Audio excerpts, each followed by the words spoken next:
up, Puro? What's happening with it, man? Yeah, man. Fucking hit the wrong button, man. Get myself out your chat. That was some country. Yeah. Just getting everything populated. I'm about to send out some. Getting everything populated. Trying to just, you know what I'm saying, send out the link to a couple people. But yeah, man. Just chilling right now.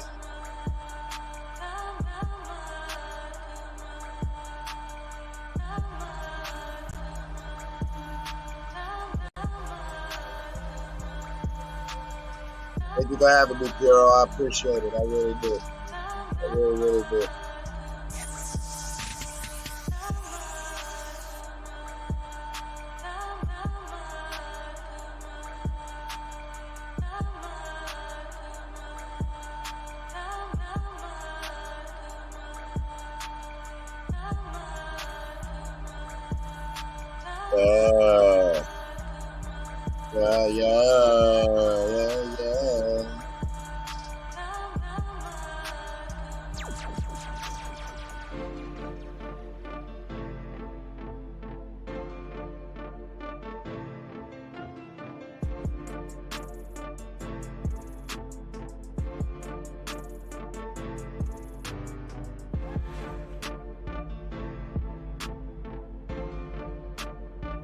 Yeah.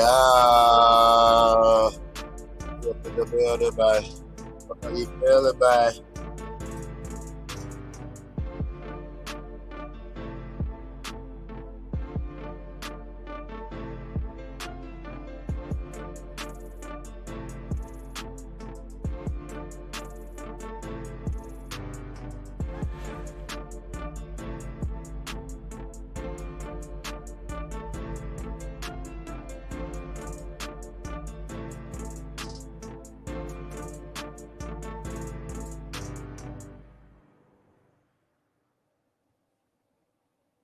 Yeah.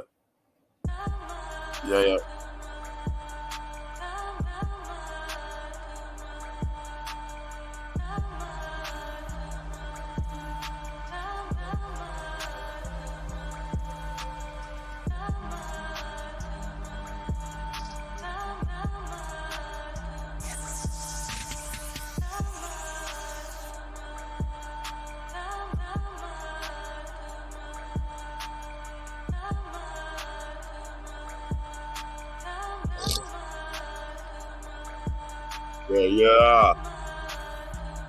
What's going on? Welcome, everybody. We just getting started. I'm just getting everything going, trying to send out the motherfuckers, smoke signals. See who's going to pull up. I'm up. We up. Let's get lit. Yeah. Let's go. Let's get lit, man. Let's wake up and get this shit cracking, man. Let's talk about it. You know what I'm saying? What we got on the docket today. You know what I'm saying? I'm going to let y'all, you know what I'm saying? Somebody pull up. Y'all give me a topic. Y'all tell me what y'all feel like talking about. Y'all tell me what's on y'all mind. And we go, I'm going to match your energy. I'm going to be with you. I'm good with you for this one. Yeah, I'm just chilling. This is really, like, literally random pop-up shit. Just here, man.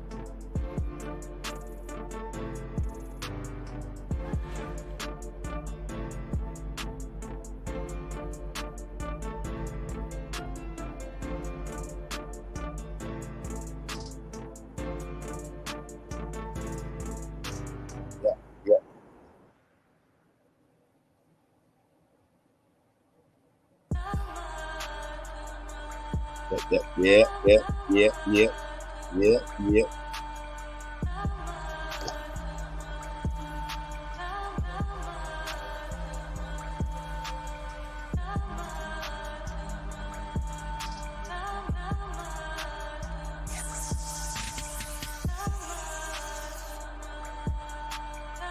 Oh, that's good.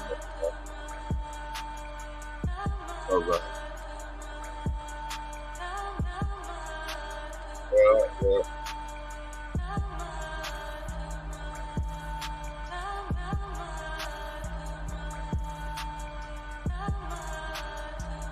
What's going on? Welcome to the show. Welcome to the show. We out here just streaming each other. Motherfucking insomniac shit. Niggas can't sleep, so we have it open free smoke. Open smoke, can't sleep.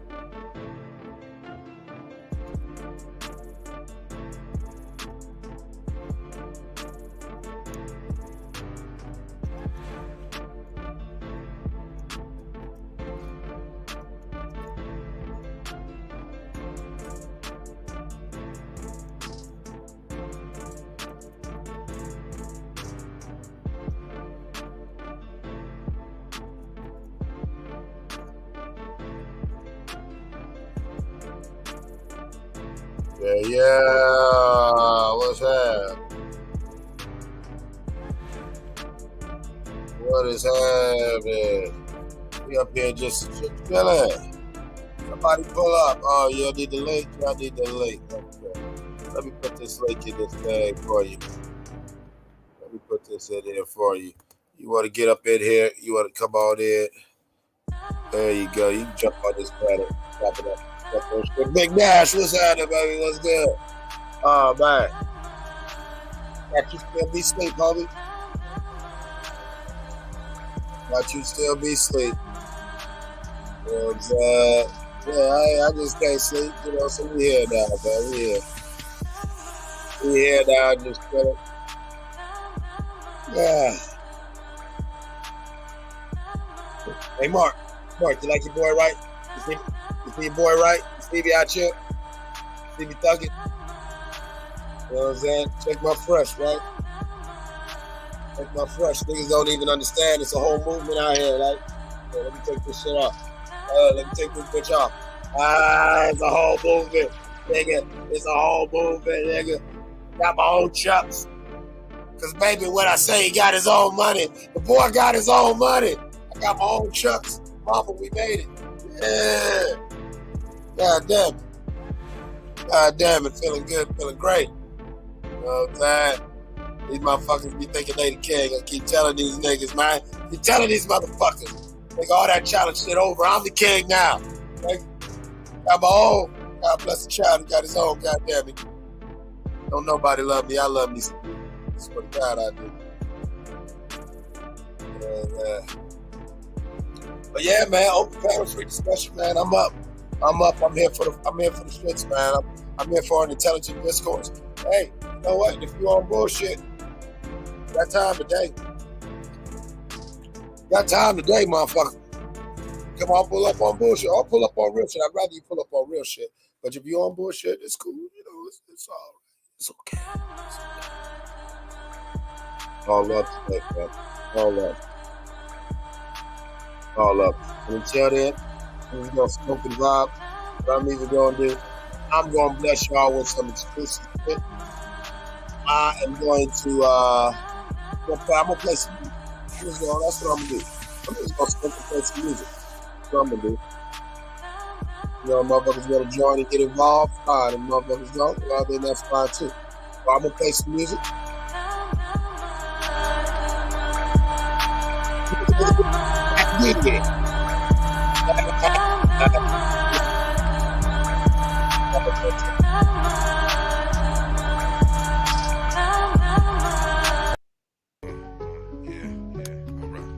Playing some music for I hear folks saying that it's bad on the streets. They taxing everything, people barely can eat. Desperate people doing desperate things. You better keep your peace to protect your peace. Is the American dream, my Second Amendment. To carry that thing, anybody can get it. Now give me my space and don't be too friendly, cause if I up it, I'm squeezing to the magazine empty. At you like a sneeze, super spreader with no symptoms. I'm getting these niggas no evidence, no witness. Well then, no issue. My guns talk, watch the 40 say hello. My bottom grill is gun metal. I make songs and get money. Other than that, ain't much to tell you. But don't quote me, boy, I ain't saying shit. Lately I've been out the way and actually making more money, so it's better this way. I've been getting next from this babe for a couple of days, and honestly, I still not know her name. I prefer it that way. Her number's not saved. I'm swerving these lanes like I'm drunk in the range. No DUIs, just me on mine. That's right, I'm in my zone. I done found my stride as I walk the walk, so let me talk my shit and let your niggas know. This my hate me now video vibe. White tigers and fur coats, they threw salt on my name. I made margaritas for me and the bitch. Toast, fuck the bitch and then send her back home. Here, hater, that's yours, here you go. I know you hate me, and I know you know I know. So guess what? You just gonna hate me some more, damn it. I'm unaffected, for better or worse. That guy's gonna get it one way or another. You're gonna respect it. Go on and get mad. Now you're just upset cause you're not doing shit while I'm making a mint. Always getting my bread up. My work grind hustles forever. Yeah, my work grind hustles forever. Player right, I be moving official. Up the Glock if they say it's an issue. If I'm 15 like Gardner, miss you. In this bitch, I got 15 a pistol. 5 5 6, you know I will miss you. Tryna get rich like my name in a Musa. But with a bad bitch, I'm vibing in Cuba. Stack of blue hunters, I name me a million. You know how many times niggas said they gon' kill me. I keep it real and that's why niggas feel me. Flirting with bitches, I'm off for the Remy. I be smoking purple, ain't drinking no Henny. These bitches leeches ain't getting a penny. I shoot the tooling until that bitch empty. Until that bitch empty. I shoot the tooling until that bitch empty. Scar 17 with a glitch. I love the shots, I'm only niggas flip. Beat around maggot and ate up the whip. I live in real life, niggas better get a grip. Be with them slimes and I fuck with some crips. Throw up your shit, you already know how we get. Shout out K, y'all, he be humming the split. You niggas pussy, you don't be on shit. Stop all that cap, I send me a blitz. Let off 100, be dead in a bitch. Drop 20K, need to give me a kick, nigga. Need to give me a kick, nigga. Until that bitch empty. Until that bitch empty. I shoot the tooling until that bitch empty. Until that bitch empty. I shoot the tooling until that bitch empty. Until that bitch empty. I shoot the tooling until that bitch empty. If I up it, I'm squeezing till the magazine empty. I shoot the tooling until that bitch empty. Until that bitch empty. I shoot the tooling until that bitch empty. Until that bitch empty. I shoot the tooling until that bitch empty. Until that bitch empty. I shoot the tooling until that bitch empty. If I up it, I'm squeezing till the magazine empty. I shoot the tooling until that bitch empty. Until that bitch empty. I shoot the tooling until that bitch empty. Until that bitch empty. I shoot the tooling until that bitch empty. Until that bitch empty. I shoot the tooling until that bitch empty. If I up it, I'm squeezing till the magazine empty. Yeah. What's happening, everybody? What's happening, Mark Nash and whoever's up there tuning in? Yeah, I'm just bumping some music, enjoying it. I'm wide awake, so you know what I'm saying. It is 5:19 Eastern Standard Time here in the great state of Ohio. Insomniac motherfucking stream, smoke signals. You are fucking with your guy, Chief Smoking Fat Blunt, aka that guy Eclipse, aka Baron XL. Better know to y'all as King Kaka. I am with the shits. You know, Pastor put it to you, Alejandro Jenkins. The Black Pope, Thaddeus Gaius the 13th. Maimon, I have a lot of names. But yo, what I do also have a lot of is love. Love for you. I appreciate you for pulling up. Whoever you are, all the people catching the replay. I'm not doing nothing but just smoking and vibing and sending out good vibrations. And to everybody, whoever catches this, you catching this live, if you catching this on the replay, if you know what I'm saying, if everybody, even the motherfuckers who are hating, you know what I'm saying? Listen, this is how I feel. And I will play another song as we go on to smoke and chill and we build, but I'm gonna let y'all know how I truly feel. Yeah. It's song. Don Cody. Why not? It sounds right, right? Gino the Pharaoh.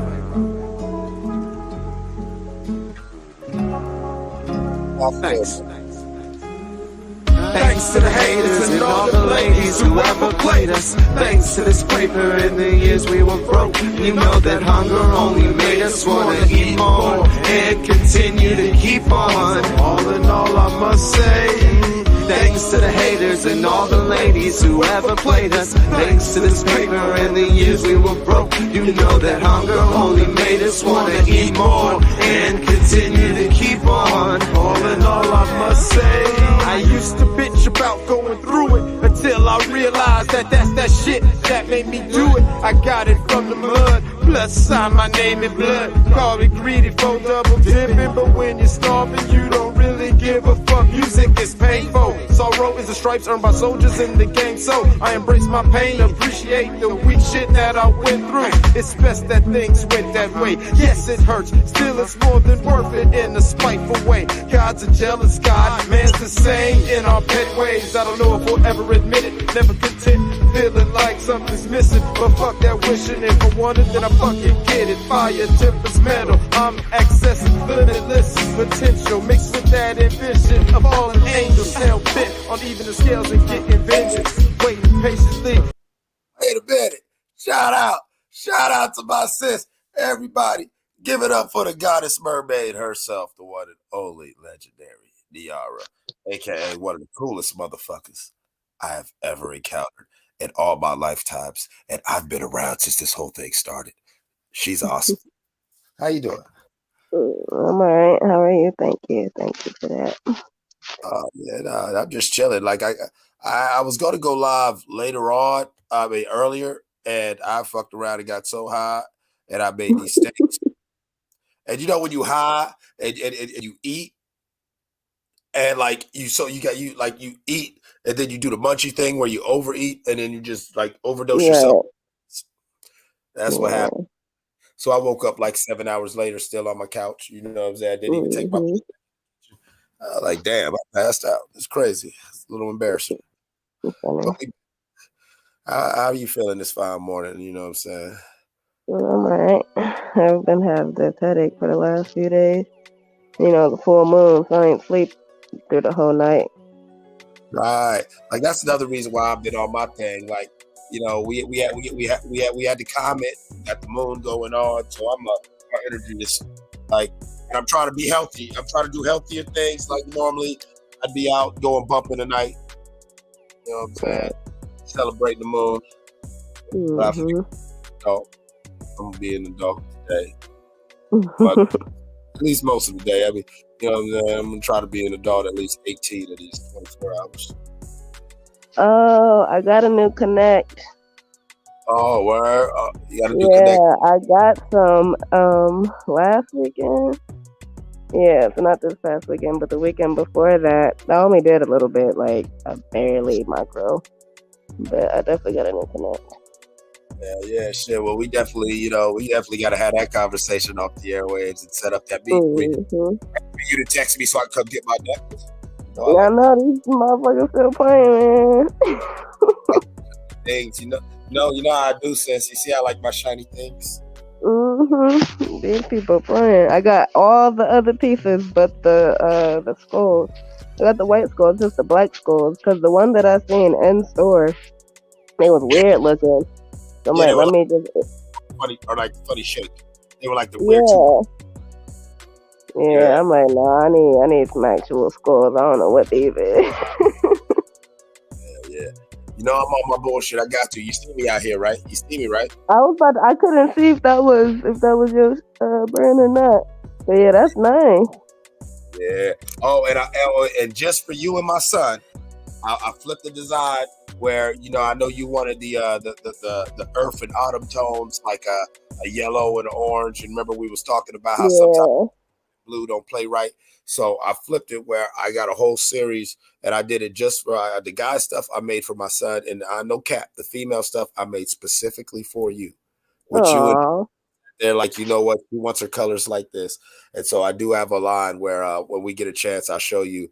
You know what I'm saying, off air, I'll show you. I got some new shit, and yeah, I already found my taxes, so honestly, I'm just waiting for that shit to drop in. I found my taxes the first day that was possible.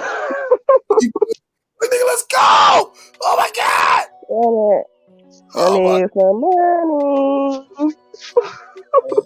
Damn it. Listen, man, I'm trying to tell you, I didn't know we had white people in our family. I don't know who this guy named Sam is who keeps calling himself my uncle.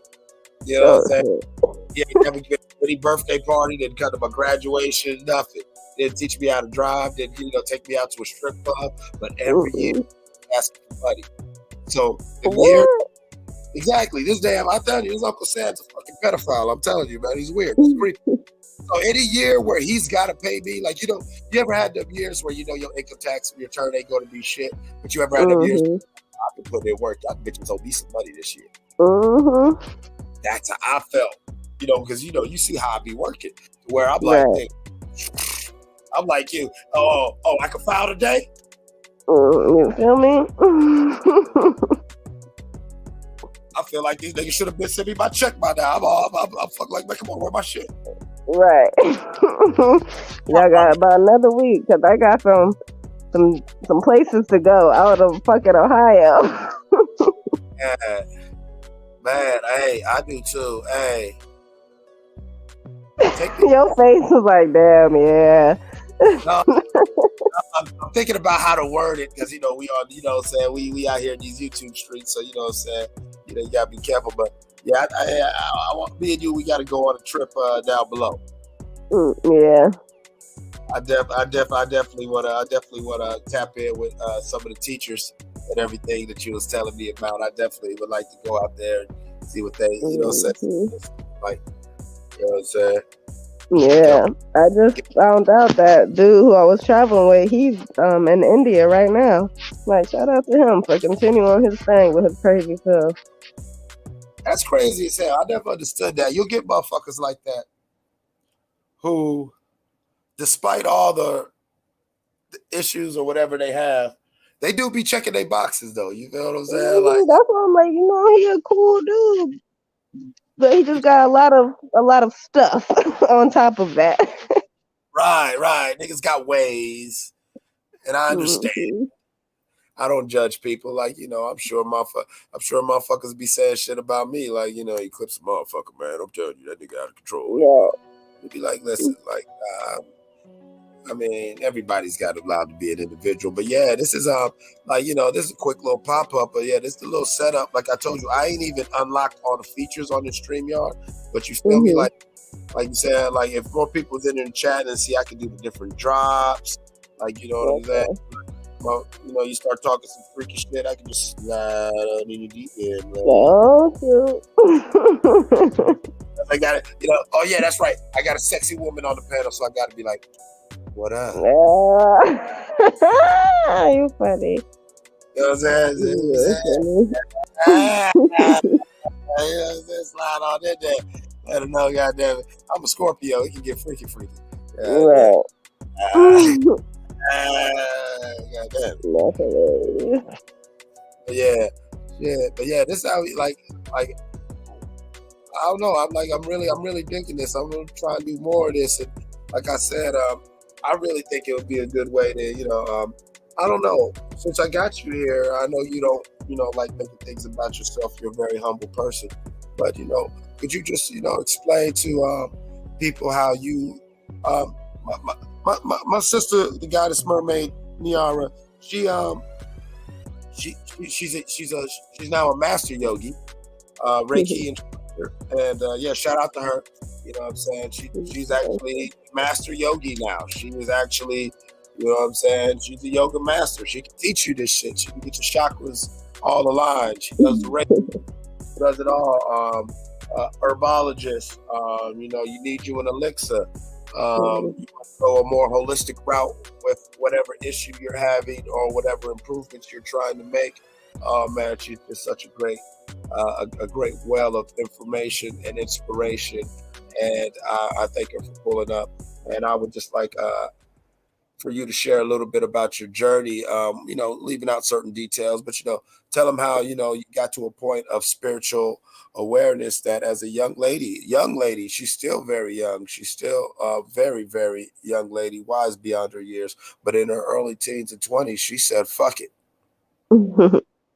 And she went out to go seek the truth like all people are supposed to. And she went and touched that road like true Ohio gangsters do. Ohio is not scared of the highway. Ohio nigga, if you stay in Ohio and just chill in Ohio, we travel and go conquer land. That's some Ohio shit. I don't care wherever you are in the sound of my voice. If you walk within 3 blocks, you're gonna meet you a motherfucker from Ohio. Travel. Plus it's sexual. Sometimes we gotta move around. Like right now, it's cold as fuck. Trust me, if I wasn't trying to be a good father and I had some motherfucking vacation days, I'm so glad I ain't got no kid, boy. I gotta rub it in. She rubbing it in. She like, that's why, like me, like I'm glad I don't have kids. I'm glad that like I'm not married. I'm glad like all of these things that don't have a 9-to-5 job or a job that I gotta go to every day. Because literally at any moment I can get up and leave anywhere I want at any point, and that's great. I miss those days. Y'all don't understand. Listen, I graduated high school pretty much at 16, 17 years old. College till I was 22. Okay? I didn't have my oldest son until I was 27. Oh wow. Okay. You're talking about a good 10-year period of prime fuckery where I used to just not for real. That's how I still have this habit. Sometimes it's how I get fucked up with my money. I have this habit of I would pay bills sometimes months in advance and I'll just be working a job saying to myself, once I get this amount, fuck it, I'm just gonna go somewhere. I'm just gonna, and then and because I didn't have no kids or no real attachments like that, like I'm not going no place to vacation. I'm going this place to see if I feel like staying there, and I might just some in the United States or in the north, different parts of North and Central America, just hanging out for about 2 weeks, 3 weeks, 4 months at a time. Like, fuck it. I miss that shit. That used to be for real. I used to work like a fucking slave just to have 3 or 4 months free and clear off the grid. Like, you my homie, you didn't even know. I'm lying to my mama. Oh yeah, mama, I'm in South Carolina. Yeah, man, you know how many times my mom thought I was in Florida or Texas or Atlanta or somewhere, and I'm whole across the world. Right. God, I miss those days. I miss those days. A lot of people don't. And you know what? It's all crazy. It's like when the young kids, they go backpacking in Europe and everything. And I wish more black people got into that, because that traveling, that especially, in them late teens, early 20s, just moving around and going, seeing shit. And, and it's really just knowing that there's options out there, Right. Like this. Where you're at, you might be a weirdo. But just counties, one state over, the culture in this area, you're the shit. Everyone loves you. Like, these motherfuckers, they on when you ain't got to explain nothing. Everybody knows exactly what you're on. You know what I'm saying? I've gone to places that seem like these niggas was waiting on me. Right. We've been waiting for you to arrive.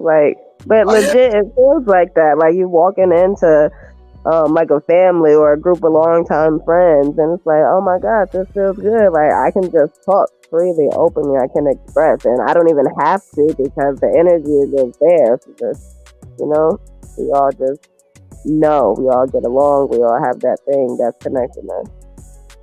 And as much as I value, friends, family, there's something so magical about a natural connection. Isn't it amazing? I've had friends who we don't even speak the same fucking language. So now I've got to figure out what they say. But we fucking with each other so tough. Right. Where I want to know his language. I want to know her language. I want to know her motherfucking culture, because I fuck with this person. Right. You know why? And sometimes, I don't know about you, but when I really, really fuck with somebody, I don't even want to know why. I just, it's like, yeah, that's all I need to know. Bang. Right. Especially I'm so anti everything, to where if I genuinely like it, it's like, that's a good thing and let's run with that. And I don't even want to ruin it by trying to overthink it. Keep it pure. Shit. Keep it pure. We don't need to know. But it's cool. I've definitely run into that, along my travels. A lot in Mexico. Because it wasn't just, Mexicans. It was a lot of other travelers and things. And there were people who, I met on the plane before I even stepped, got off the plane in Mexico. And it's like, oh yeah, we're going here. And it's like, oh my God, I'm going there. And, we not have the same exact mission or goal or whatever, but very similar interests, very similar lifestyle, very similar way of thinking, way of moving, and that's what it is. There's a lot of people who, they want to get out, they want to explore, they want to do this, they want to do that, and you have to literally set up your lifestyle to be able to do so.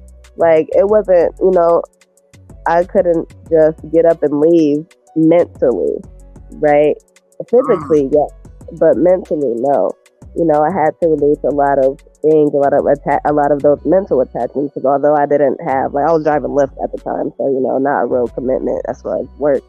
But I didn't, was in a relationship, and don't have children, not in school or anything. So no physical attachments, but all of the mental attachments, like fear.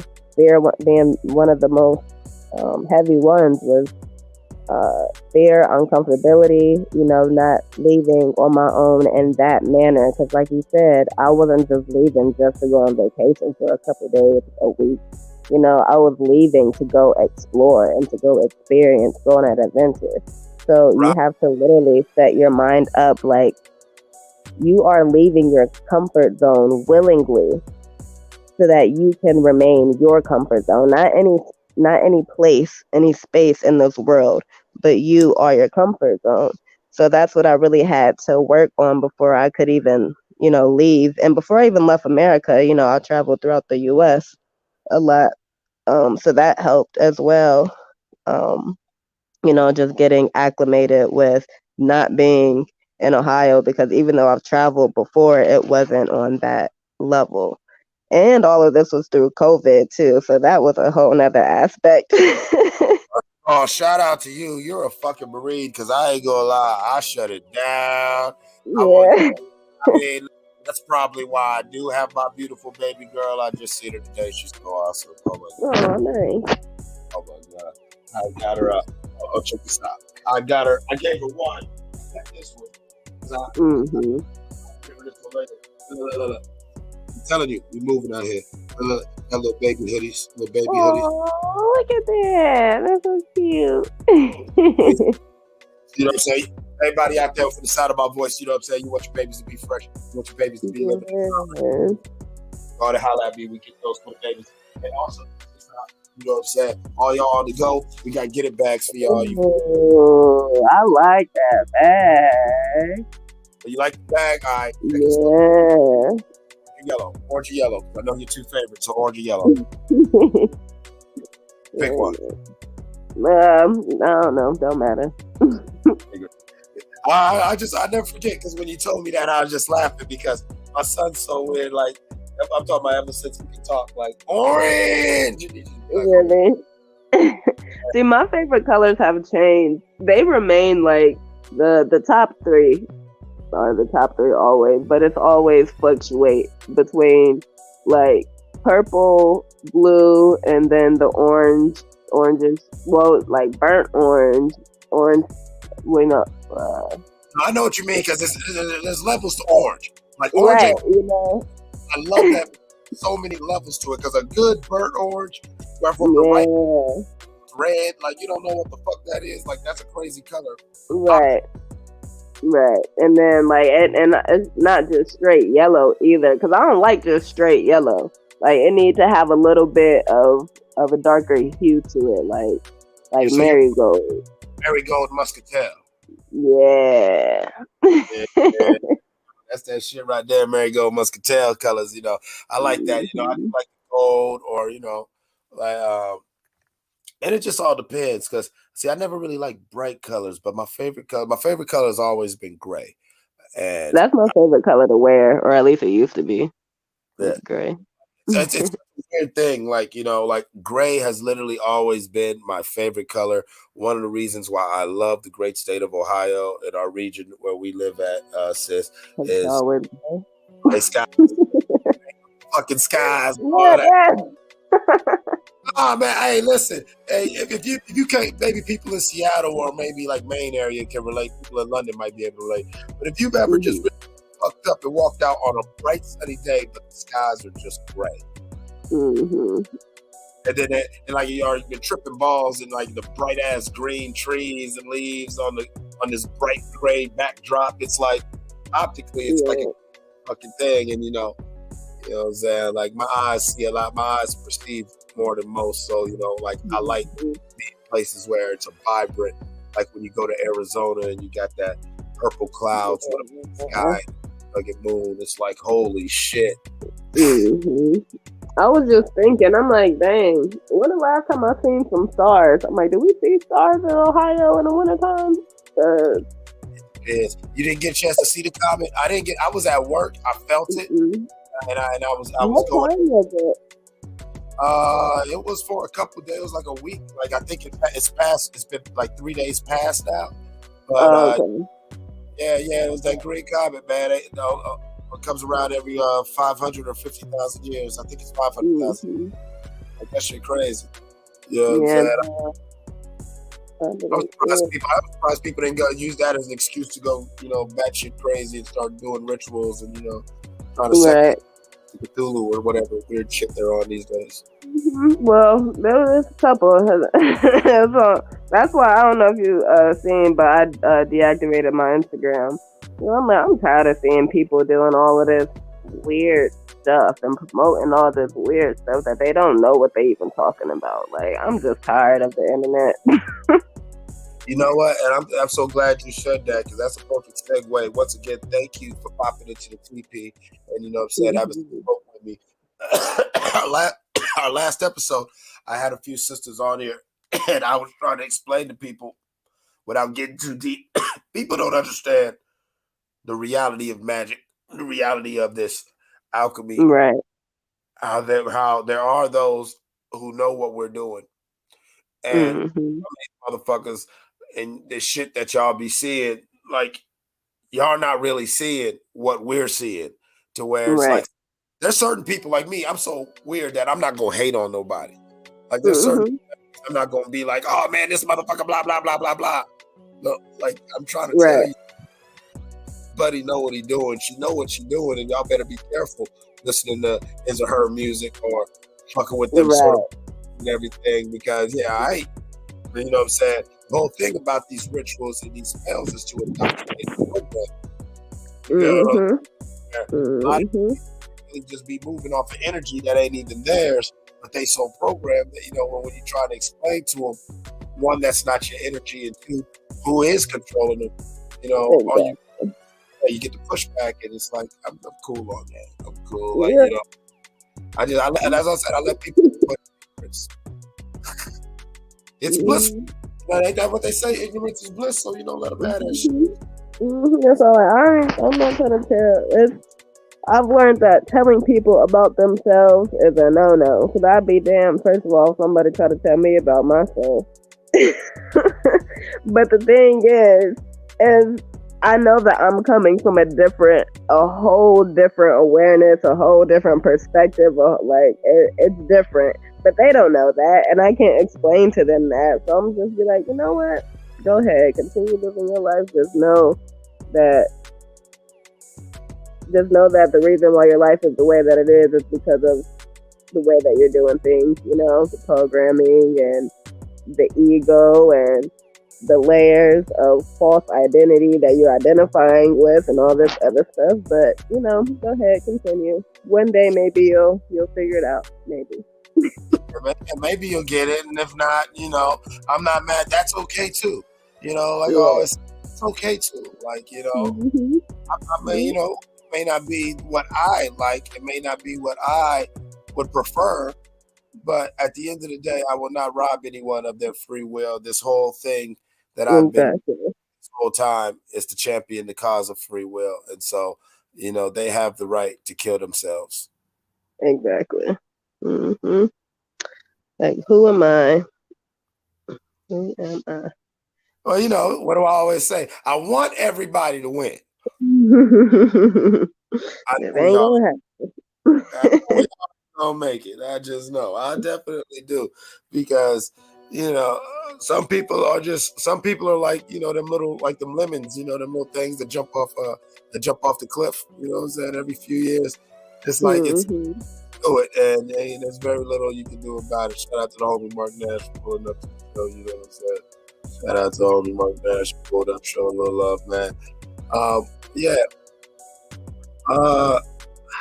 So describe so when you was on your journey, where was that moment when you were traveling? Was it like say, okay, I'm in college and I'm getting on this, and it's like, you know what, fuck it, I'm gonna go try to seek out these masters? Or was it just like, I'm just gonna travel, and as I'm traveling, I'm gonna keep studying, and I met these masters? You feel me? Were you seeking them out, or what's happening? So honestly, it really just kind of happened. Because like I had planned, I wanted to go to certain countries. And I was actively going to seek out, different masters and different sacred places where the masters are, where I could meditate and I could study and do all those things, right? But again, it was COVID, so I didn't have that. I didn't have my first pick. I didn't go exactly where I wanted to go. But where I did end up going, it led me, I feel like, to a space where I needed to, obviously, right? I learned a lot along the way. I learned different aspects of who I am as far as like, the modalities that I practice, the healing modalities, all the spiritual practices and things like that. It opened my awareness to myself on who I am even more, if that makes sense. Like, it's like, okay, I knew that I was, good at this. I knew I'm a herbalist. I know that I'm into this and I can do that. I'm very good at manifestation and transmutation and things like that. But I didn't understand the awareness of the healing powers that I had. And every time that I met a new shaman, and I would, go through a ceremony with them, plant medicine ceremony, they would tell me that I'm going to be a great shaman. I just have to keep on my journey, keep with the meditation, keep with yoga, keep with, my practices in order to really, really remove those layers of false identity, false programming, and to really dig deep into, not only my subconscious, but my unconscious, metaconscious, all of that, right? Right. So, like I said, originally I wanted to go to India, and I was gonna study with a few sadhus there that I knew, but India was closed. So instead, I went to Peru. I went to Mexico first, and then to Peru, and eventually I went back to Mexico. But when I got to Peru, it was completely random. When I went to Iquitos, which is where the jungle is, I got off the plane. I got in a taxi, didn't have no plans for a hotel, didn't know where I was going. So wait a minute, let's slow it down. So you arrive in Peru. You figure out, okay, I'm going to Peru, but you still haven't figured out what you're going to do in Peru. You just said, fuck it, I'm going to Peru. Right. Because I knew that I wanted to do plant medicine there, specifically ayahuasca, right? And I wanted to learn about it and all that stuff. And where I was in Mexico, it was like Tulum and Cancun, so all the very touristy, westernized, stuff that was going on there. And I'm like, I'm not about to pay, $5,000 for a 10-day ayahuasca retreat with some white shamans. I'm not doing that. Yeah, if I'm going to go down there and if I'm going to spend some money, I'm going to actually, let me fuck around with this tribe. Let me go myself. Exactly. So we couldn't find anything in Mexico where we were, so we just went to Peru, since that's where it's indigenous to. We're like, all right, we'll go to Peru. So literally, we didn't book a hotel, no reservations anywhere.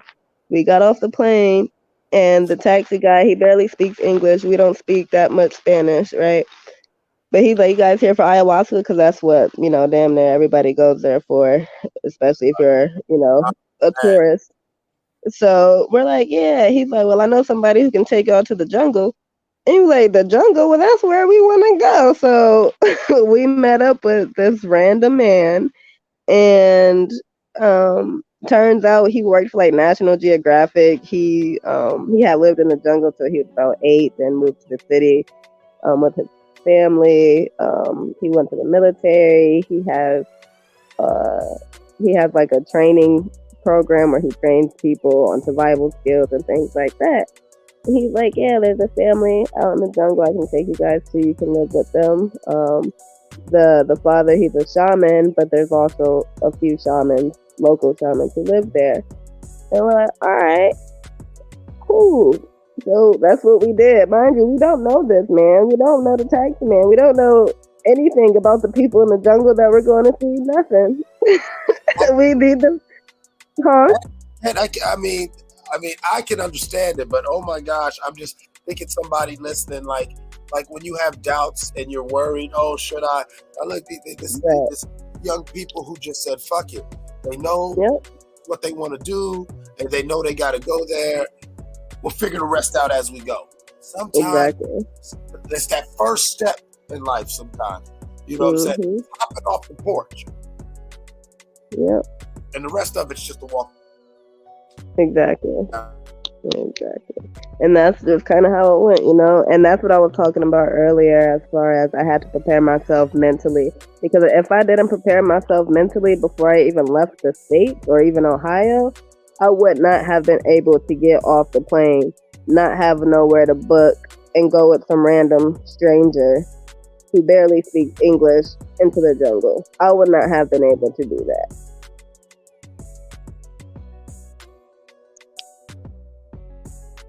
You hear me? I can hear you now, yeah. Okay, yeah.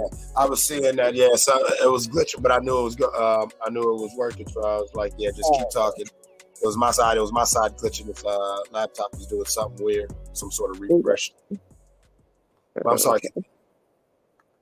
But yeah, so that's just like I said, if I wasn't, one of the things that I had to get out of was fear, because of course, you know, somebody would be like, y'all could have got kidnapped, y'all could have got murdered and raped and whatever else, right? Which is 1,000% true. That's the whole reason why we went. Right. we're trying to turn up now.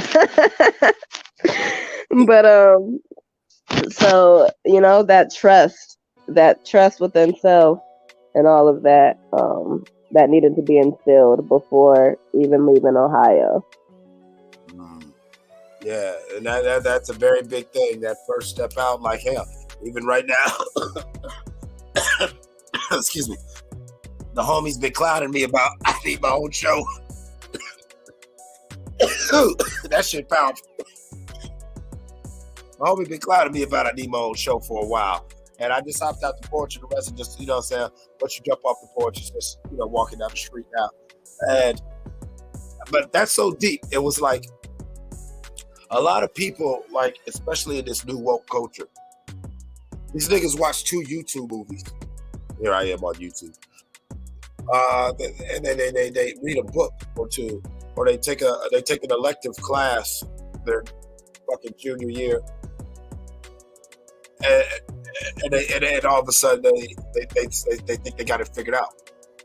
But in truth, you know, you got to go do the work. You know what I'm saying? You got to go do the work, and you've got to actually put that work in. She dropped off the panel. Shout out to Sis. Hopefully she can come back.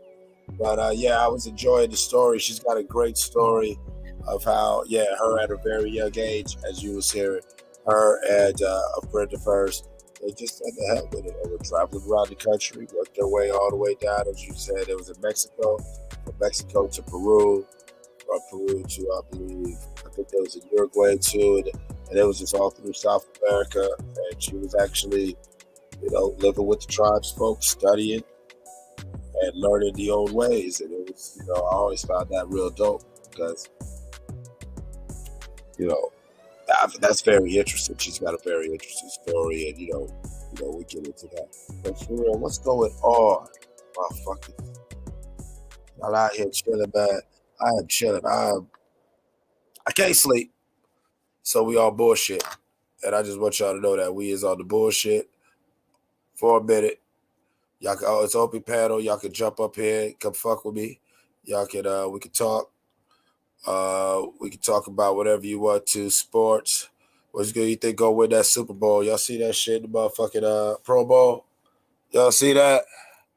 That boy hit that nigga. He said, "Fuck this flag football shit. I'm gonna hit you." I don't know. I've got to see the performance. Actually, I was actually I didn't see it. I wasn't watching the Grammys.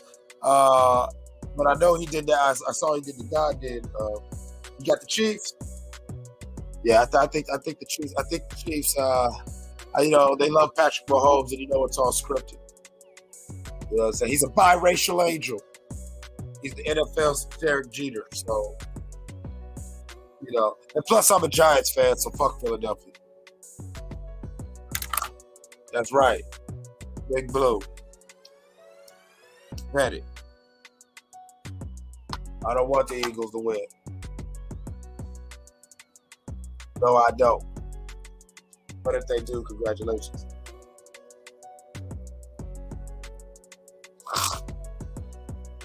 I don't know about Ever. The jury's still out, but he's young enough. He's putting up the numbers and he's putting in the work to where it's like, yeah, he can get the kind of like how LeBron only needs 36. And I remember in 2002, 2003, even before he came to the league, we all kept saying, if this boy can stay healthy, he'll do this. You remember, I'm from Ohio, just, a couple counties away from where LeBron grew up. And we were saying that. Like, yeah, if this guy just can play this guy can just, stay in the league, he can stay healthy. Yeah, he's definitely breaking XYZ records. And here we are. So that's how I feel about Patrick Mahomes. I feel like the sky's the limit. There's so much potential. It's crazy. So, yeah. And I think they want to go out and give him 2 Super Bowls already. You know what I'm saying? He's had 2 Super Bowls. And so, I don't know. Philly's got his work cut out for him. Didn't one of their linemen just kill a bitch or some old crazy shit? I saw a headline. It was some white dude from the Philadelphia Eagles got himself in some legal trouble. And I'm like, God damn. You know what I'm saying? That's never a good thing. Like, that always, like, remember when Patrick Mahomes and them lost to Brady, the coach's son got in an accident.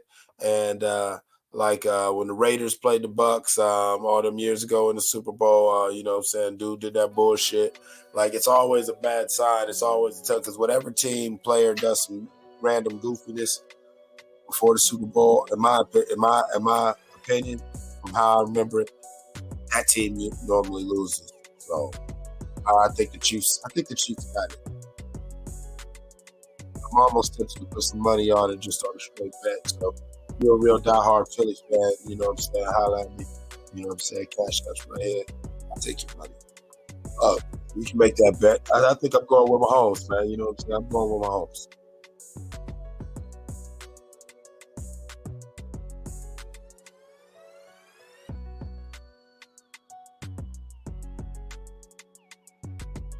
Hold on, let me get back in this chat, see what he's talking about over here. Get back over here in this chat. Man, I don't know if Kobe is, but I do think Kobe's probably the best scorer. Like, listen, don't get me started about my being, man. I ain't even a Lakers fan, but don't get me started about being. I get emotional, man.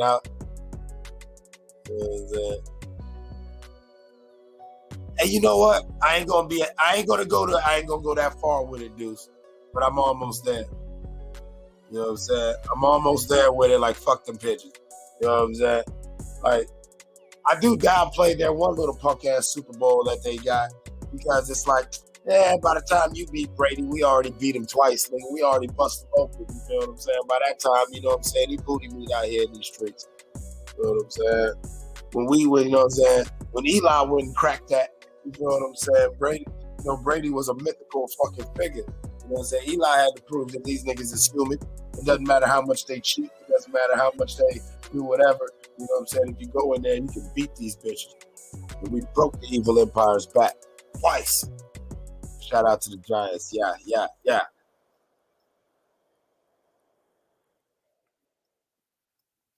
know what I'm saying?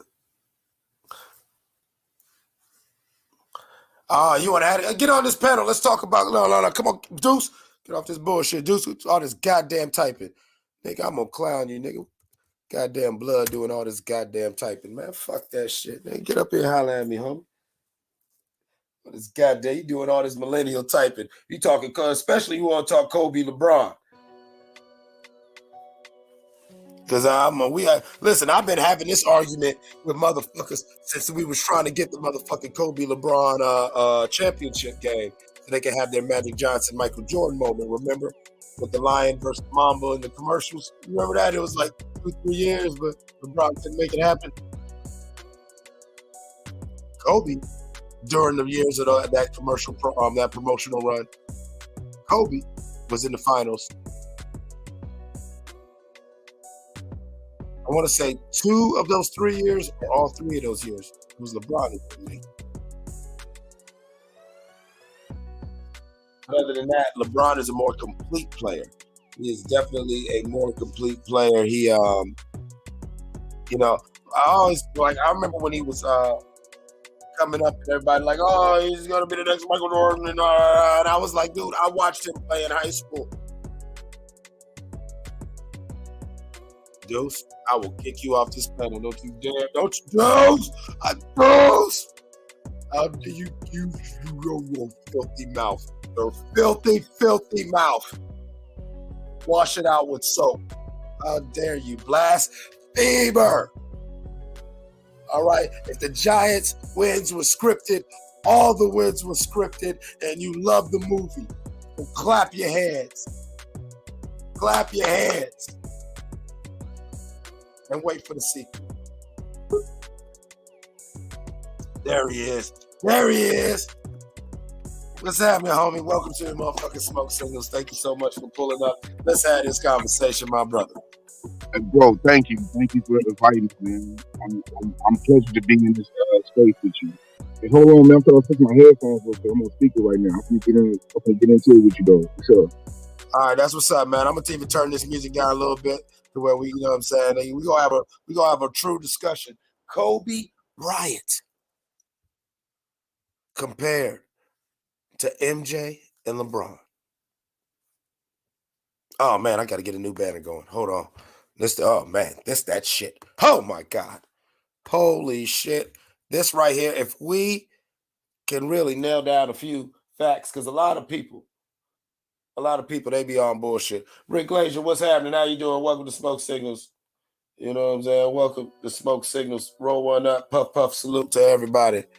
But yeah, everybody in the chat too. Let me know your thoughts. Michael Jordan, LeBron James, Kobe Bryant, as we are on the precipice of greatness. You know what I'm saying? We are on the precipice of greatness. And let me get this together. LeBron is on his way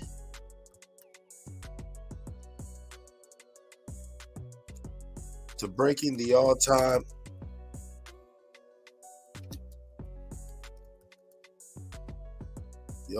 scoring title.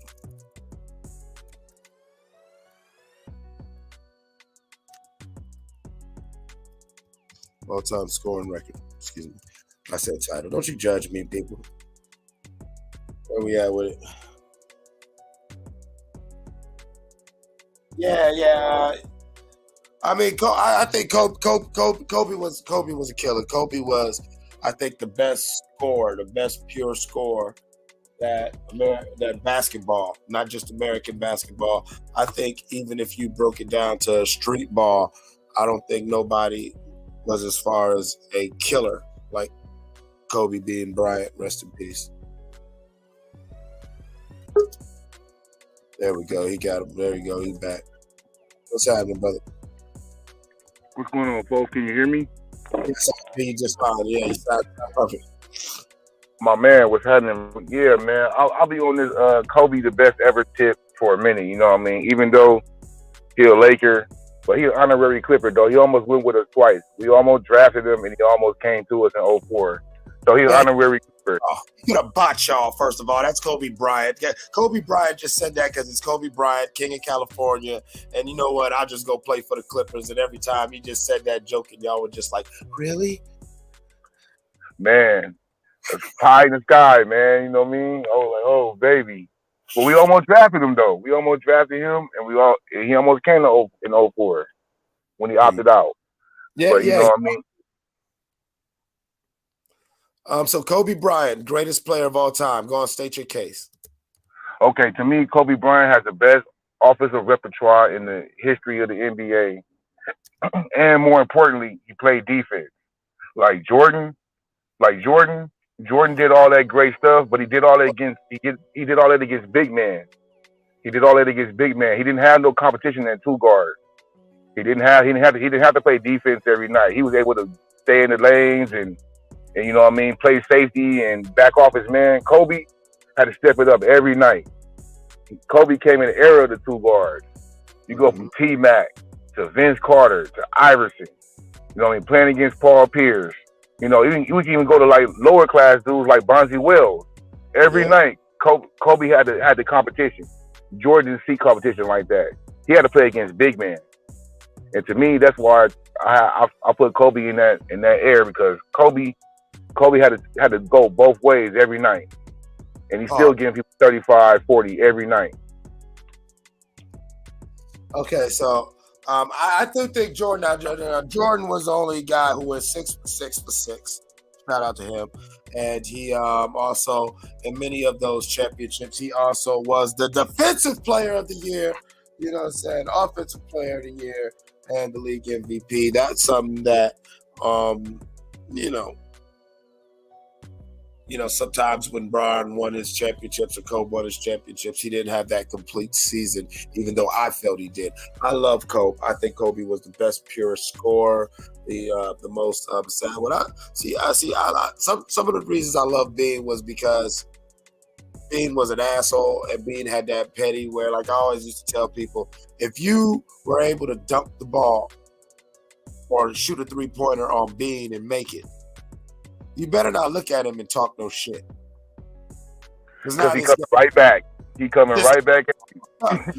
He's so petty. Like I'm old enough to, I've watched him literally after somebody do that. He ain't even fucking with whatever the coach is saying in the motherfucking huddle. I've seen him, like as they're bringing the ball up. Nah, fuck that. Give me the ball. Give me the ball. Clear, my man. Clear it out for him. He's gonna do something right back to your ass, man. Right? There we go. Hey, and remember that look that Bean would get when you know he was on bullshit? That bottom looked like a snake. He looked like a snake. Yeah, he looked just like he turned into a snake, and you'd be like, I remember in real time, and it was like you knew whether he's going to bring the Lakers back to a win or whether he's going to miss the next 50 shots. This nigga about to take about 50 shots. Straight up. No matter who you on the court with, even the All-Star game, I'm shooting 30 shots, nigga. Like, it don't matter, Obi. Shaq, whatever, nigga. Don't care. Shoot, give me the ball. Like, nigga, I ain't passing it to nobody. Kobe was my nigga. And I'll tell niggas right now, homie, that 05-06 season, when Kobe was by himself, his first year when he's by himself, that's some of the best basketball you ever want to see in your life, man. You talking about 12 straight 40-point games. You talking about 6 straight 50 points games, 60-point games, 81-point games. Like, that's some of the best ball you ever want to see. I keep it real. Yeah, no, I mean, Kobe's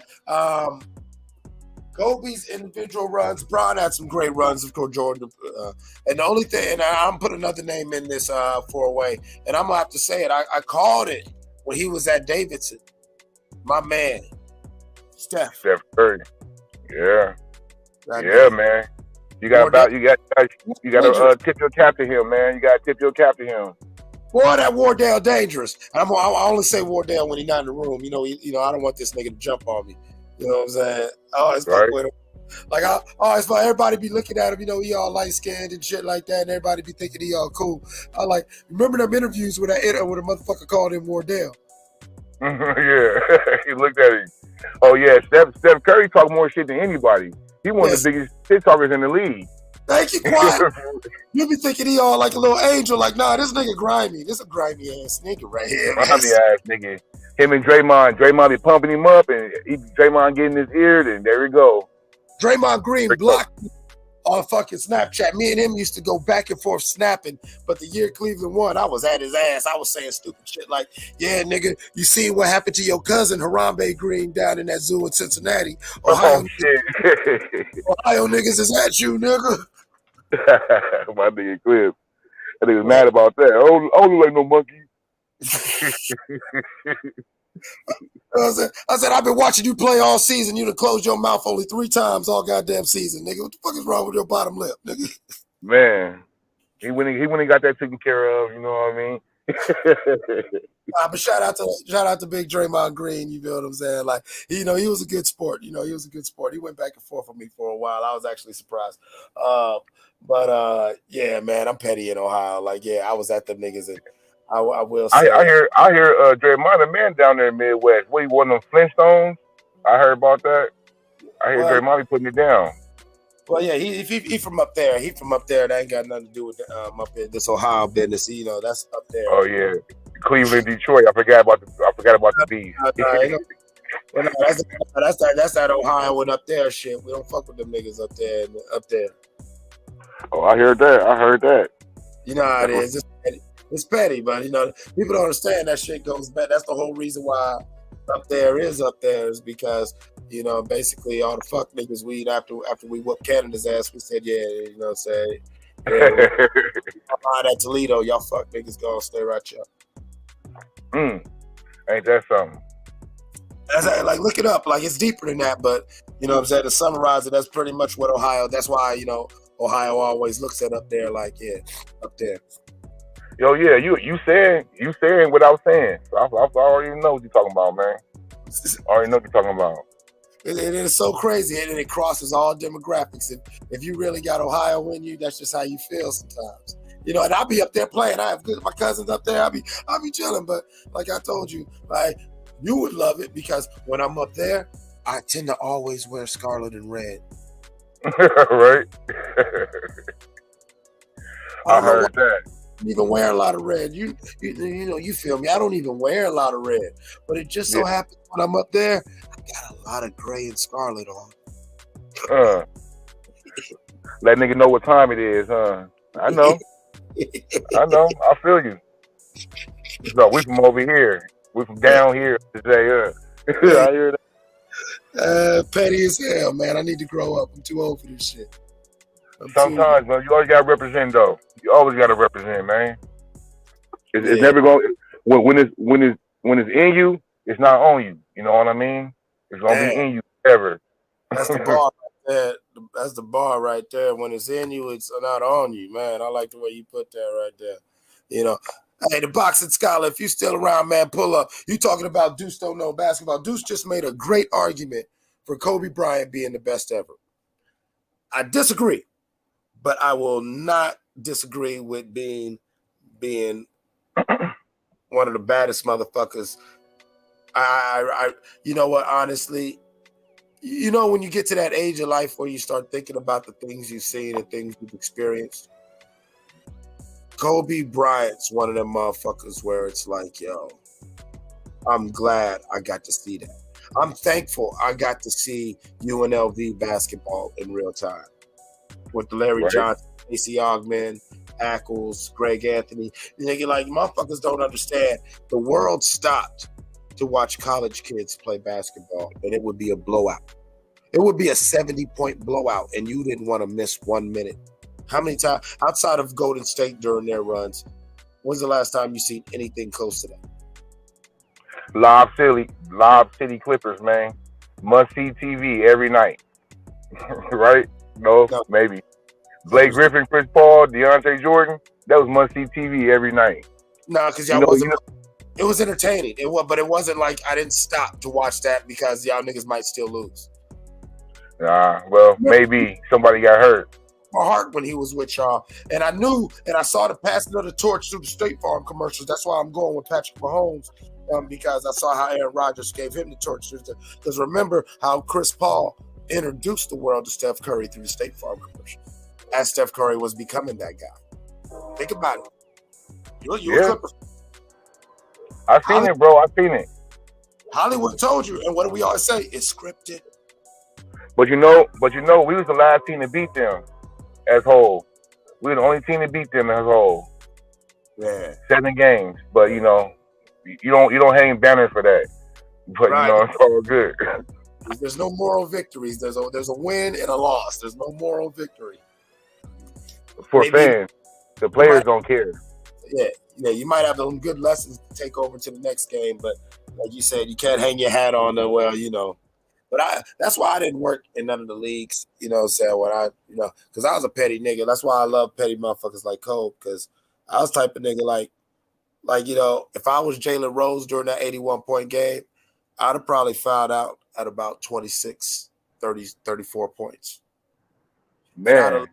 And I'd have literally played it off like he didn't score 81 points on me.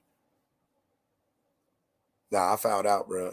I wasn't going to just keep letting this nigga just, No.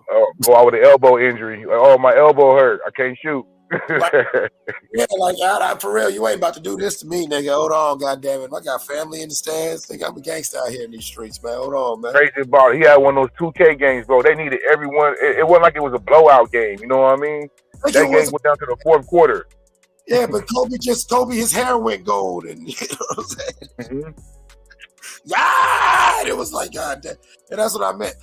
Man, Kobe had a couple moments against y'all where it was like, shit. It was like, damn, the Clippers about to win. Nope, never mind. Somebody pissed Kobe off. Oh, fuck. No, yep, there it went. Like, and to me, the 81-point game wasn't even his best game.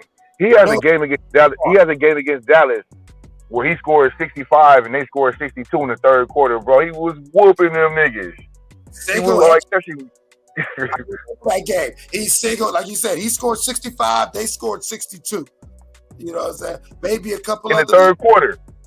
Thank you. There may have been a couple other Lakers who had like maybe a combined 8 to 10 points, but literally it was all Kobe. And he would sometimes get the ball and not pass, just freak these niggas. Mm-hmm.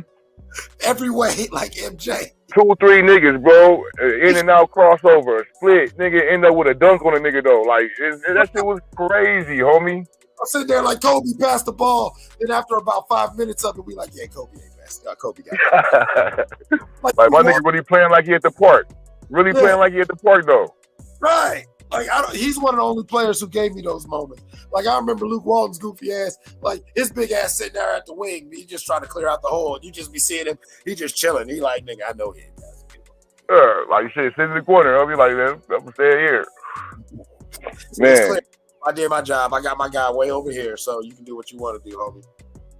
He whispering bullshit to his defender, like, yo, watch this. Kobe about to freak this. MJ. Boston Scholar hating man, crazy. It was dirty. I love MJ, but I felt like he was a dirty player, and he was he was a real Brooklyn dude. Like MJ was grimy. I'm not trying to say disrespectful, dirty. I mean, like he was dirty. Like people don't understand. MJ had a nastiness about him. Dirty Mac. That's what I call it. Dirty Mac. He get behind your back, boy. Pull you in, and pull that knife right out on your ass, man.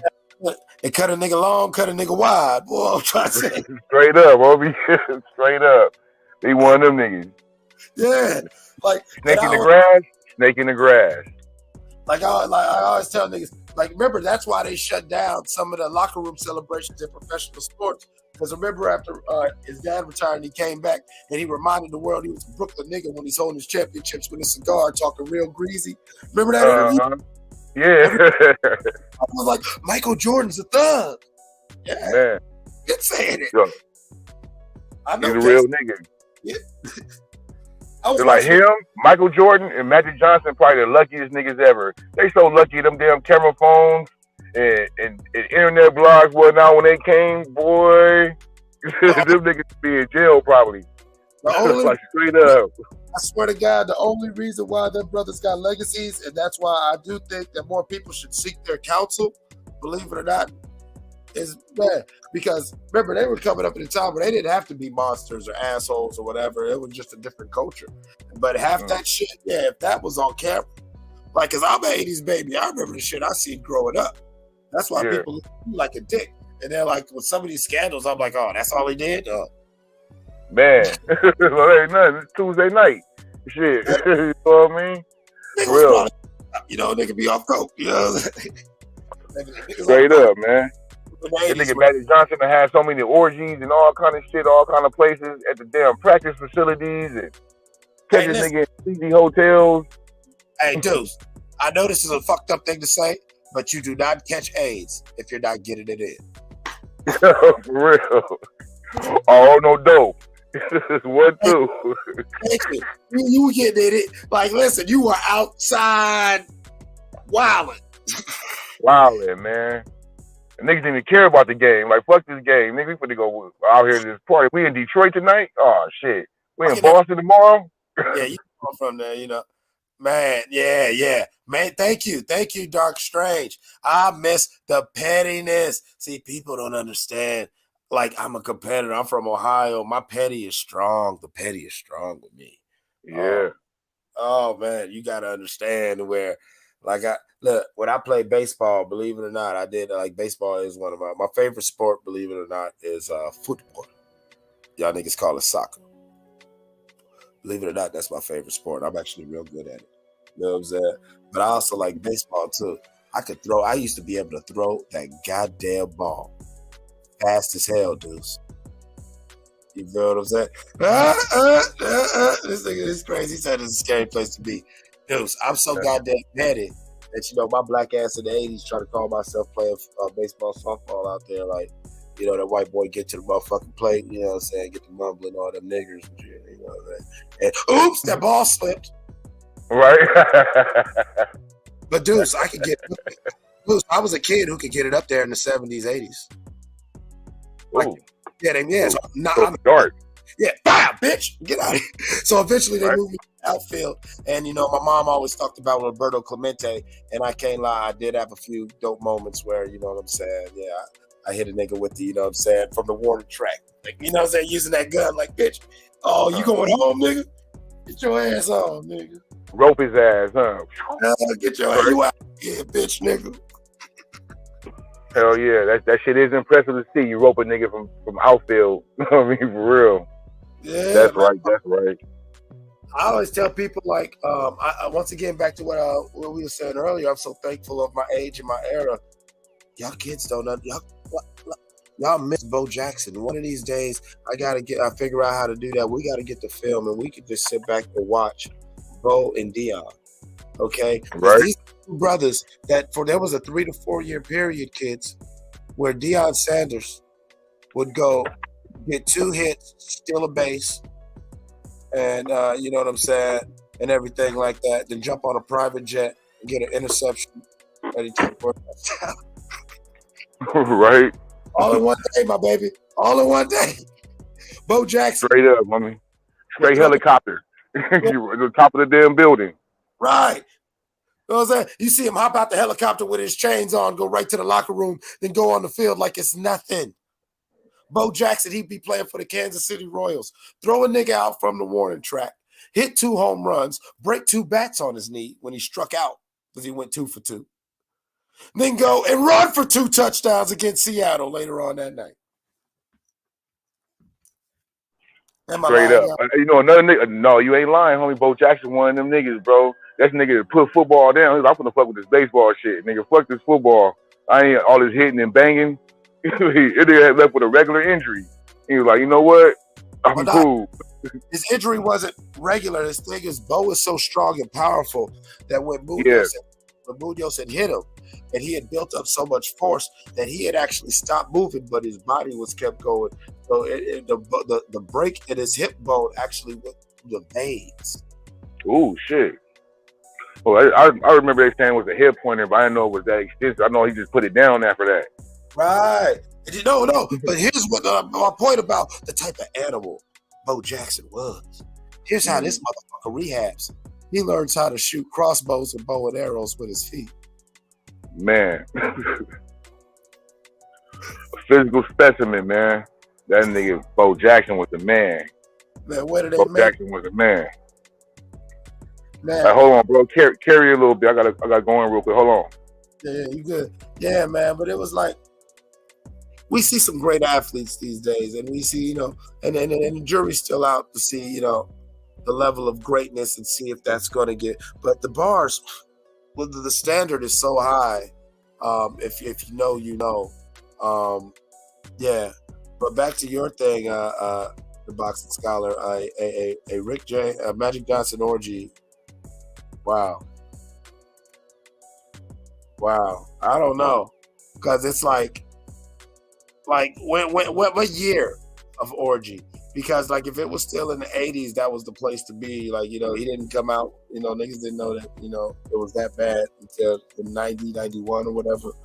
So you know what I'm saying? Like, so if you're talking like a Magic Johnson orgy in like 86, 85, that probably was the place to be. You know what I'm saying? That motherfucker, that shit probably was slapping, nigga. Magic was out there getting it in, goddamn it. Shout out to Urban Magic Johnson, the only motherfucker who tested positive for money. God damn it. That motherfucker is doing better and looking better with AIDS than a lot of y'all motherfuckers who are perfectly healthy and young and everything. Meanwhile, his old AIDS having ass is doing well, and I give it up to him. And I'm not joking because he doesn't have AIDS. He has HIV positive. I'm not trying to be funny, but I'm saying that's crazy. I know a lot of people in their 20s who do not look as good and look as healthy, and shout out to him for that. Must be nice. You know what I'm saying? Yeah.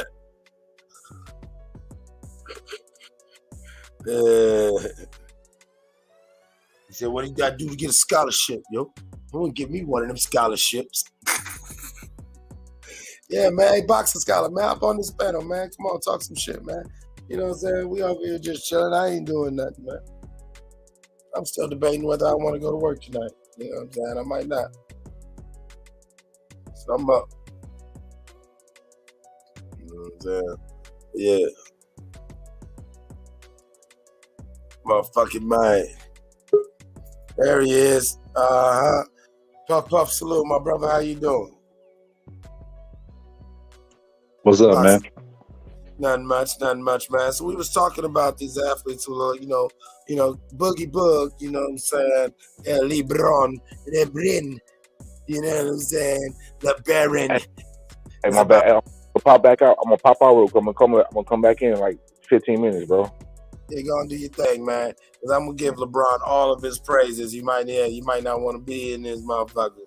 You know what I'm saying? Being a Clippers fan, because we about to give it up for the man in purple and gold. He's about to score about 40. He needs 36, Scholar. I'm saying LeBron gets 44.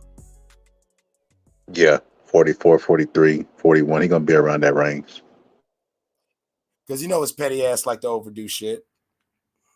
Man, people got to remember, bro, like, dominance for that long. Like, I seen them do it with Mayweather, when they were hate on Mayweather and they would not appreciate him. But LeBron James came in the league in 18, and that's all that anybody has ever talked about up until this point. You got other stars out there. You got the Currys and stuff, but when they say number one, LeBron is automatically in the debate. That's how dominant he is. And it's just crazy. Let's put it like this. Since LeBron James came into the league 2003, 20 years. 20 years. My record label started in 2003. 20 years. Since he's been in the league, the championship has been decided on what he has going on. The East, when he was in Cleveland, all depended on, can you get past the Cavs? Or can the Cavs, and for a while, and for the first few years, can the Cavs get past the Pistons? Or Celtics. Once he got past them, it's like, yeah, it's, saying LeBron's, the road through the East is through LeBron. Even when he went to Miami, it was still that way. And, you've got to see LeBron. The West, the same thing. The Lakers have been, but who are you watching? You know what I'm saying? Who are you watching for these whole 20 years? You're watching LeBron. Because depending on what LeBron got going on, it's a done deal. Shit, LeBron James took over before Cash Money did in the 99 and the 2000. They ain't let the fucking reins go since he took over. You know what I think about Curry? What I think about Curry's a good shooter, right?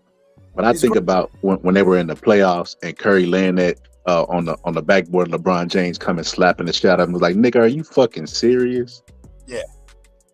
And man, he hasn't done that in a few years. Them chased, like, you remember the first one he did was against Tayshaun Prince, who had took the skinny, weird looking, light skinned nigga throne from Reggie Miller when he did it to Reggie Miller just 3 years before that.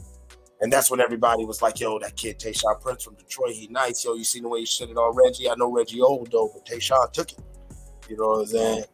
And then that year where LeBron finally got past Detroit, Tayshaun had the fast break, and LeBron said, and just looked at him. And then remember against Boston, I forgot who it was against Boston. He chased him down. And then 2 plays later, he did that dunk with no concern for human life where he just dunked all over, what was that, KG and Ray Allen? It was either Ray Allen or Paul Pierce. It was 2 of the 3. He dunked all over them niggas and just walking down the court with the ugly face. Man, he beat the Boston Celtics so bad. Some motherfuckers hate him to this day, and they retired. Mm-hmm. I remember Boston have him down like 3-1, 3-2, Yep. came all the way back and whooped their ass. And I'm talking about this is the team with Varejao and all that, where like people don't understand. Shout out to what he did, even though he didn't get a championship that first run with Cleveland, because he's literally doing this by himself. Like, no offense to some of the people, like Danielle Marshall, and these guys are great guys off the bench and great role players, but like come on. Of course he wasn't going to get it, but look at what he was doing and look at his numbers back then. Holy shit. Yeah, anytime they ask Pop who's the best player in the league, he don't hesitate to say LeBron James. Yeah. I mean, how could you not say LeBron James? I mean, Steph is still a monster. There's all these great players, I don't know. Kawhi just stopped giving a fuck. Kawhi just checked out. He got him a bag and a couple rings, and he just said, "Fuck it." I don't even think he'd be injured like that. I just think he don't even. I just think he's anti. You know what I'm saying? And I ain't mad at him. You never know what kind of weird shit you see it up there. You know what I'm saying? Once you cross onto that side of the thing, so he probably a real nigga at heart. Who just I'm not for the fuckery. I don't know what, bro. He's hard to read, bro. He just strikes me as a weird dude, bro. Kawhi Leonard. He strikes me as a real dude. I don't think he's weird. I think he a solid. I think he a solid guy, man. I think he I think he I think he really just anti, like, yeah, with the social media, and then think about it when he was real, when he was first up in there, motherfuckers was trying to, they was trying to play with his words on a couple different interviews, and he just shut it down quick, and all of a sudden, like, yeah, you don't get this access no more, nigga, fuck that. And the bar's closed, like, you know what I'm saying? Oh, y'all can't act right? All right. Well, look, I'll see y'all when I'm out on the court playing ball. Other than that, I'm over here living my life. And I think more players should do that. I mean, sometimes, you figure he got his stats alone and who he is. He don't got to really throw himself out there and sell himself. You would like him to. It'd be dope, but come on. Would you? Would you? Yeah, to a certain degree. I feel like, see me, I'm an extrovert and I am my comfort zone. So, you know what I'm saying? I'm outside anyway. You know what I'm saying? Where it's like, okay. But, I know a lot of people, and, even those outside as I am, I'm very anti. I'm very like, I would keep my circle small, but as far as access clips, camera couldn't find the bad side of me. I'd be in that motherfucker every day, smiling like I was Tony Stark from goddamn Iron Man. I'd be absorbing that shit up, like, yeah, get my good side. Yeah. This is the Boxing Scholar's favorite breakfast, brought to you by. I'm talking about, like, yeah, I'm a walking check, nigga. Like, yeah, like, I want you. Because when I hear celebrities talk about, the like, dang, we can't even go eat at a restaurant without paparazzi. But I'm like, bro, that's a good fucking problem to have, because I be eating at these motherfuckers with no cameras in my face. I can never make a Cub appearance and demand $20,000 nowhere in my fucking life. That's an easy trade-off to me. I would give up my privacy for that. As long as they not coming in my home with cameras, like no reality TV type of shit, bro, I'd sacrifice that little bit of time. Especially where it gets like I've seen it. Like, you know what I'm saying? Like, I've been around too many rich and influential people where it's like, it gets to the point where, dude, we're just chilling at the crib, or it'll be something like, all right, I'm smoking the blood. Oh my God, he's smoking the blood. Does he have a case mandate? Isn't he on paperwork? Oh my God. Is that his kid in the background? Oh my God. Or just random shit like saying, some of these cats, they play. You feel what I'm saying? Some of these cats is like, all right, yeah, I'm with this other female, but low key, my female knows, like, this is how we play. But Now, the cameras is out and I'm just chilling at my house. We're not even doing nothing. You feel what I'm saying? But, you get some weirdos in your personal business or now when it comes to the kids. And that's always a slippery slope because, sometimes people get involved their kids just, being on social media, just showing their parent side, just showing whatever, trying to show human moments. But then, you got your kids out there to where, hey, if your baby look weird and then motherfucker in the comments with some jokes and that fucking joke just lands and now everybody's calling your goddamn baby mutant baby or whatever the fuck. You feel me, Scholar? Like it's a slippery slope. I got you. I ain't gonna lie. Now that one right there, I would draw the line at. But then I don't even know if I would respond. Like I remember when Beyonce responded to a fan who was talking about our baby's hair. I'm like, Beyonce, I understand you responded, but at the end of the day, I don't even know if I would have got it. Her and Jay-Z are fucking sitting on like $1 billion, bro. Fuck what a YouTuber say about my fucking kid. She a millionaire, bro. Scholar, you know how petty I am? I could be a trillionaire. I might motherfucking even just have people if I always said the beehive is motherfucking paid by her. It's probably just her and her sister under like a whole bunch of body counts. It's really Beyonce. There's no beehive. It's just she got body counts. Yeah, her Solange and Tina, you know what I'm saying, and Kelly, the four of them on body counts, lighting your ass up. I'm talking about you bitch ass punk motherfucker. The whole time they doing that, one is tracking your IP address, you know what I'm saying? They ordering a whole bunch of pieces to your house. It's petty. They at your neck. You know what I'm saying? Every morning you come out, there's eggs on your car and shit. God damn, man. They TP in your motherfucking front porch. Yeah, one time I heard Charlamagne say this, and I didn't even know this shit. He was like, when Kim Kardashian, when a paparazzi shows up where Kim Kardashian is, they not just showing up there. They calling them before telling them, hey, we're gonna be at so and so and so. When I found that out, bro, I immediately was like, man, these motherfuckers are crazy, bro. Oh, only a sicko does that. And it's like, oh, look at me, I'm pretty. Like I personally, like maybe I'm just getting old and grumpy, but honestly, I'm done with it. Like I don't care how fine you are. I'm like, if you're a bitch that's in your phone too much, you know what I'm saying? Like I don't even want to no more. You know what I'm saying? Oh man, we just random chop up, man. Man, come on, big brody, man. We on random chop up, man. We talking about just basically, the scholar said that he will trade some of his privacy for fame. So he's saying that some of these celebrities are on bullshit when they like, yo, we can't even live our lives or do our thing. And, he's like, shit, if I'm making that sort of money, I would allow people that access to me. And I'm like, me personally, nah, man, fuck all that. We really ain't even on that. You know what I'm saying? We just, there's too many moments, like human moments with the kid, with your wife, look at the Dana White situation. You know what I'm saying? Which I'm glad we caught it on camera, but you know what I'm saying? Like imagine you and your girl arguing, and you don't even have to get physical, but you and your old lady arguing, and now there's this footage of you screaming at your wife. Even if you're right, it's taken out of context. Like, come on, man. Like, you got to give a lot of people their lives. What's going on? Shout out to the big homie Mark Nash. He's up in the motherfucking TP. Puff, and salute. What up, my guy? How you feel? Oh, man, I'm feeling amazing, man. Just over here vibing right now, man. Me and Skylar, me and Deuce was talking about Kobe Bryant, LeBron James. About who?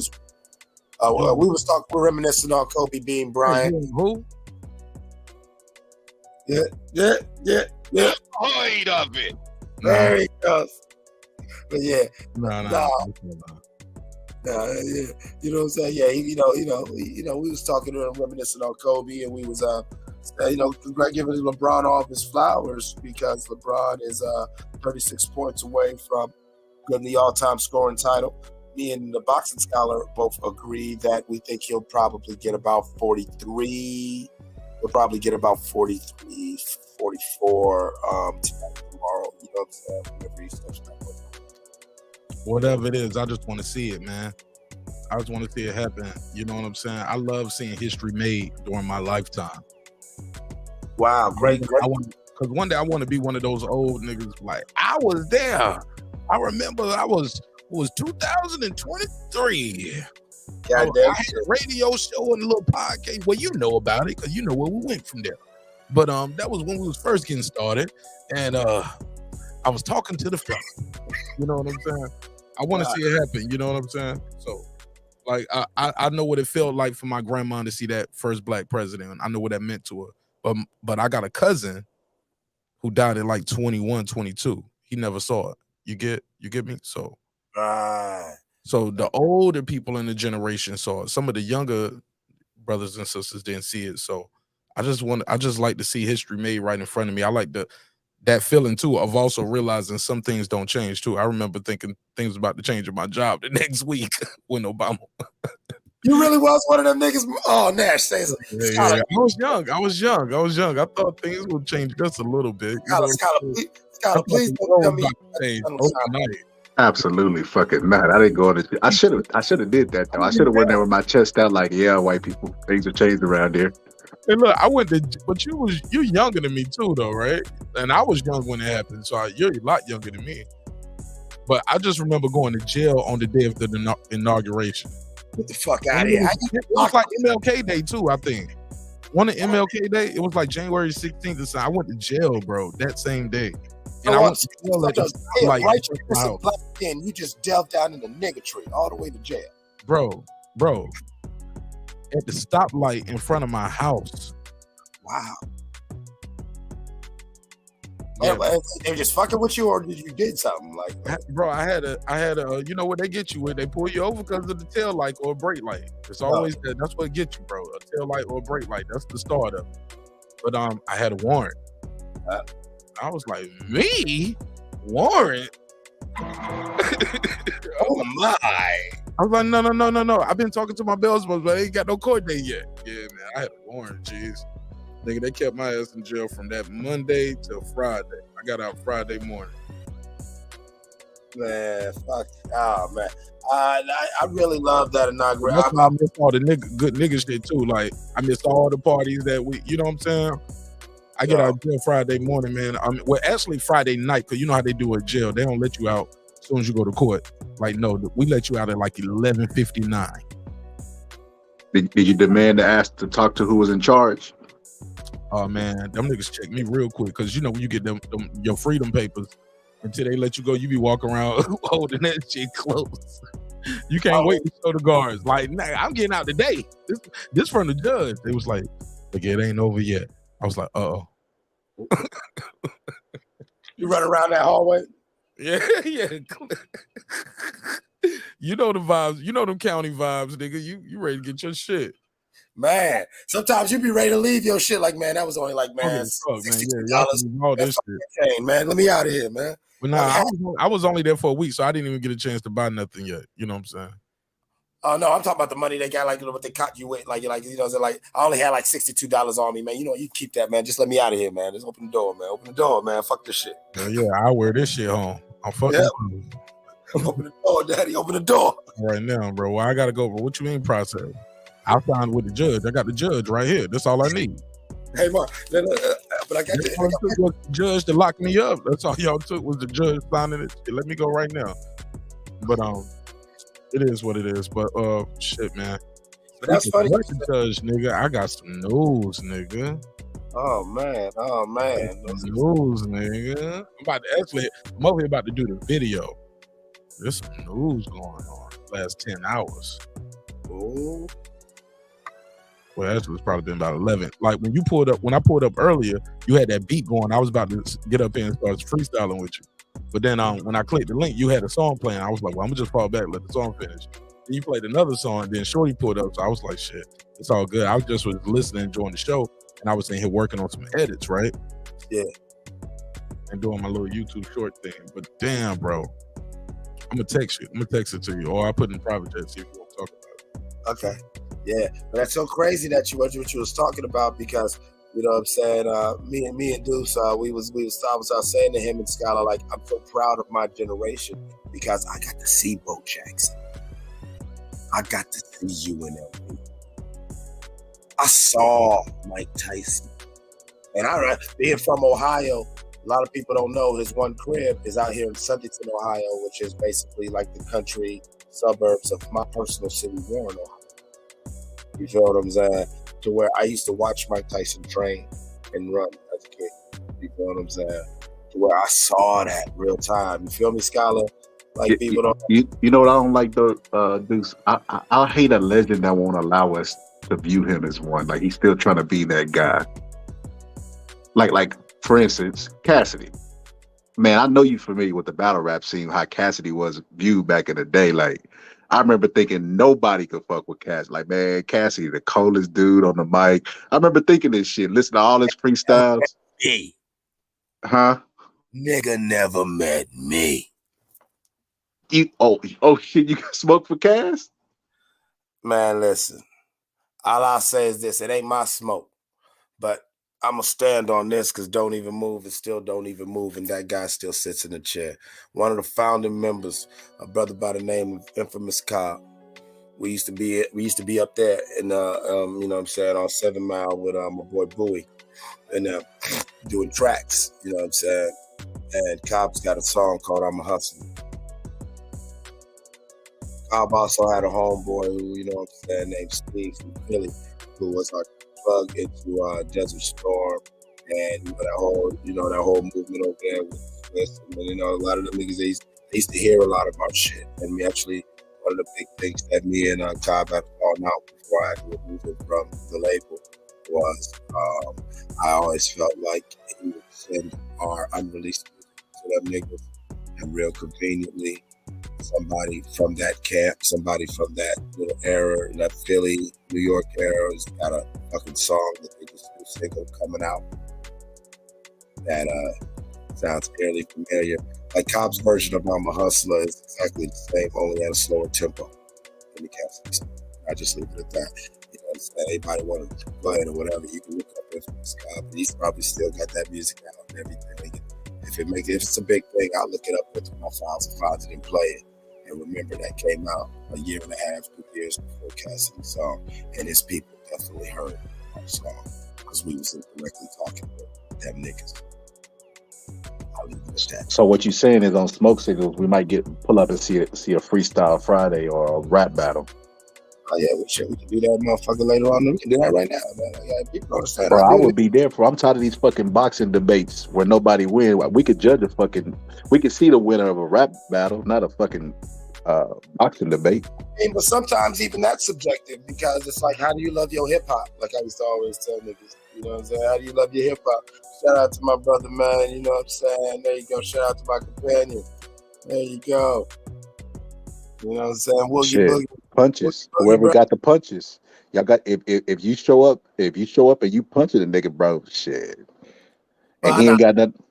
I seen shits where, you know what I'm saying, like there's the home cooking, like, you know what I'm saying, and, you know, this nigga says, yo, Ubu Kanubu, I'll blow out your noodle. Oh, yo, son, shit, nigga. You sitting there like, man, fuck, I'll slap the shit out of it. Facts. I be wondering sometimes if they could do it like backstage and just put that on the main screen so you can still have a live audience, but they don't affect the rap battle. Cause you right, man. They be like, nigga, y'all like that? Y'all fucking with these bars? Yeah, the bars ain't that hard. Like, not only do I want to boo him, I want to boo y'all. Boo this whole shit. Boo it. Like, man, it'd be killing me sometimes. So, you know, but yeah, but no, that's actually a true story. And I know ill will to the brother Cassidy, but I will always stand on that. As CEO of the label, I felt like half the reason why we, like me and a lot of the brothers from the original days, we often say that, you know, we were like at that weird time, like we were doing all that hand-to-hand sales, and the game was changing. And it was like we found ourselves ahead of the game, but so far ahead, they're not ready for us. And our style and who we were as people was so 80s, 90s that a lot of the newer generation motherfuckers, yeah, they're going to try to avoid us. You know how the world is now. A motherfucker can try to ghost you. You know what I'm saying? Try to Freddy Krueger you, like if we just act like you ain't over here, you ain't there. Type shit. Yeah, that sounds good. I mean, there's only one way to find out. You know what I'm saying? I mean, he ain't gonna do it for for free, and I definitely wouldn't do it for free. But, I might just do it for the bars. I wouldn't even do the damn bars to bars. Yeah, that's actually a good point right there, Doc Strange. You actually killed him right now. Put that on the screen. Put that on the screen here. Yeah. Like you know what I'm saying. I heard beyond. Like I've always tell people that the weirdest thing about the shit is, motherfucker, we grew up. You know what I'm saying? We grew up, and our favorite rappers and the artists we gravitated to, we related to them because they were on the shit that we were on. Nowadays, these rappers, they be trying to cater to fans. You know what I'm saying? You know what I'm saying? Like, oh man, yeah, you know what I'm saying? Oh, shout out to you, Clint, man. Hey, what's happening, bro, man? Shout out to Big Unk, man. You know what I'm saying? Let me get you over here. Get you together right, man. There you go. All right, there you go, man. Puff, salute, big bro. Yeah, man. Hop on the panel if you ain't doing shit, man. We ain't doing nothing. You know what I'm saying? You too, Jax. Hop on the panel. Let me be okay. Rick Glazier, I don't know if you read a real Rick Glazier or who you actually are, but I do appreciate you being here. You know what I'm saying? I just need a little bit more confirmation of who you are before I rent you up. I just rent you everybody, even though I ain't got no goddamn fans. I can't just give everybody a rent. I don't even know. But I appreciate you for pulling up and interacting. You know what I'm saying? And I appreciate the smoke, Rick Glazier. That panel's for you too. Because if you gonna tell me, Cassidy gonna eat me up, come say it to my face, Rick. God damn it. I ain't worried about it. Oh yeah. That's right. Wake that ass up. You know what it is? It's smoke signals. Oh yeah. Need a little excitement? Yeah, bitch. Wake that ass up. You know what I'm saying? There you go. Peace to you, my brother. Welcome back. Yeah. You know what I'm saying? But I forgot what I was saying when you had left. But yeah, you gotta stand on business when it comes to that whole that situation. You know, I've always gotta, you know what I'm saying, stand on it. Ain't no beef or ain't no nothing like that. But, you know, that is the timeline and the breakdown as I've always understood it, and I've always felt a way about it. You know what I'm saying? And it's funny because, you know what I'm saying, I got my big bro, you know what I'm saying, Dark Strange in the building.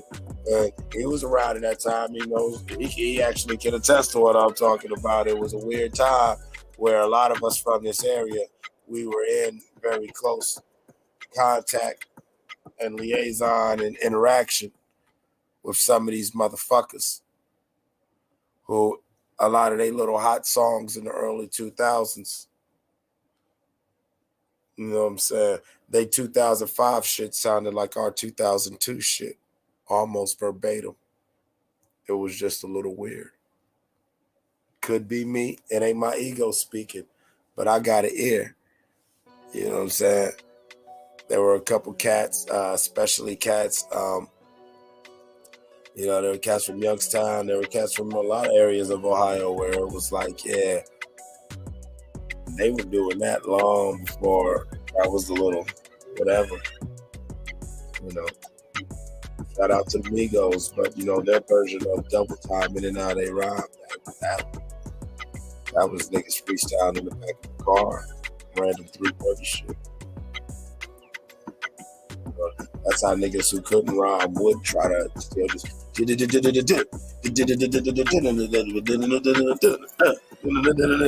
to jump on the beat like that. You know what I'm saying? Keep it real simple with some little bouncy shit and some, you know what I'm saying, real provocative shit to say at that that last bar, you know, that way you ain't gotta go too crazy with it, but it's catchy. But you know, that's a culture too. You know, if you really ain't, you know, if you really don't fuck with the music, you really don't understand that there is a culture, there's a whole vibe to the whole shit. vibe to the whole shit that you can honestly just observe and see where niggas got their thoughts from, where, you know what I'm saying, what school they trained at. You know what I'm saying? You know, I always loved that about Wu-Tang because that was so true. You know, hip-hop is still like kung fu. Like, there is no one best style. There is no one best fighter. But you know what I'm saying? There are certain styles and there are certain whatever that, yeah, if you're a master at this, yeah, you can do these certain things to where some of these awesome feats, when you know what you're looking at, that's what you're supposed to see. It's just like boxing. It's just like MMA. You know, this person's a good striker. I want to see, you know what I'm saying, crisp punching. You know what I'm saying, mixing up the angles and the looks. The punchline MC. You know what I'm saying? I'm telling you, hey yo, beat down. You know, I'm telling you who I'm really fucking with. Man, my nigga RJ Payne, man. I'm telling you, he really bringing that punchline shit. Like, oh my God. I can imagine RJ Payne in a battle rap setting, man. That would be terrible. That would be terrible for whoever. You better put him up against somebody who can really take a punch. Because, man, like, it's so classic and it's so vintage. It almost reminds me of being in the hallways of the lunchroom. You know what I'm saying? The way he just... You know what I'm saying? And each of them volleys is actually a crazy little, you know what I'm saying, one of them things where you gotta pause and be like, oh, there's about 2 or 3 layers to that motherfucker. Yeah, that's pretty dope. Hey, Clutch, you know who I used to fuck with? I had to stop fucking with. In the battle rap scene, Tay-Rock. That motherfucker used to have gun bars for days. But the moment his homeboy got beat up and that motherfucker ran, bro, that shit don't even look it don't even sound the same no more. Now that you know it was all just music, it was all just rapid entertainment. Yeah, that aggressiveness that he brought and added to his music, along with the punchlines, it ain't got the same hit. Cause you like, man, this nigga ran and left this fucking homeboy get jumped, bro. This nigga a bitch. Yeah, man, got footage. We got the tape. I got the tape, nigga. I gotta get that drop in this society, nigga. I got the tape, nigga. This game whooping your ass right now, nigga. Yes, I don't care what you say. This you get your ass whooped on TV. This can't whoop your ass the other night. You know what I'm saying? And on some real shit, back that we was talking about generationally, we came from that generation where, yo, if you lost the fight, you lost the fight. It's all good. You know what I'm saying? We'd be like, you know what I'm saying? Like, yeah, hey, Scholar, he beat your ass, nigga. It's all good. You still my nigga, but nigga. Your ass, bro. Get your ass whooped. Hey, he died 1,000 deaths, bro, on being on film and not helping his homeboy. It would have been better for him and his homeboy to get packed out than his homeboy to get packed out and him to be like, man, you know what I mean? Them niggas pulled a gun on you? Also Snoop Dogg shit. Nah, like, for real, like, I used to always tell people when I was, you know what I'm saying, a younger, it wasn't even about me being a rowdy or me being a blah, blah, blah, but the culture of the areas I was living in, motherfucker can't just run up and try to fuck with Boxing Scholar and I just let it happen. Because the story isn't, yeah, we ran down and whooped on Scholar. The story is, yeah, we ran down, whooped on Scholar, and Eclipse didn't do nothing. Nothing. Yeah, that used to be a disrespect sign to the person that's there. Like, yeah, nigga, we beat the shit out this nigga in front of you, and you ain't do a damn thing. Where, you know what I'm saying? That's why, you know, I really got on my anti thing where, you know, I don't really like build with certain people because if I'm around you, I gotta feel like if it's going down, like you know what I'm saying? Because, you know, I got a couple of homeboys where we got stories where, no, we didn't win, but it's all good. You know what I'm saying? We gonna go down together. Batman and Robin, we gonna go down together, win, lose, or draw. And you know what I'm saying? And like you see a gangster got gray hair, we made it home. You feel what I'm saying? That's all that mattered. We made sure we made it home. I'm talking about, like I said, I didn't have full on Dust to Dawn moments, man. Vampires included. Literally. You know what I'm saying? But niggas made it home. You feel what I'm saying? That's all that matters. Niggas made it home. Hey, not only that, Clips, I never wanted to be the nigga that would be the subject of somebody else's glory story. Like, when they be like, yeah, man, you remember we ran up on them 3 niggas and beat the shit out of them and none of them niggas did anything? Yeah, that was good times for us. I like, nigga, I would never be anybody else's glory story. You got me fucked up. Right, man. Like I ain't even gonna lie. I got packed out a couple times, and I had motherfuckers who didn't do a damn thing. And I ain't gonna lie. I even sometimes got put in the spittle. No shit. You know that I got thrown in the spittle.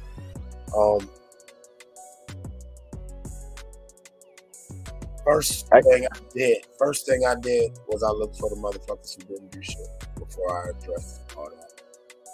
I'll just leave it at that. Like say I got jumped by these niggas over there, but you was here and yeah, you just ran. Like I'm out the hospital looking for you, like Scholar. Like straight up, like I need it, homie. Like you play me, baby. Like, you know what I'm saying? Like for real, I want to fight. I want to fight. Like, you know what I'm saying? And then I'm gonna deal with these niggas. But yeah, you have me twisted in the wind. I can't even fade that one time. Oh man, but I came from a different generation where that meant a lot. You feel what I'm saying? That meant a lot. Like, you know, that was serious smut on your name if somebody could say that. Like if somebody could say that they packed me out and Scholar just stood there saying that, oh, that ain't got nothing to do with me. That would either, you know what I'm saying, how niggas would read that as you either line me up or you just straight pussy. Hey, you know what, Clips? That's another reason why I always keep my circle small, because you never know what beats your friends. You gotta know your friends, man. Like, if you know your niggas ain't gonna get in no shit, like, you know, like, okay, if this nigga coming up won't smoke with my nigga, I know my nigga. He ain't really did nothing to provoke this situation. But sometimes there's some niggas out there who go around looking for shit. And if you put them in your circle, you're gonna constantly have to have your head on the swivel because they always in drama. All right. I made my bones as a wolf. Okay, I'll be honest. I made my bones as a wolf, stick up kid for real. Right? So I had to clean my face and clean up my act.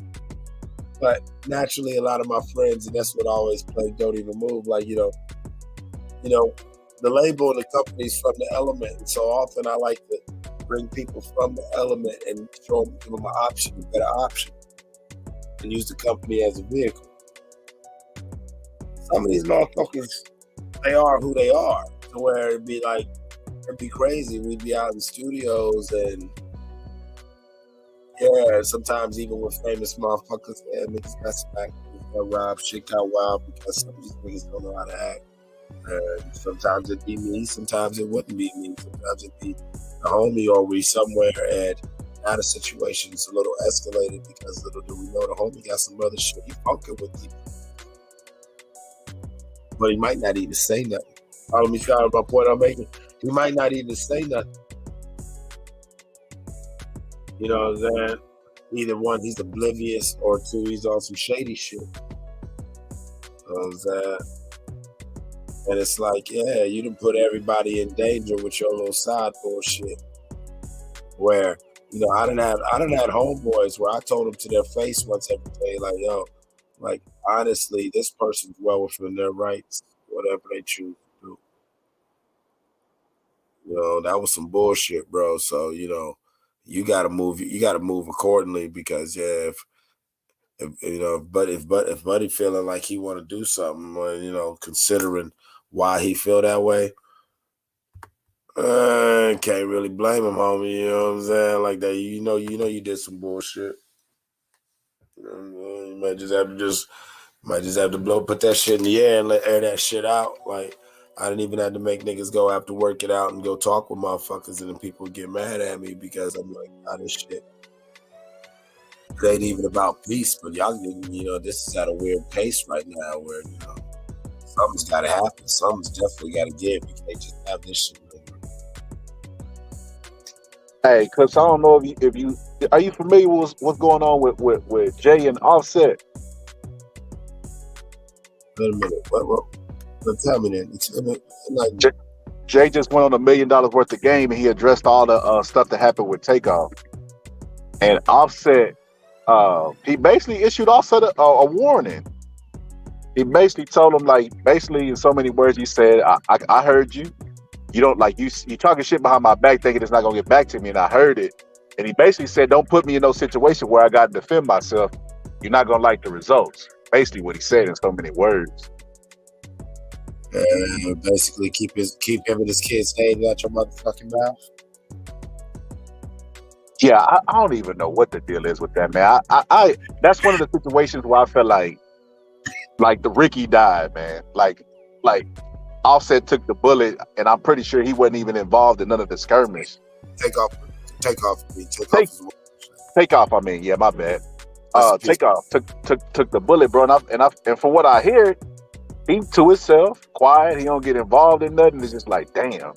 So with them circumstances for like this to still be going on, where Jay Prince and Offset is sending messages to each other, bro, I'm just like, man, I hope no charges get brought up on this shit. Man, listen. First of all, blood's been spilled, and that's going to have to get rectified some way, somehow. And yeah, I already see this shit. I just hope it doesn't go out of hand. And I said it. I actually mentioned it on a song I will be releasing soon, because when it happened, me and Mark was actually talking on the phone. I was just leaving work, and I called Mark.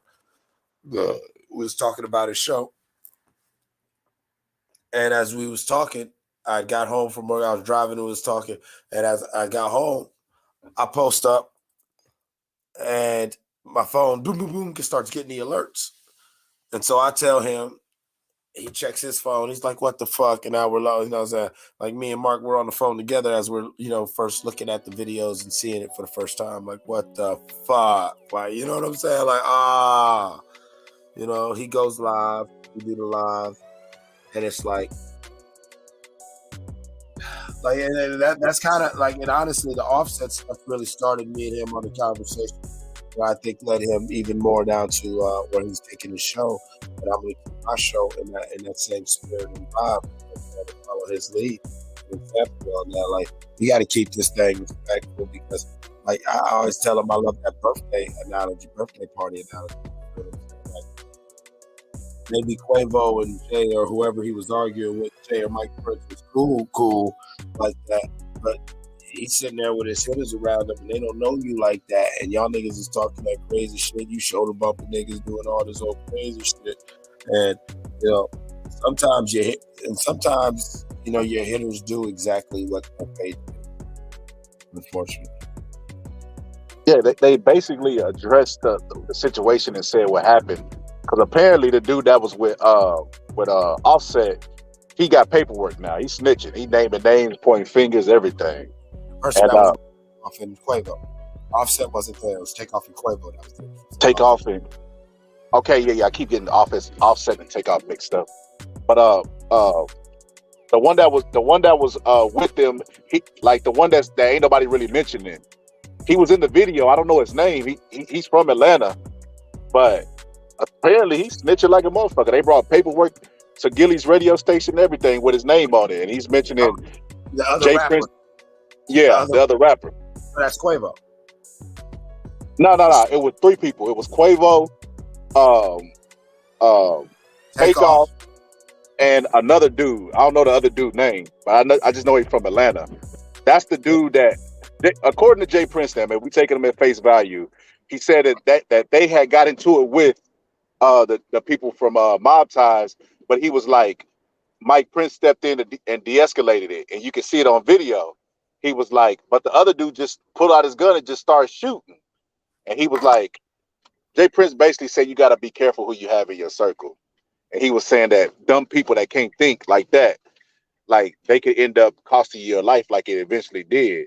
And he was like, he was just saying that he his condolences to the family and stuff like that. But like, I don't even know how to feel about the situation. I kind of, as high regards that I hold Jay Prince, I kind of feel like he should handle this situation better, being the OG in the situation. I think he wasn't even there. It was his kids. Like, there's a whole bunch of little niggas, like, you know what I'm saying? But, people forget that these little niggas is little niggas that's millionaires with money and bosses and all like that. And so he's like, yeah, I'm going to let them play. He was probably somewhere in Belize or somewhere minding his business. And, here it is, his son's wilding out at these dice games and whatever like that. Again, that's the only thing I really, like, as much as I want to like be like bam and shooting the bell, it does seem like it goes bad, and that just lets me know that there's probably the hitters around. You know what I'm saying? Them group of guys don't play, and when you are really fucking around, that's how I look at it. Like, yeah, like you said, if the nigga pulled out his gun and started shooting, yeah, I can see their side just letting it go. And next thing you know, unfortunately, Takeoff loses his life. And like maybe the major players, the Quavo and Mike Prince or Jay Prince, maybe they weren't even beefing or even whatever like that. But now it's all weird because, yeah, Takeoff did die because niggas weren't shooting. That's what I mean by it. It's messy because it's like, come on, man. When Quavo and them was on Instagram and Twitter calling mob ties, we know what that was for, bro. The niggas they was fucking with the movement. And if Clips come down and Clips get into it with my brother, he end up dead. I get it. My loyalty's supposed to lie with my brother, but at the same time, you was under my watch. I'm supposed to keep you safe at the same time. That's not supposed to happen. If I'm really a boss. Yeah, it should never, yeah, and what it's basically proven, both the incidents with Duke and Jeweler and with Takeoff, is basically proven that the big homie Lil J, all respect to him and everything he got going on, you know, PML 6, but it sounds like his sons aren't ready to really truly grab the reins because, you know, I'm sure there were 1,005 incidents, you know, back then with him and Rap a Lot. Once again, they're lucky there weren't camera phones and shit back then. Yep. So, you know, that's why I'm just, because, you know, and being in the industry and being of the element, I know how murky the waters get. So, mind you, I'm not being political for any alliances or any whatever. I'm being political because I could see it as a situation of somebody who Takeoff and Quavo are with is getting into it with somebody who is with them, and at the same time, Quavo and Jay Prince, they're just talking shit to each other. And somebody from either side, one of the lower, you know what I'm saying, one of the niggas that's just around, take it up to that next level. And we here now. I mean, in real time, the more I was looking at it, that's what always hurt me. It felt like that's what it was. And yeah, like you said, a real boss, you wouldn't even allow that. Sometimes it sounds fucked up, but sometimes that's why the little homie shuts the fuck up. Or, you know, when you the hitter, you know what I'm saying? Nah, you ain't supposed to be up here mingling and talking with girls, and you don't smoke. You ain't smoking blunts. You ain't drinking. You ain't whatever. Nigga, you on the clock, nigga. And you standing over there on, like, you know what I'm saying? Like, you know, people don't, you know, like, it's different for me, you know what I'm saying? I was blessed to be around militarized civilians. You know what I'm saying? It wasn't just motherfuckers who wore certain colors and, you know what I'm saying, and did shit with their fingers. It was, you know, niggas who had actual protocol and discipline, and, you know what I'm saying? And actual, like you said, on some boss shit where you knew how to receive guests. Because he was a guest, you knew how to check that nigga. You know, you knew how to check that nigga respectfully. To where hopefully it would have went down in a way where guns would have never gotten pulled out at all. Yeah, they had Mike Prince on there. He was crying and stuff, and I was just like, I don't even know how to feel because, you know, I got my Texas bias, right? You know what I mean? I read Jay Prince's book. I looked up to him as a businessman, so I got that going on. But then again, I feel like the way they going about this shit is completely wrong. Like, bro, this nigga Offset, no matter how you slice it and dice it, he lost his brother. Oh yeah, Offset lost. Yeah. So like, he gonna be irrational. He gonna be emotional. He could have just reached out to the nigga and told him, "Call me when you ready to talk, man." I mean, them simple words. I mean, he's also doing that because he's also being attacked. Like, you gotta understand, once again, back to our original conversation, you know, said in the public eye, in the media, like, you know, they looking at that whole Prince family crazy. They looking at niggas like they do dirtballing the whole game, and they out here snatching phones, and they calling these, you know what I'm saying? Like, to where, as much as, yeah, I want to let you know, brother to brother, this should have never happened, and I can't bring him back, but we didn't do this. It wasn't on us, but let's make it right. I think probably it's going to have to play out in public. One, because not just the federal eyes that are watching. You know what I'm saying? Not just the federal eyes that are watching, but you know what I'm saying? The street and the personal eyes, and the fact that, you know what I'm saying, Takeoff. You know, what do I always say, Boxing Scholar? It always hits different when you're a love dude. Yeah. You know what I'm saying? And I always say, and it's sad, but a love dude, love people hardly die alone. Especially when they're taken. They get taken, they live forever. People never let them die. And they hardly ever die alone. Yeah. You take somebody from this world who is loved. Trust me, somebody loves them. Somebody is taking things from this world just as part of the grieving process alone, let alone revenge. Yeah. That's like after Dolph got murdered. You know what I'm saying? Everybody was so shocked that Memphis was on fire. I was like, y'all forget Dolph was a love dude. You know what I'm saying? I done lived in hoods that are active where a loved nigga got killed, and you'll be seeing niggas getting high just on another side of town, just anybody from this side of town that I killed. Just because I know the niggas who killed them come from this neighborhood. Yep. Like, out of irrational grief of rage and revenge, and you know, I just want to touch something. Or like I was saying on Mark's show, I remember because of my brother's ties to, you know what I'm saying, certain my older brother's ties to certain shit that was real big, especially in the West Coast in the 90s. You know, when Tupac died, I knew it was a thing because that whole, I'm not even from Cali, and I was in real time. I was, you know what I'm saying, I was around watching the phone calls of how active and dangerous it started being, how motherfuckers was going crazy. You know what I'm saying? Like, and it was almost irrational. It was like, you know, you're not even of this gang, but you know, you live in this neighborhood and you affiliate. So you know what? We touching everything on this side all week. All week, touching everything. And that's what I think Jay Prince member tried to avoid. So I do understand them for being very publicly very vocal and trying to get in front of it and let niggas know, do not let this escalate, you know, into some bigger shit. Because we will defend ourselves. And then, like I said, like,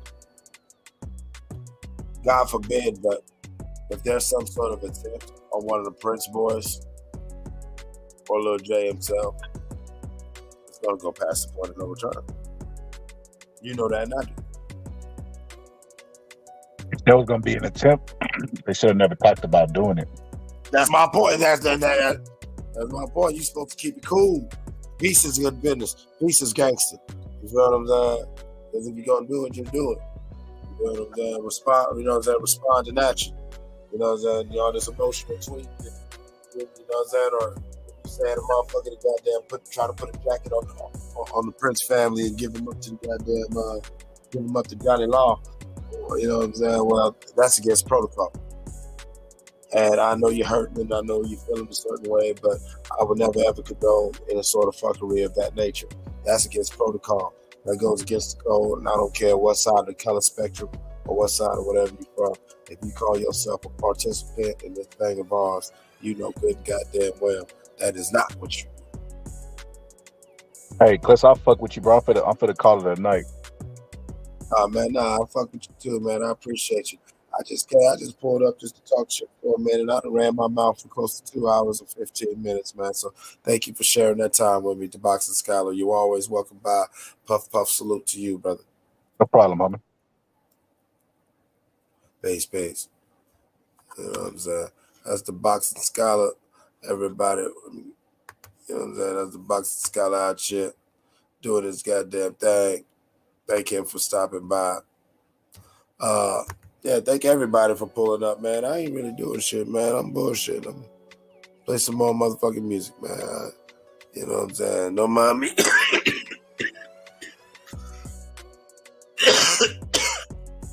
I'm playing a couple songs. Let me get up out of here, bro.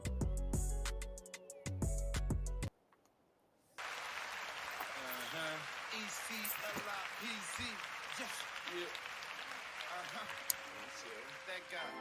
Thank God. That's right. Something to worry. I'll be goddamn well, ain't this a bitch? I was the man, but I was broke, so ain't much changed since I elevated my chips, except new cribs, new whip, new drip, new bitch. I'll be goddamn well, ain't this a bitch? I was the man when I was broke, so ain't much changed since I still got op squatting, baby mama talking shit. I'm still true to the game, yeah, I stuck to the script. But ain't my money makes money, and my bitches got bitches. I was never pressed for the fame. I was a gangster, don't forget it, I'm not a rapper. I just articulate myself in a witty way. Convey this Ohio hustle with Warren City slang. 330 is what we scream. In the valley of death where they bury kings and in prison are princes. Yeah, we up against it. Darwinism at its best forever. Up for the challenge. I was built for the shit when I was selling out my trunk. I told y'all back then, now I'm saying I told you so. Even though the fix is in, the long shot beat the odds and continues to win. Because I work for mine, grind hustle day and night, go extra hard. Emptiness is my form, necessity is my God. I am what I am, no less, no more.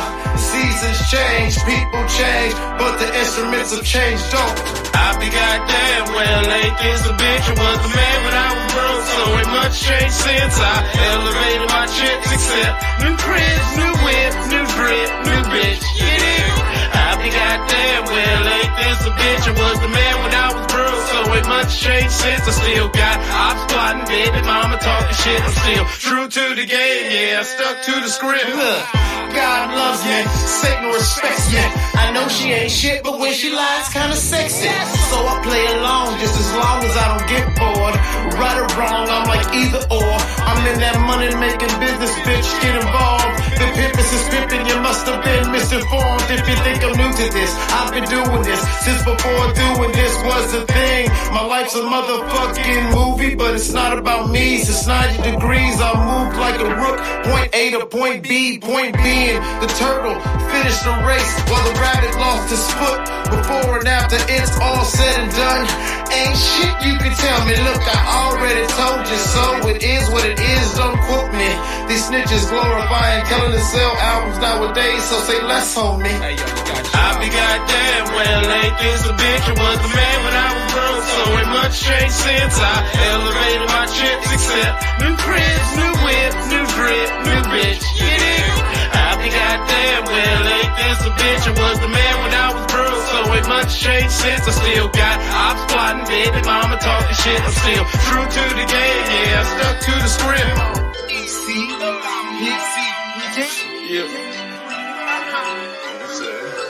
I think we find it really comforting to try to frame these as good versus evil, black versus white.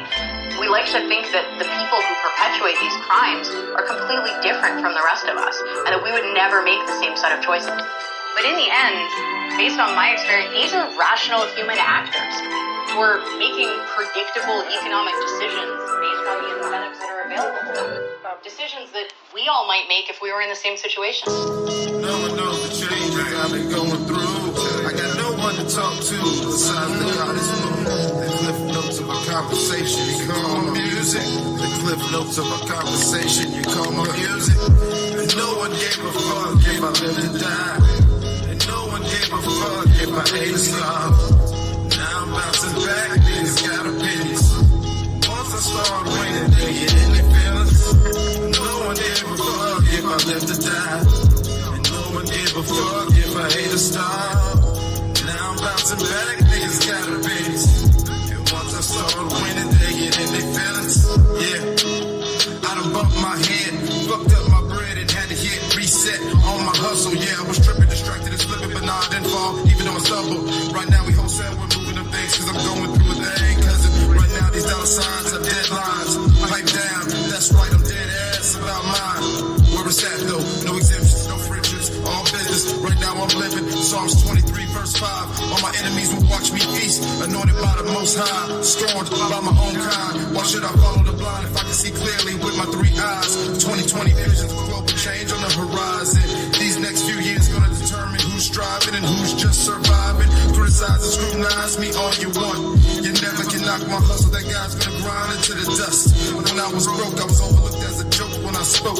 Now people feel a certain way about say. My words carry weight like bodybuilders on bitter speech. This is bigger than hip hop. No talk, seditious speech. I'm up against the government demons and my own people's home. No one knows the changes I've been going through. No one knows the changes I've been going through. No one knows the changes I've been going through. And no one gave a fuck if I lived to die. And no one gave a fuck if I ate a stop. Now I'm bouncing back, niggas got opinions. Once I start winning, they get in their feelings. No one gave a fuck if I lived to die. And no one gave a fuck if I ate a star. Now I'm bouncing back, niggas got opinions. And once I start winning, they get in their feelings. Yeah, I done bumped my head. I done bumped my head. I done bumped my head. Fucked up my bread and had to hit reset on my hustle.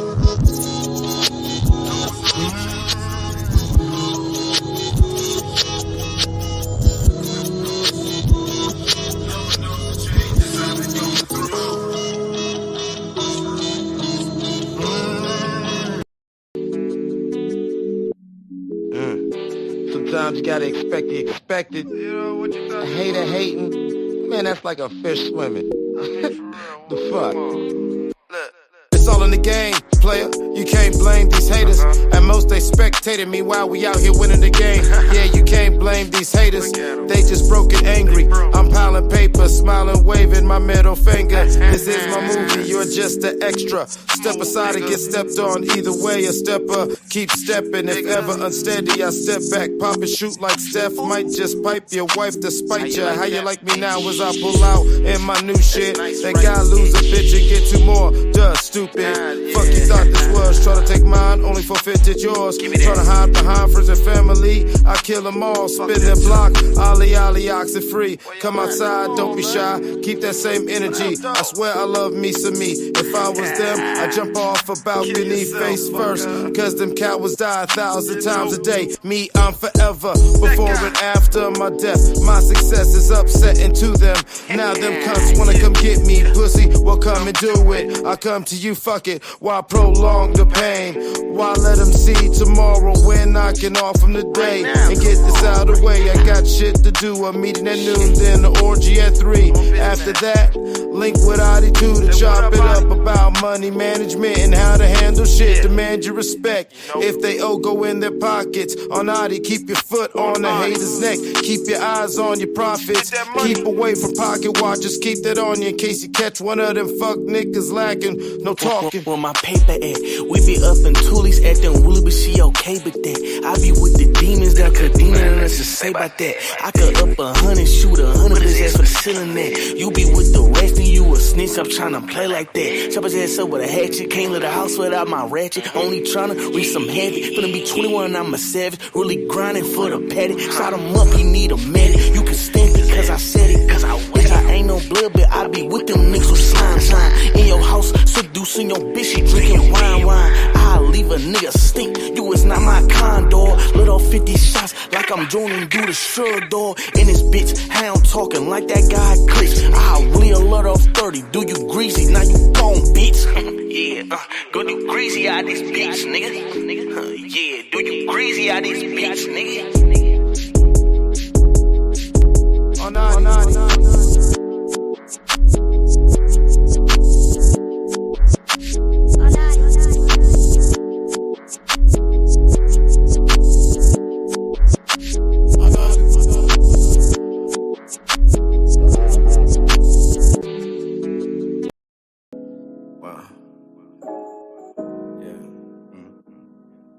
Beautiful. Yeah, real beautiful. Real beautiful. Look. Pineapple hair, don't care. Never be ashamed of your curves and your curls. Beautiful brown skin girl. Don't let it.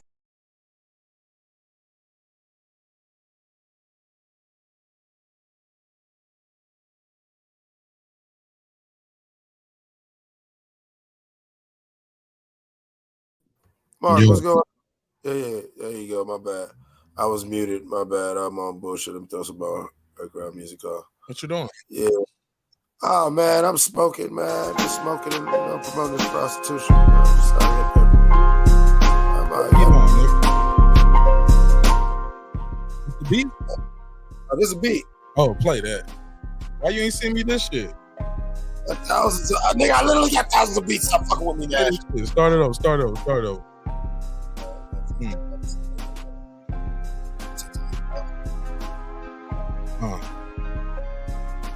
Yeah, that's Can you start it over? Turn it back up how you had it at first. Turn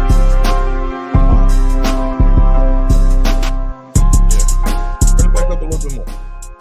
Yeah. Shit, fire, nigga. Like, you know me. I email you this. Writing tickets right now. I was just thinking about where I want to go with it.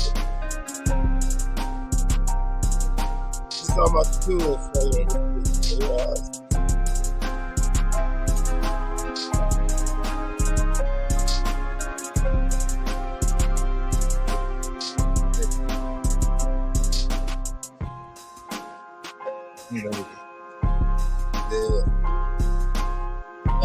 Okay, hold on. I'm just turning up, bro. Let's finish. Hold on.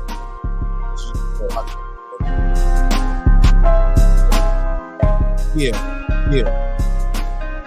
Bring it back to where that verse started there.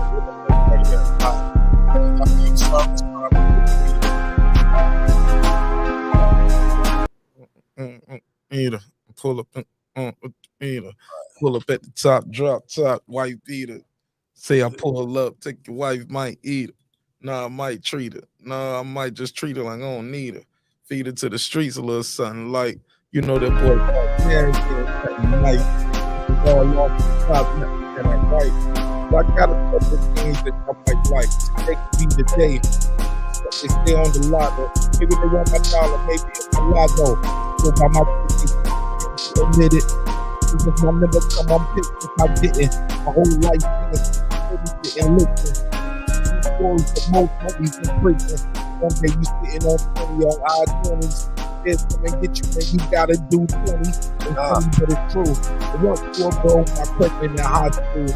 People started laughing. But the street focus never minded for the sex. Fast forward 8 years. Wanna know what happened?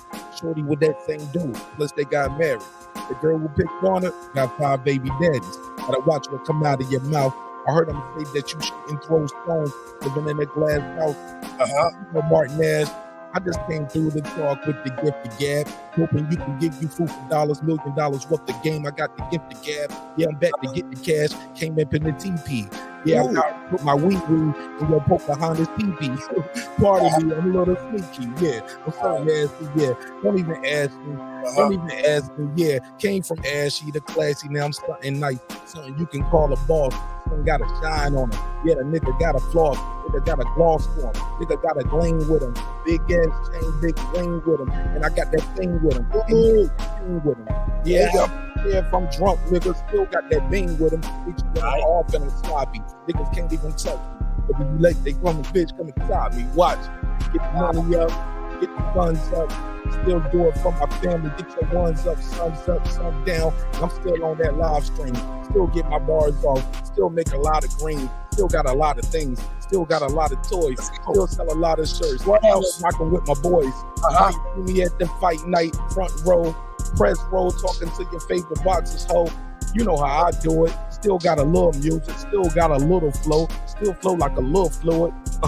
Cause it's all in my veins. Matter of fact, it's all in my cup. It's all in your gut. When I pull up, two tuck, what you want to do? Martin, that's good with the box and the ones, twos, and the checkmates.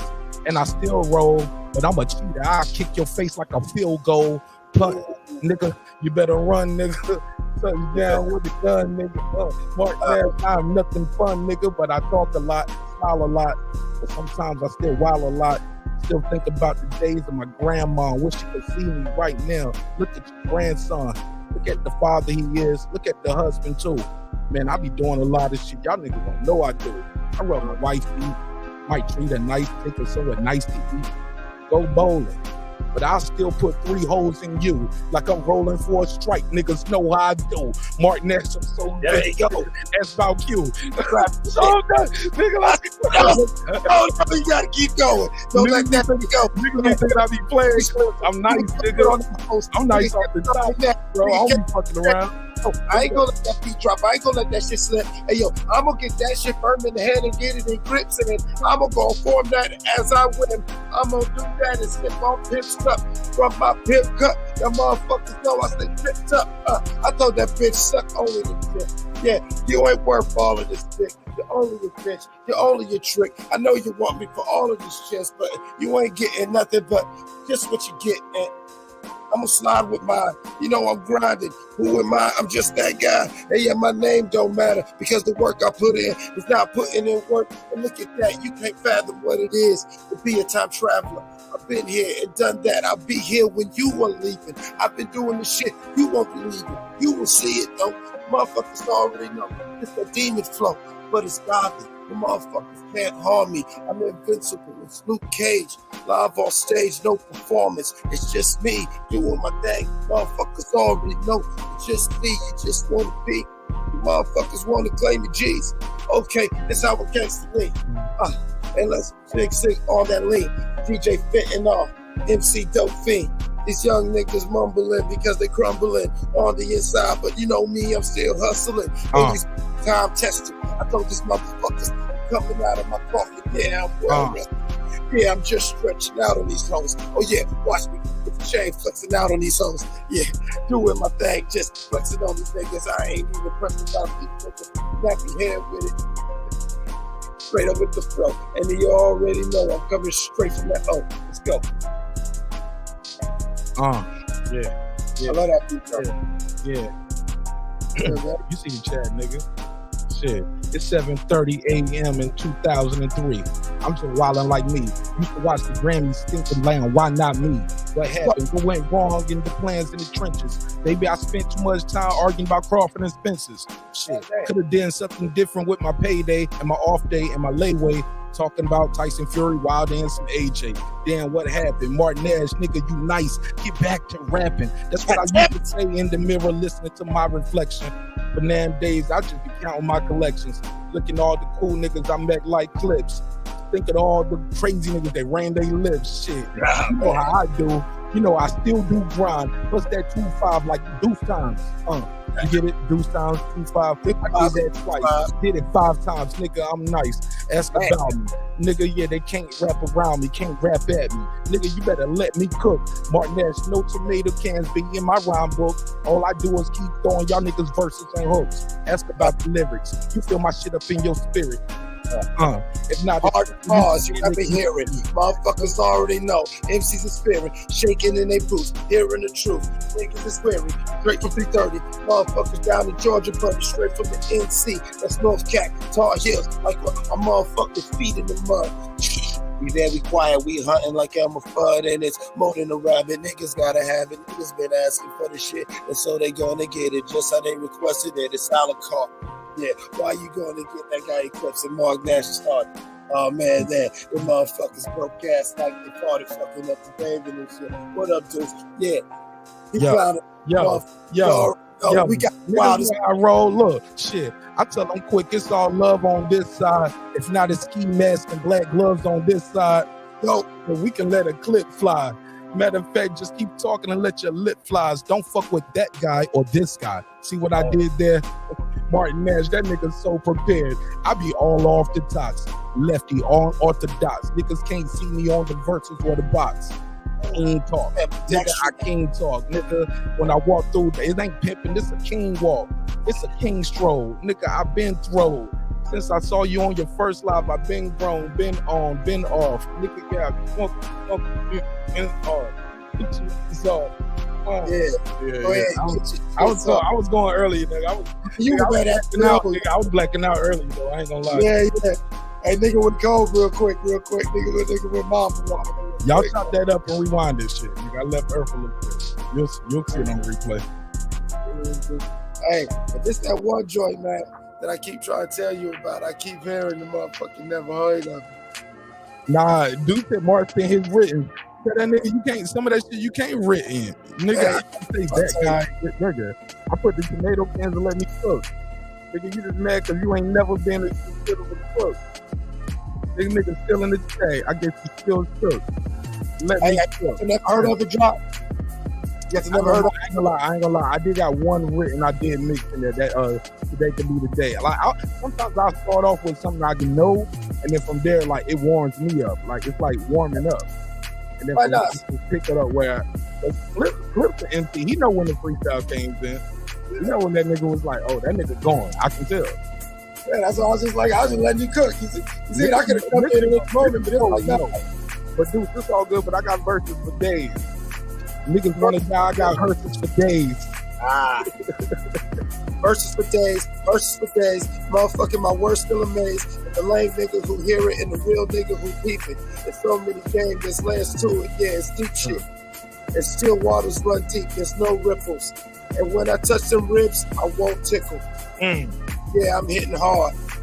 My cash is that guy he clips early. Fitting bars. Wake your ass up. Go and get the coffee. Tell them bitches get up off me. Now them bitches gonna stop me. And it's a juggernaut. The little nigga coming through like a giant when I'm on the spot. And I'm on your block. Talking about where we at. We outside with our chain on. None but chains on my neck. And my hand on your bitch. Grabbing the ass like, yeah, where's that? Oh, yeah. Better do something about that. Don't let them check you. I got your homie switching up on me. Oh, yeah. Got your bitch switching up on me. What you going to do? It can break a pipe or make a diamond. You know me, I apply it. So I ain't even tripping. These motherfuckers already know how he cooks this.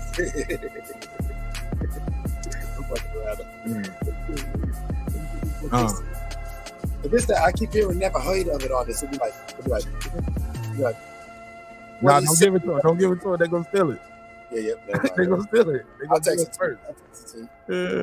Yeah, they're gonna steal it, man. They're gonna steal it and do it first. I got 1,000 of them. You already be stealing all my other pulls, nigga.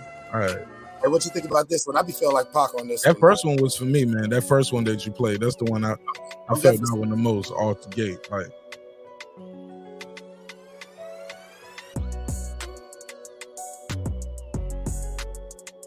this is cool. This is a dope one too. This got a dope vibe to it. Yeah, it's like a little like whatever. That's what I'm using background. Yeah, it's like. Who made the beats, Clips? X. He was on the show Lord X. Okay, he was the one at the bottom of the screen. Yeah, he had all that wild shit going on. That nigga bought a lordship. I remember him. Yeah, I gotta keep it 1,000. Lord X of Scotland. Shout out to him. Yeah. Salute to him, bro. Bro be going in. I see why you gotta be different. But like, you probably still he made that the piano joint too, that first joint. Everything I'm playing is from there. I need to holler at you about that one. I want to actually hear that shit again. I got you. I'm playing one more. I tell you, like I didn't necessarily that one, but I want to go back and hear what we were just doing. That shit was fire. I know it was. Oh yeah. Niggas is going in, man. Like, yeah. Let me hear one more. This is a little different. This is different. Right there.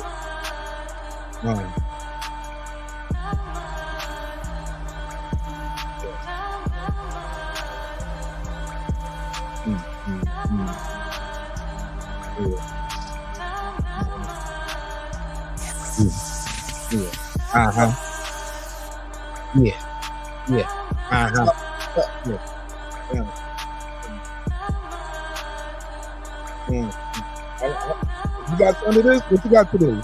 Oh man, you just go and just what's up. You just tell him, man, I give it, man.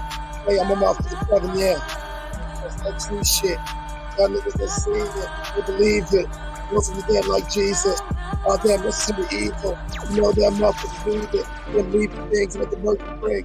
Go ahead, nigga. This hard right here. What's this? They do it like that. Oh yes, it's a different beat. Yeah, no, it's that same shit. It's not a beat. Coach, you got like 2 minutes. I can't hear you that good. You chopping up a little bit. This the same beat? Same beat. I like 2 minutes. Oh shit.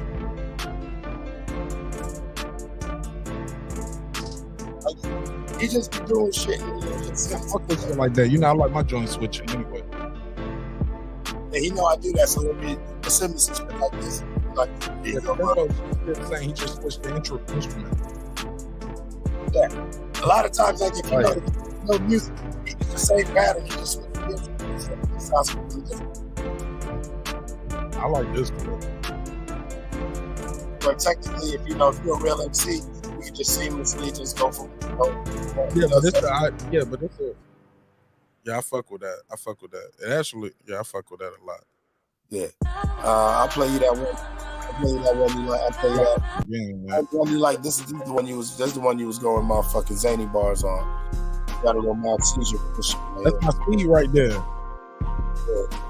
You got a mild seizure that one. It's not too slow, where I just be hanging up too much, but it's not too fast neither. But I can leave Earth on things like this.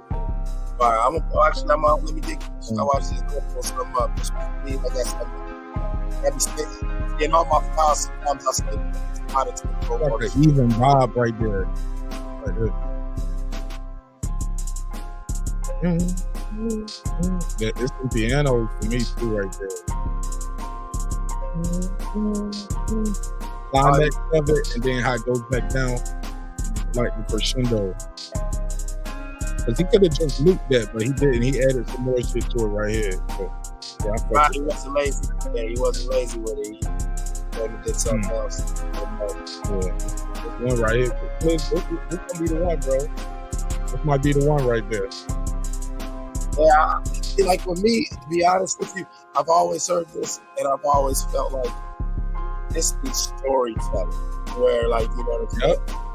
And I was like, okay, and so I could just come up with some shit, but it's like I really don't feel like it needs, like the story needs to be like it's got to take you somewhere, like and it can't be that basic hood tales or whatever. Like I didn't want to, I'm not going to do that everyday shit. So. Bro, you can rap about anything on this beat right here. That's what I like about it. You can rap about anything. You don't even necessarily got to tell a story. You can be just telling your story. You know what I'm saying? You can be telling, you can do so many different things with this right here. Like, it could be a story talking, it could be I don't know, man. I don't even want to say everything on live sometimes. You know what I'm saying? I don't even want to give it all away. You know what I mean? I already know, yeah. I'll fuck around it in this. Like, I see, I'll fuck around it in this right now. We just No. You could. Keep rocking. I'm fucking around, because I know we just fucking around with it. We got Let Me Cook or Rick Blair. I don't know who these motherfuckers are with them. I don't know them, bro. We having a good time, though. It don't matter to me, shit. Go ahead, run this shit from the top. Spit another verse. Let's go. Pause it, bring it back. I'm looking, it's pissing me off because it's just like on the basic one. Oh, this is a whole nother piece.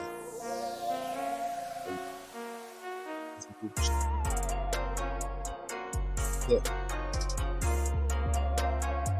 Early in the morning. Already been up. Already been beat up. Motherfuckers children beat up. Motherfuckers, y'all still sleeping, early in the morning. Y'all bitches on it. I've been already going. No sleeping, no snoring. Sign me up. Gotta get that. Get it back. We just like that. So that it's fine.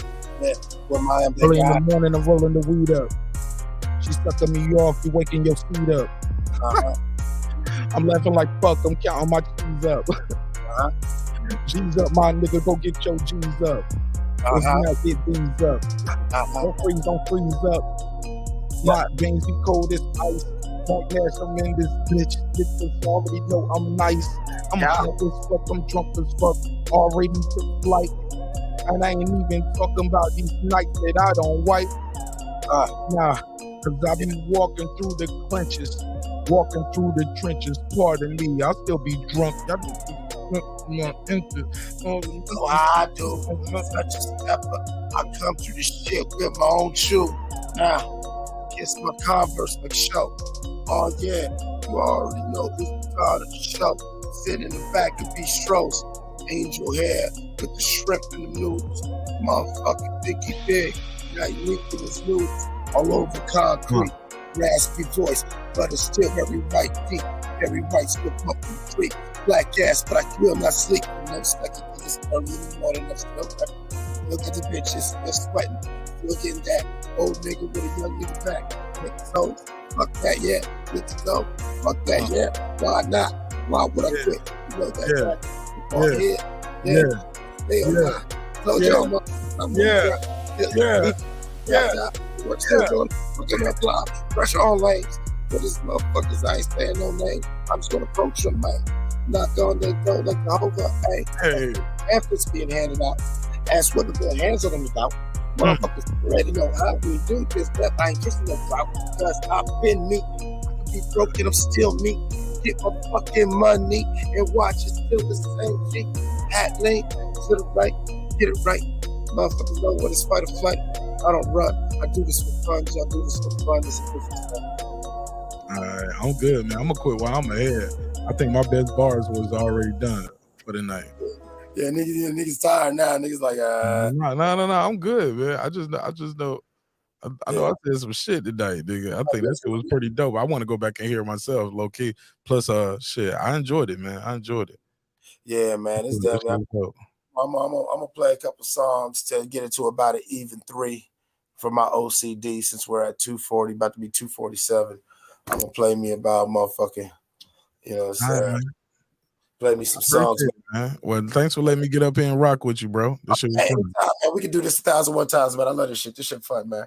You know what I'm saying? And he did black out for a minute. Mark, shout out to Mark Nashville, you know what I'm saying? That's all love, man. I'll see you on the next one. Let's do it again soon. Yes, sir. Send me that beat. I'm gonna send you that beat, yeah. Right now. All right, peace. Yeah, shout out to Mark Nash. You know what I'm saying? Hey, Deuce, if you're listening, man, you know, I never released this. It's actually on the album that I never released, but this song I'm about to play, you know, I love Bean so much that, you know, when he died, I was fucked up. So when I get real fucked up about certain things, you know, I just jump in the lab. And so, you know, this song I call 24/8.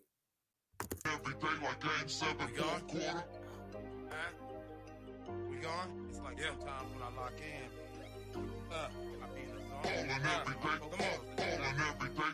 Put me in, coach. You know they can't hold me. This that grape and gold flow. I'm in the zone. I'm going Kobe. This beat got me in Mamba mode. You're witnessing greatness. I'm not passing the ball. I'm surpassing expectations, making it impossible. Look like layups and finger rolls. I gave my all to the game. Leave it all on the court.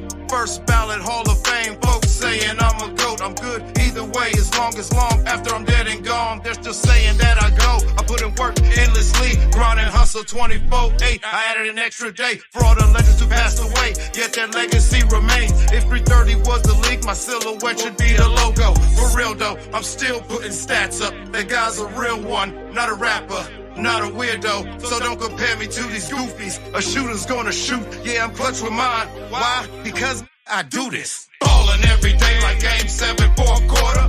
Running up the score on them, yeah, I'm going Kobe. I am my only competition. Get it while you can't hold what you got once you get it.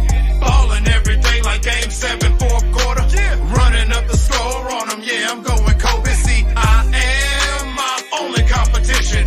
Get it while you can't hold what you got once you get it. My sonic catalog's like a long love letter to the game. Did hip-hop allow me to explain the many layers of feelings that I feel about you? First I'ma say thanks. A lot of history between you and I. We met each other in our infancy, then grew together. I never knew of a life without you.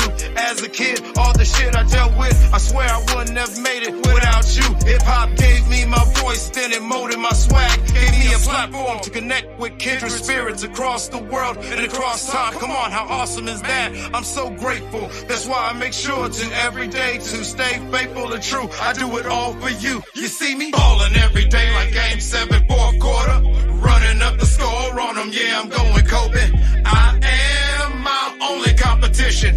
Get it while you can't hold what you got once you get it. Ballin' every day like Game 7, fourth quarter. Running up the score on them, yeah, I'm going Kobe. See, I am my only competition. Get it while you can't hold what you got once you get it. Did hip-hop. Did hip-hop. Did hip-hop. did hip hop. Ballin' every day like Game 7, fourth quarter. Huh? We gone? It's like sometimes when I lock in. I be in the zone. Ballin' every day. Man, we couldn't hear it, Mark. Oh, shit. The music was too loud.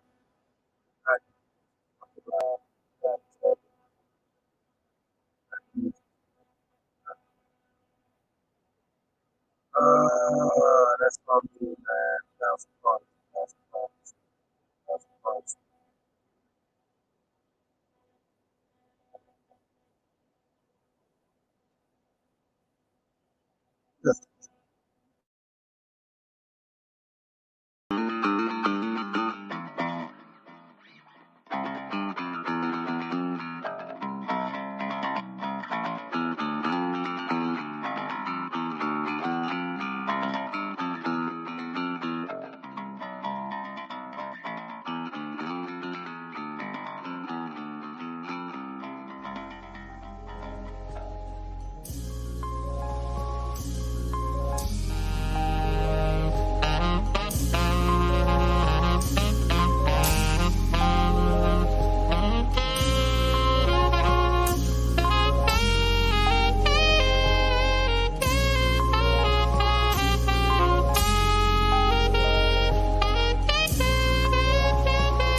I hate to say this, but sometimes I amaze myself at some of the things I say. The talent of expression, I thank my Almighty Father for. Yeah.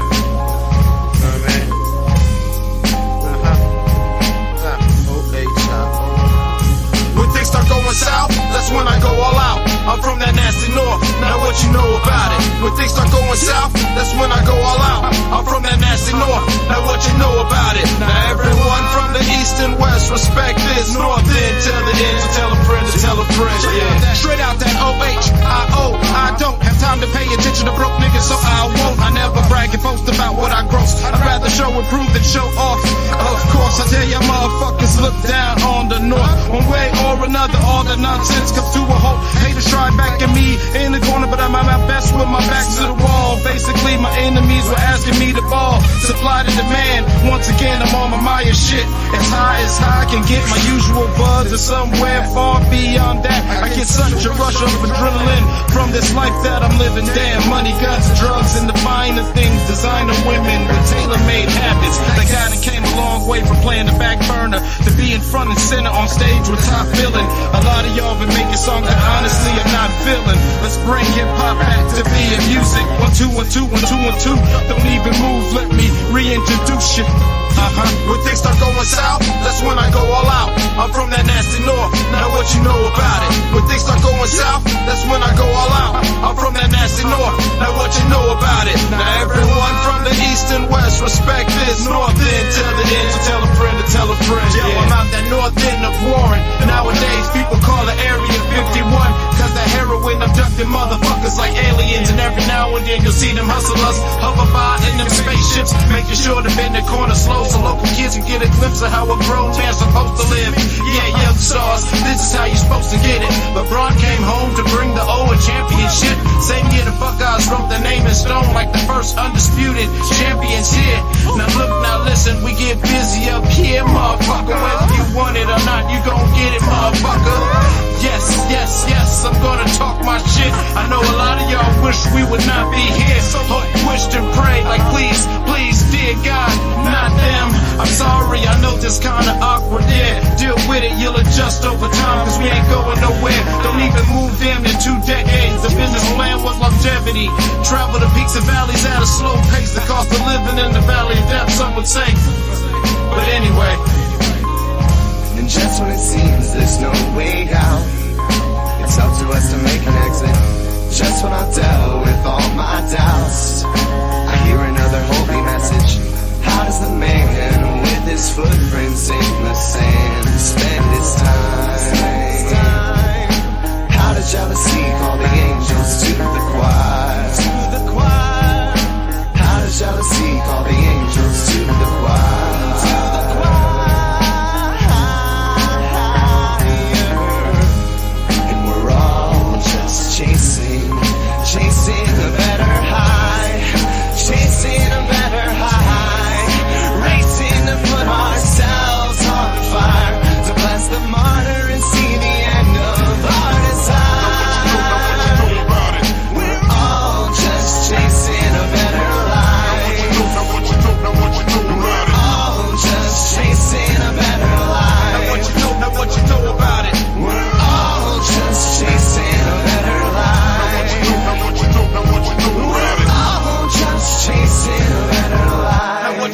what you know about it.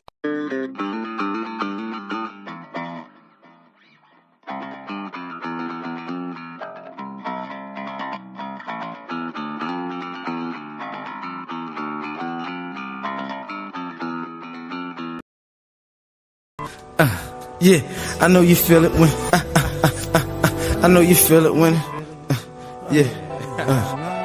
I know you feel it when you're touched by the spirit of independence and make a decision to stop following trends. As I transcend paradigms, I hear my ancestors stressing that I shall never for no reason abandon my grind.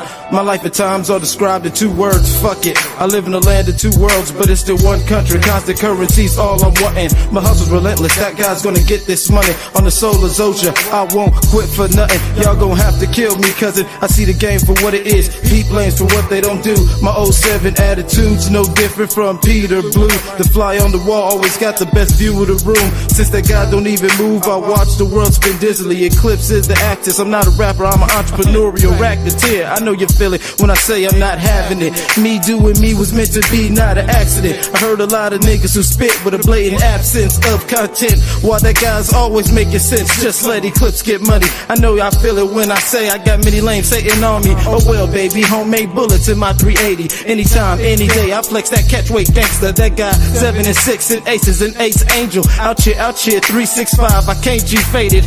I know y'all feel it when I rock stages. It's shell tops and brim hats, we sparking that JMJ shit. Hip hop evolves, cousin, it never changes. Hip hop always evolves, it never changes. I won't lift the gun. They call me Mr. Double Speak with the cryptic tongue. This is just a little taste of the shit to come. I'm on that hit and run, so come and get you some. I can have you murked, I won't lift the gun. They call me Mr. Double Speak with the cryptic tongue. This is just a little taste of the shit to come. I'm on that hit and run, so come and get you some. My persona, JP, the loner on my hoodie sweatshirt, an unmistakable aroma. When I walk past, you get a contact coma. I stay on track, I'm a raw rap owner.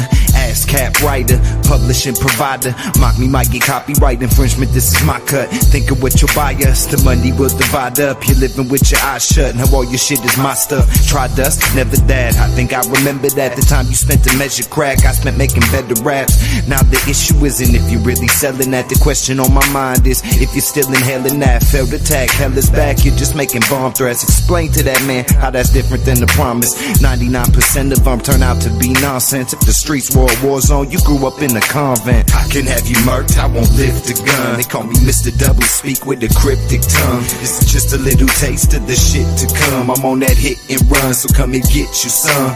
I can have you murked, I won't lift the gun. They call me Mr. Double Speak with the cryptic tongue. This is just a little taste of the shit to come. I'm on that hit and run, so come and get you some. Get you some. I can have you murked, I won't lift the gun. They call me Mr. Double Speak with the cryptic tongue. This is just a little taste of the shit to come. Turn down the background. Come and get you some. Get you some. I can have you murked, I won't lift the gun. They call me Mr. I can hear your background. I can hear your background crazy. How you feeling though, man? Turn down the background. Oh shit, hold on, my bad. I can have you murked. There we go. Yeah, I just, you know what I'm saying? Good, man. Man. Man, nothing, man. Just smoking out here, just chilling and shit like that. Shit, man, I caught the smoke signal, man. I'm like, I caught the smoke signal. I'm like, I was chilling. I'm like, damn, Clips up. Hey, that's the homie. Like, I ain't gonna lie. Like, I've been fucking with you, Clips, man. I appreciate it, man. You already know. Puff, puff, salute, my guy. Man, I've been fucking with you for like, man, first time I seen you on Mark Live shit. I forget what the fuck. Let me think. I'm trying to think what we was talking about because I came across Mark Nash shit like last year. You know, I don't know how I ain't never seen this channel before. I came across it. You was on that joint. I want to say y'all was talking music. Y'all talking about music or something, you know. And I'm like, damn, who the fuck is Clips? You was on that bitch. You had me dying laughing. I'm like, it's the first time I done seen Clips. I fuck with Clips tough before he even knew who you was. Like, you had me dying. I'm like, yeah. Man, I appreciate it, man. You know. I fuck with. Yeah, I'm trying to get my guy. Hey, yo, Tamu watching Ray in the chat, man. I did not mean to remove your thing. I pressed the wrong button. I'm high as hell. Trying to do all this shit. I'm learning. You know, this is a random cook up. That's my brother. That is 1080. He actually is, you know what I'm saying, one of my collaborators. We done did, you know what I'm saying, a lot of great projects together. We had a great album, Merchant of Death. I was actually looking for a track from it to play, and my brother Q pulled up, and so I was like, you know what, it's Smoke Signals. We've been talking about a little bit of everything. First of all, Q, we ain't got to get too big. How old are you? I'm 32. All right, you 32, so I got 10 on you. I got a solid 10 on you. You know what I'm saying? And so I was basically talking about loving being a part of a certain time. Gosh, Shottery, what up? What up? Cheers, mate. Cheers, bruv. You know it's all love, man. You know what I'm saying? FR, what's going on, everybody? Hey, everybody, come on. We gonna talk this shit real quick because I'm old enough. I love being old enough to remember certain things. Like I'll say, like I remember watching Bo Jackson throw a nigga out from the warning track, hit a home run, break a bat on his knee, and later on that night run for 2 touchdowns on a bitch. I got to meet Bo Jackson. I met Bo Jackson when I was fuck out of here. Hold on, get the fuck out of here. He came to my school to speak when I was like 5th, 6th grade.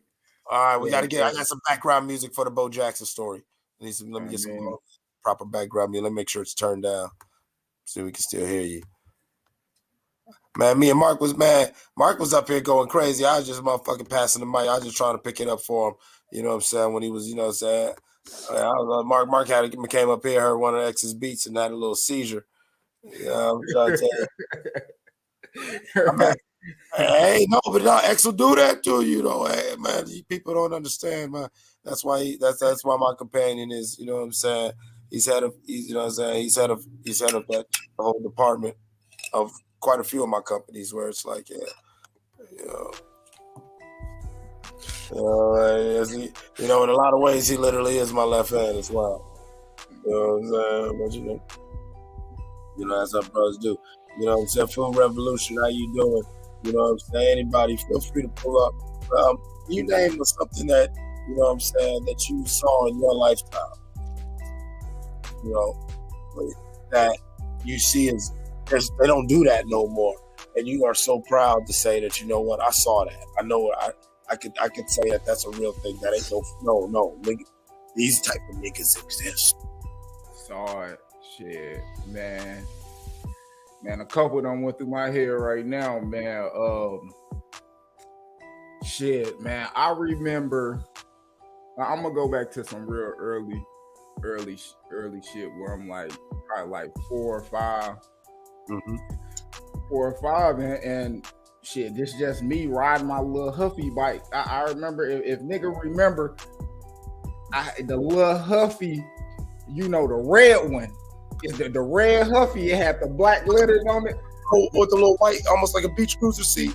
Nah, not that one. Not that one. You know, well, I'm in the 90s, so I want the, you know, that's some 80s shit with the banana seat and shit. Nah, I don't want that. My granny had one of them with the skinny tires. Nigga, nah, I don't want that. But I had the little Huffy jet. I remember riding little dirt roads on that shit, man. At my grandma's crib in Arkansas, she lived in the trailer parks. It's a long time ago. It's probably like 93, 94. Oh, wow. Yeah, that's great to you. Fucking, man, kickball. They got, the candy lady. You remember the candy lady? You go to the store in the projects, you know what I mean? Get that fucking, that fruit cup, not the fruit cup, but the Kool-Aid cup, the frozen junk. Yeah, you know what I mean? You know what I mean? You'll bite the edge off the styrofoam and flip your shit upside down because the juice at the bottom. Exactly. You want that juice. You ain't trying to fuck with all that. If you know, you know. I know some of you might not. You might be a little too young. You might not know about flipping that juice cup upside down and sucking the juice out the bottom. Pause. You know what I mean? I don't know who listening. Yeah, pause. Yeah, I know what you mean, though. But hold on, wait. I know. Right, yeah, but man, what you on?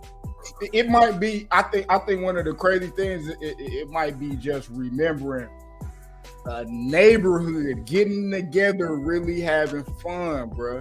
Like, I'm gonna show you some 80s shit, right? I can vividly remember 50 on 50, 75, 75, 100, 100 kids, water guns, and war games. I'm talking about literally meeting up in the soccer fields. Like when we were older, we was actually meeting up here to fight. But we would meet up there and play fight with the little swords and shit like man, make out like, you know what I'm saying, like brave, like being like Braveheart, you know what I'm saying, and shit like that.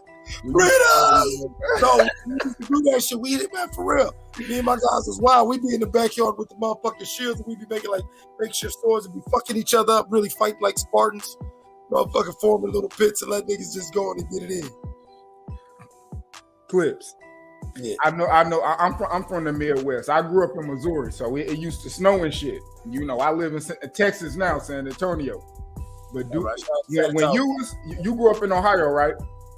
Yeah. I grew up in Ohio, all over the world.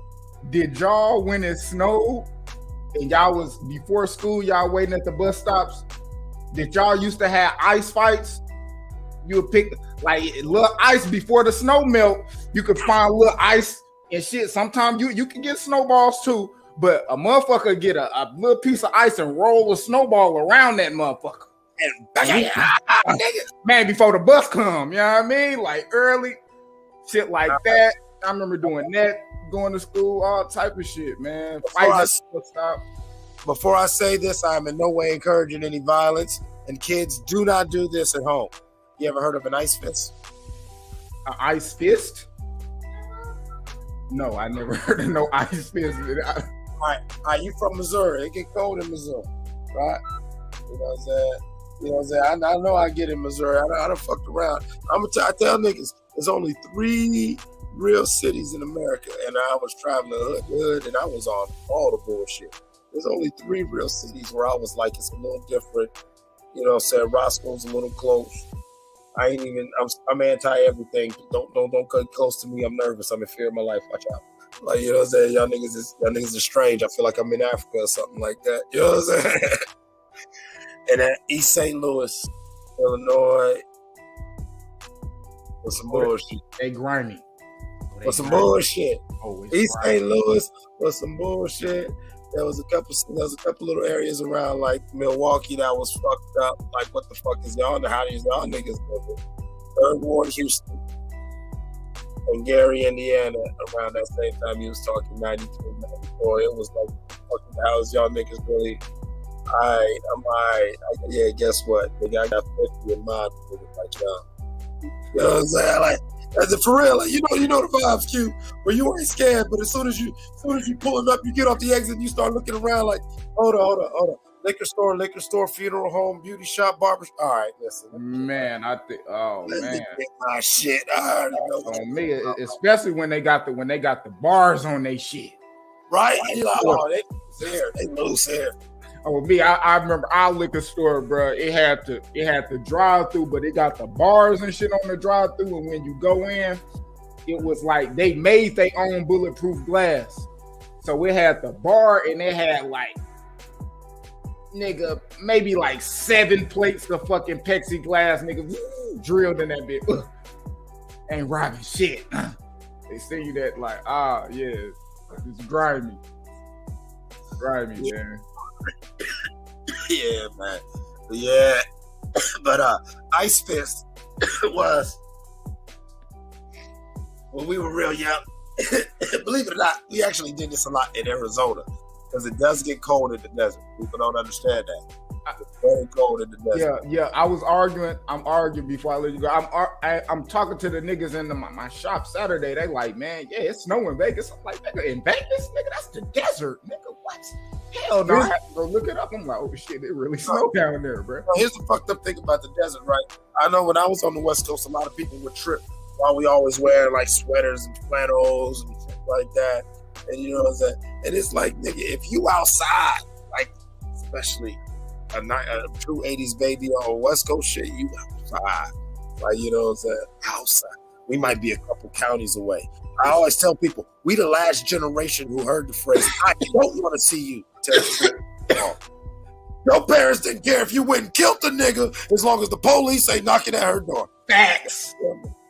And you ain't wrinkled and you ain't out there fucking up in your school clothes. Facts, nigga. They don't give a goddamn what you talking do. about it outside, baby. Niggas that smell like outside. You literally like you walk in one of your homeboys' house and they parents and they mama like, yeah, I smell like outside. Yeah. Niggas like, what you talking about? Yeah, because we've been outside, we've been doing shit, playing and fucking off. But anyway. Yeah. We're out there and the sun go down, it gets cold as fuck, and you're talking sometimes a 30 plus temperature drop in a matter of hours. Because remember, it's the desert. And so all of a sudden when the sun's down, now it's just nothing but that wind for like 300 miles nonstop until it's slapping you in the face. So you might want to have some layers on you. You might want to have some layers because that's a whole different type of cold. But ice fist is some shit where we like one of them little leather gloves. I hate to say it, but the OJs. You know what I'm saying? You hit the isotone. Remember how niggas was rocking those? You know what I'm saying? OJ fucked them up. Them isotoners were hot. I'm old enough to tell you them, but they were hot. I had a couple of them. I had tan joints. For my butter salt. The leather Johns with. Yeah. I was fresh as fuck. I was looking better and probably had more money than it's fucked up. We was outside. We was kids too. Outside. It was a different time. We wasn't playing video games. You know what I'm saying? Well, no, let me lie. Something we played video games. To the bare minimum, though. We didn't want to spend all day doing this now. Nah. We was outside. We was doing shit. But my point is, we take one of them leather little gloves, and you would hold it under a fire, like we know when it's real cold, and just let the water pour, just let it keep pouring on your glove. And just keep your hand in the fist. And see when it's real cold, you get a layer. The most I was able to get was a layer about this thick of ice around your fist. Enough somebody. Not only is it that's what I'm saying. It's not funny. It's not funny to do something. And we're talking. It was a different time. It was a different time. Different than me. I'm that nigga. It's cold. As soon as I can't get the feel of my hands or get the feel of my feet under them layers, I might have to. I'm trying to go tuck up under a bitch, man.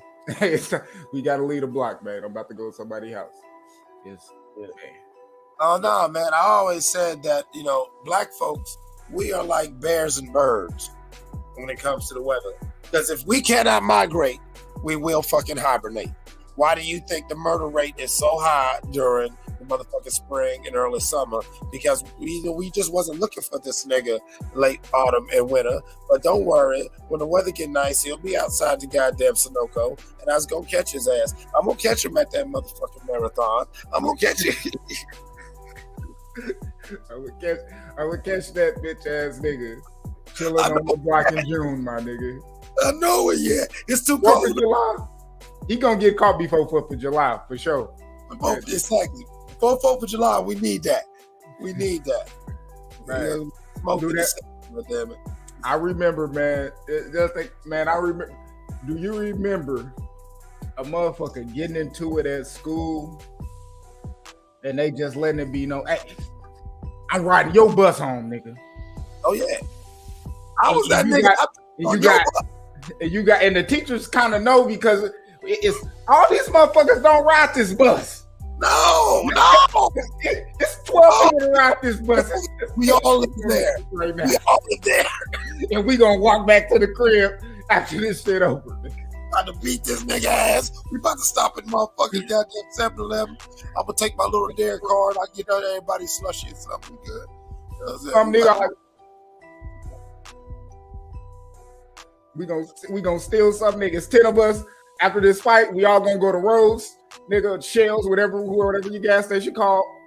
We gonna go in that bitch about 10 deep, and everybody leaving out with 4 pockets full like little baby, nigga. Yeah, you already know. The only thing getting paid for was a Strawberries, nigga. Probably not cap. A Little Debbie. That's when they were like 25 cents. Nigga gonna buy a Little Debbie, and you got nine badass little kids running through your little stove. And one nigga might get caught, but we don't give a damn. Y'all ain't coming behind that counter. Don't run. Man, we used to do some bullshit, man.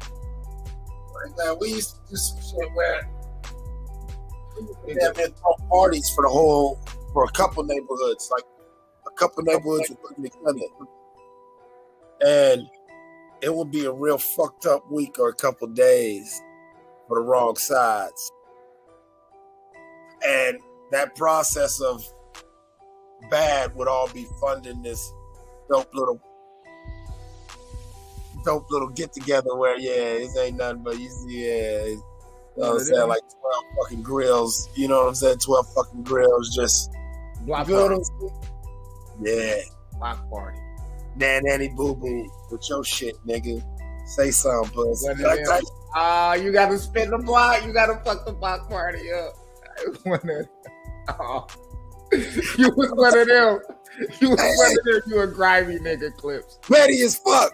You a grimy nigga. I can't. I'll probably be your little homie, my nigga. This is the little homie cute come back. Like we be petty, like sometimes, like especially like you know what I'm saying. It'd be like, oh okay, you know what I'm saying. The motherfuckers know what it was. But yeah, we about to be real presidential in this motherfucking club, just cause. On him. Yep. Here's $200 for keeping the motherfucking ice cold. There you go. What's your name? That's pretty. Here's $50, bitch. Go play. Yeah, thanks, damn.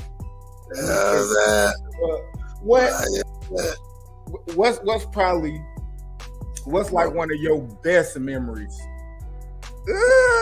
in the city? It's Tron living, nigga. I'm living the city. What's like, man? What would you say would be like one of your most? I ain't gonna say most, but just like a memorable time that some shit that was normal that you used to do back in the day that you just don't do now. It's just not with the times. It's just, you know, niggas ain't with it no more.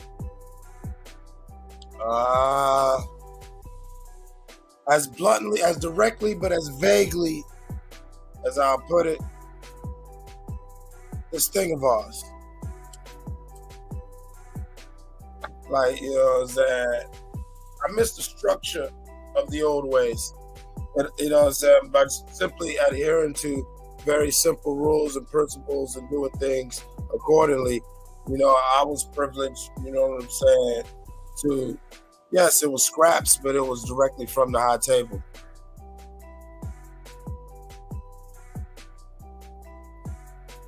And eventually, you know what I'm saying? And eventually, you know what I'm saying? I'm welcome. I'm not sleeping in the room. You feel me? I'm welcome here. Some of these motherfucking, some of these interactions, I'm supposed to be there, and you appreciate it. You know, I appreciated that structure where, you know what I'm saying, you saw a grooming, a way of showing, you know, like, a little motherfucker could peep everything you doing and try to imitate it, but you know what I'm saying, it's another thing to actually, you know what I'm saying, study at the feet of certain man.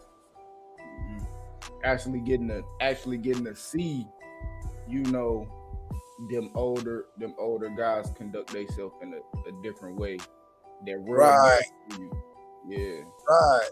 How they got to navigate who they are and how they are with life. And I really do, especially me not having a father, you know, growing up without a father, it was very interesting for me to see the different ways various men try to accomplish that. Even as a man in his 40s now, I find myself still contemplating on, you know, how very straightforward but still very intricate and complex this adulting thing is. Yeah, even though it's so simplistic, it's not as simplistic as it is. This shit is so complex. Right. There's a nuance to it that must be appreciated, you know, regardless of how we may individually or collectively feel about these different things.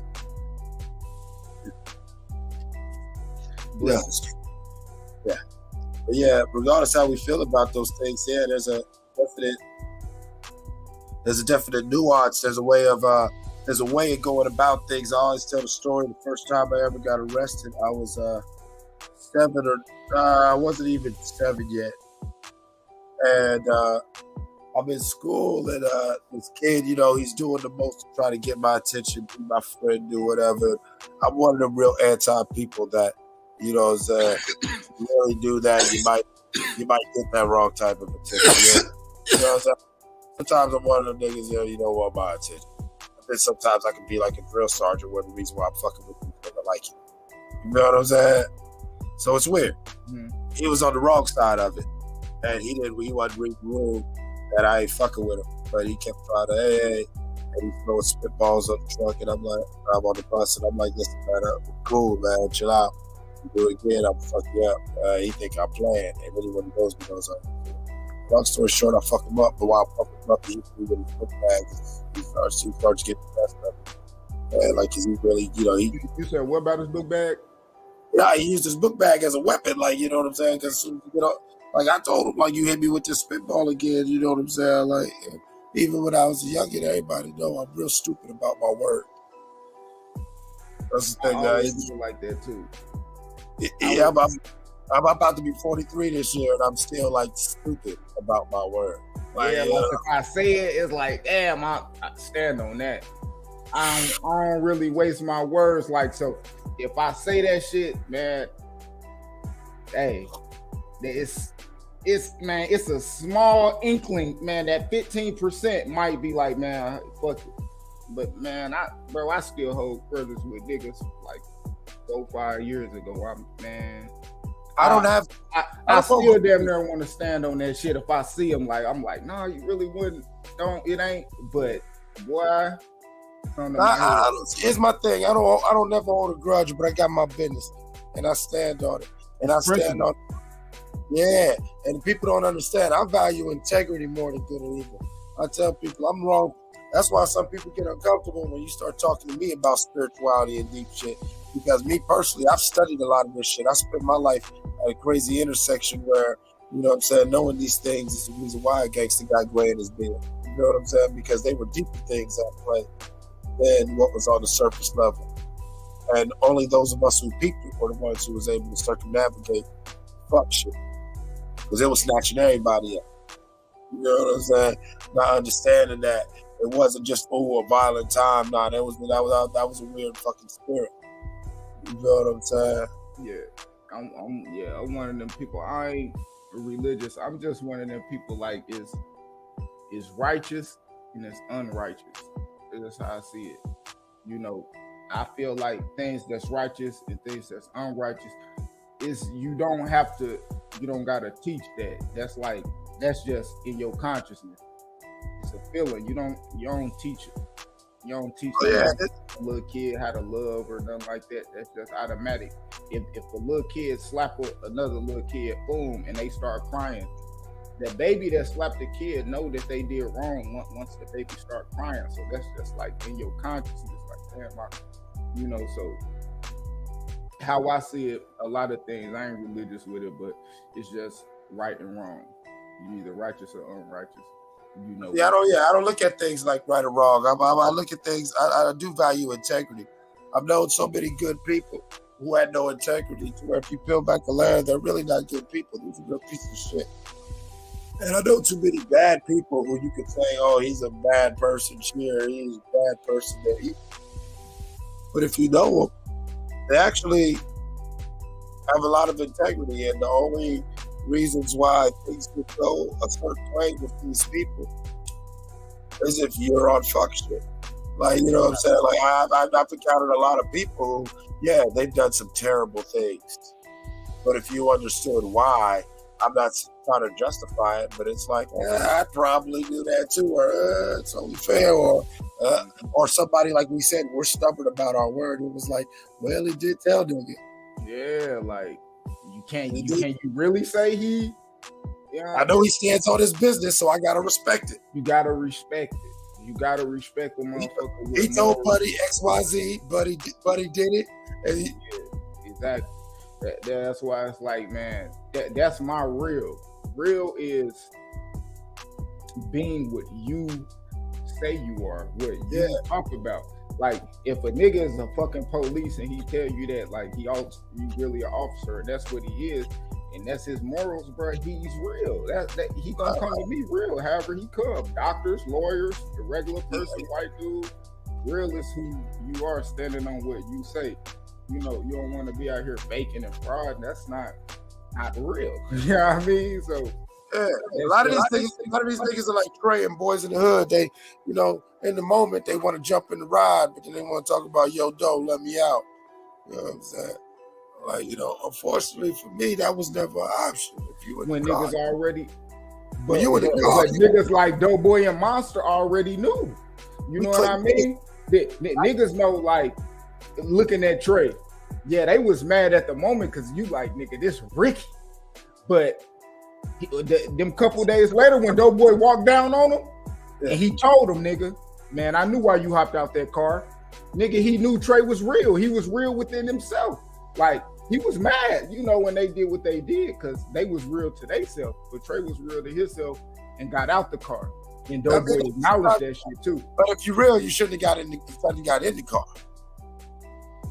But he did pull himself back. He pulled himself back. And that's why Doughboy walk up to him like that. You know what I mean? And tell him. I understand. You know what I mean? So it's like, so that's why I'm like, okay, yeah, Trey, he did some old pussy ass shit, and Doughboy real shit. That's real pussy shit. And it's just like you got real niggas, you got real pussy. I got niggas who is soft as funeral music. This nigga ain't gonna kill nothing to let nothing die. But he lets it be. Y'all go to the club, he the nigga trying to break it up. And if you don't break it up, he gonna go in the car and wait. Fuck it, I'm going to the car then. You know this going in. He ain't about to do shit. This nigga Buddhist. And you gonna call it, man, we got to fight today, be a tussle my eye black and all type of shit. We bust a nigga in with the money. Man, I fucking told you. That's why I left. That's why I left. You nigga might tell you, nigga, I should have left too, my nigga. Hey, you know, but I always said, because I grew up and lived in such a crazy life, I always had to compartmentalize my friends. And that was something like I laugh at when people don't understand that. Like, certain crowds can't mix. Like, just I always call it social mobility. I have social mobility. You feel what I'm saying? I can move. Go to the Mexican party, then go to the white motherfucker party, go to the hood nigga party, go to the regular black people party, go to the always bring TJ. That's always bring TJ's my nigga. Facts. But TJ got his ways about it. You know what I'm saying? TJ got his ways about him. Yeah. Don't know if I should bring it. I'm like that too. I'm glad because I've met so many people. Like, I grew up in Missouri. You know what I mean? Cape Dorado, Missouri. It's like an hour 15 minutes south. It's St. Louis on the Mississippi. But I was born in Arkansas, and I got a gang of family in Memphis. I also lived in Memphis too. You know, and yeah, I got family everywhere. Like, every summer I'm going. I ain't staying in Missouri. I'm going to Arkansas, man. I'm in Forest City, Arkansas. Damn, I'm in Memphis. Damn, I'm in Mississippi. I'm in Jackson or Clinton, or I might go to Dallas for a summer. You know what I mean? And visit family and shit. So I always was around different people, meeting other people from different neighborhoods. And now I'm a barber, and I meet different people every day. I cut regular ass kids to go to school, all the way to fucking security specialists and police and sheriffs. Well, motherfuckers, you got to go to their house or make sure that certain shit ain't happening in the fucking barbershop when he come in, or certain shit is happening when he come in, just because listen, that TJ, when you got Washington, I know how black barbershops be. There's that certain nigga when he come in, everybody like, hey, you know what I'm saying? He be like, well, what up, these clips? Hey, man, you cool? All right, you cool? All right, come on, all right, you good though, right? All right. You up in here fucking around, nigga. Check him at the door. Yeah. Great, we chilling. We got the drink, man. You want a drink? I'll get you a drink, man. We got whiskey and we got some tequila over there, bro. Certain niggas you don't say that to, because you already know he don't need. Some niggas already come in there with it in their hand. I mean, nah, I'm good. I got mine. Hey, you like, oh shit. You try to hurry up and get him cutting the fuck out of here before he get too drunk and piss people off with a pistol whipped in the parking lot. And that motherfucker busy. He on that shit like, damn, nobody free. Oh, man. How many you got? You know the nigga, how many you got? How many you go down the whole line? Nigga, everybody busy. Shit, damn, I can't get it. Well, you know what? If I gotta wait, let me get a couple shots. Everybody, all y'all just cutting hair, just looking. Let's see how this shit goes. Nigga, I got an appointment, nigga. I'm booked. Nigga, I'm booked till 5. One of y'all gotta get him. That's me right there. I stay booked up. I ain't gonna lie. You know, I be in the shop. I stay booked up, man. I keep niggas entertained in that bitch. You know, I'm the only one talking boxing. You know, I'm talking basketball. I'm on my music, and you know all that. I'm like, you know, I'm well rounded with just, you know, knowledge, regular world shit. You know, I'm reading the news every morning. I'm seeing what's going on with that, financial shit. You know, all type of things, because you know that's what I do.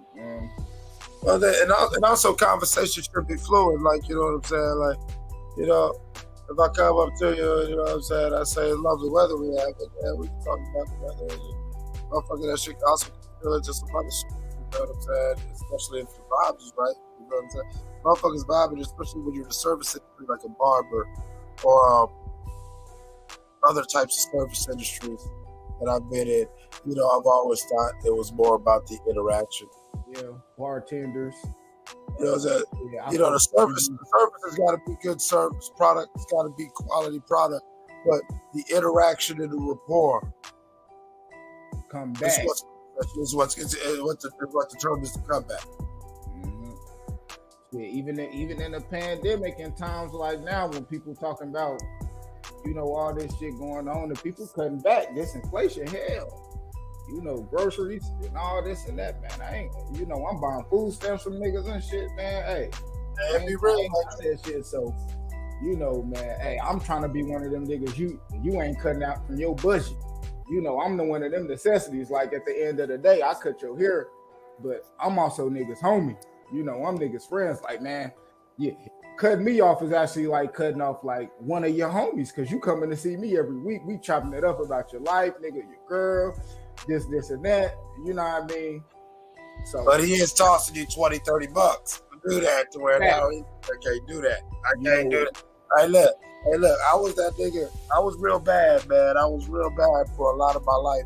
I was that every 3.5 to 4 day nigga. Where you know what I'm saying? I might need to toss you some extra just to pull up on me, just because, you know, I feel like doing something. I just want you to fix this thing. You know what I'm saying? I was, you know. Yeah, you know when you're young and you got money and you don't give a fuck, and you just want to be on some bullshit, like, nigga, I need depression.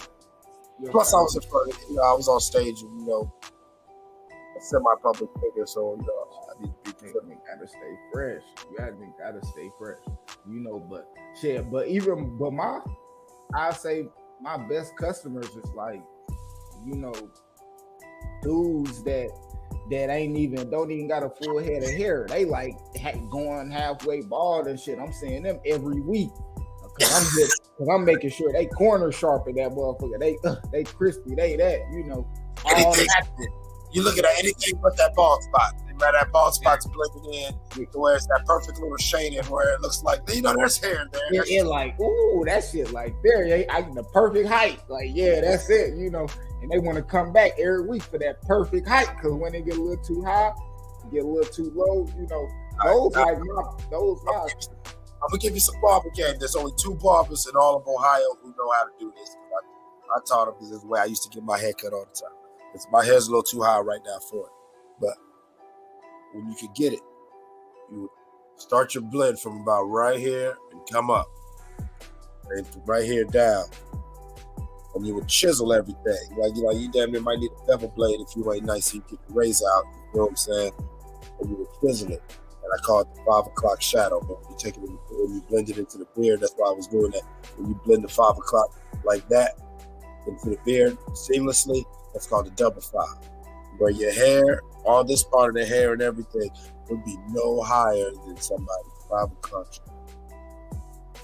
And you would just trim them edges to where, you know what I'm saying, that motherfucker, it'll last exactly for 5 or so days, depending on how your hair grows, and it'll look exactly like your hair.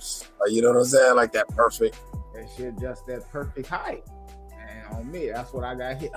I'm getting that. I done perfected that shit. I say myself, you know, I perfected that shit. I mean, whatever niggas want. If you want the high fade with it blended in, all I'm gonna say, I'm gonna make that shit look like you seamless. You know, I kind of do miss our 90s haircuts.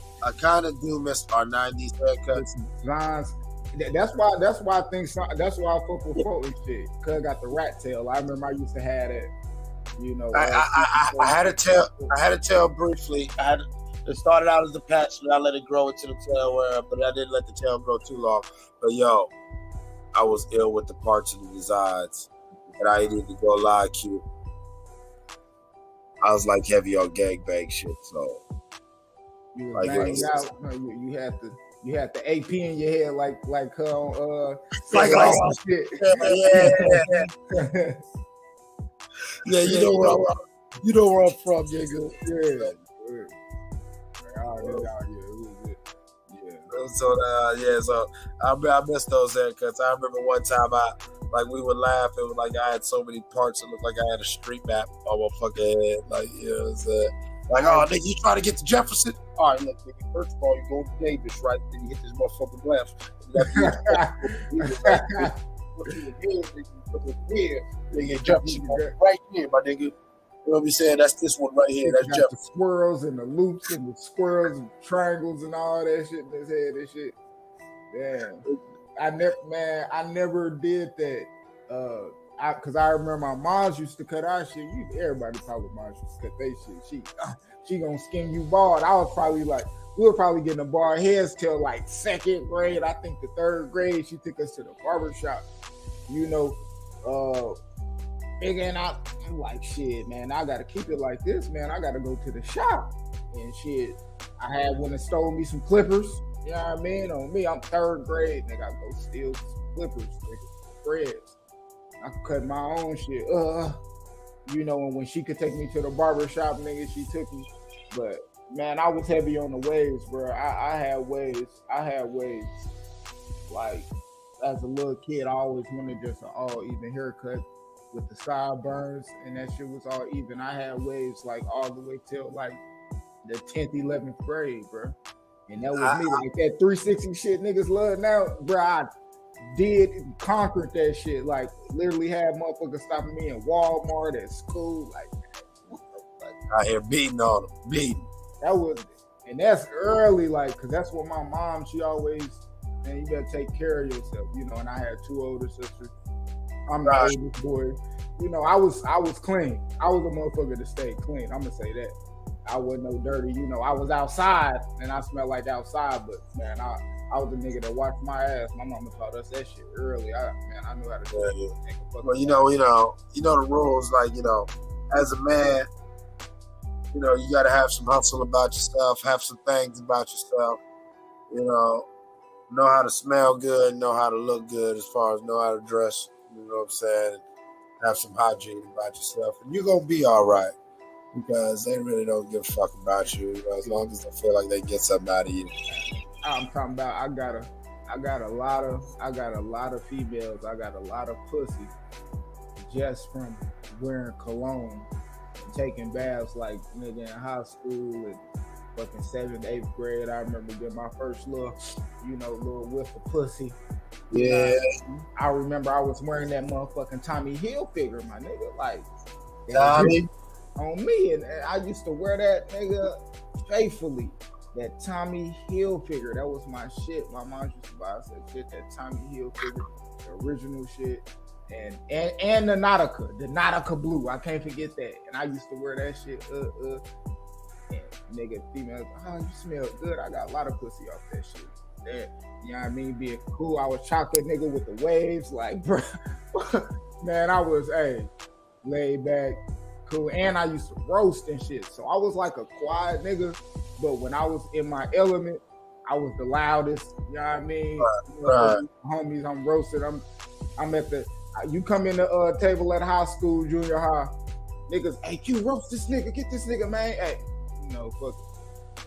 What did he say about me? He say something? Yeah. You know, I would, hey. Oh, you want me to get him? Oh, I'll get him. I'll get him. That shit used to be cool back then. That shit got me in a lot of fights too. So, you know, roasting motherfuckers that get your hands right. You know, you gotta learn how to fight. You gotta learn how to, you know, give a joke, take a joke, and also take a punch and give a punch. On me, I was the shit talking nigga, man. I love talking shit in all the sports. We played basketball, we played kickball, all that shit. I'm talking shit. I'm trying to win. All that, yeah, that was me.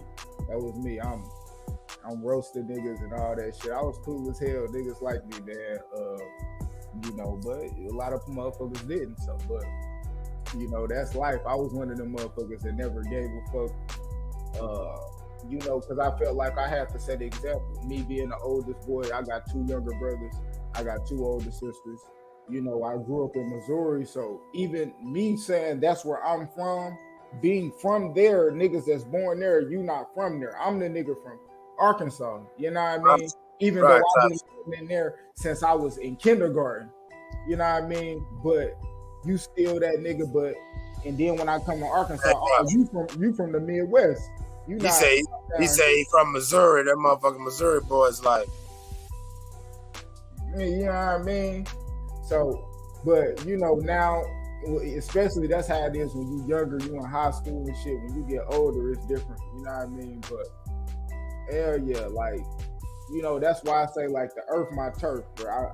I go everywhere. They always knew me in Missouri. Summertime, I'm never down there. I'm leaving. I'm going somewhere. Where was you at? Oh, nigga, I'm in Dallas. I remember I put them niggas on Chopped and Screwed.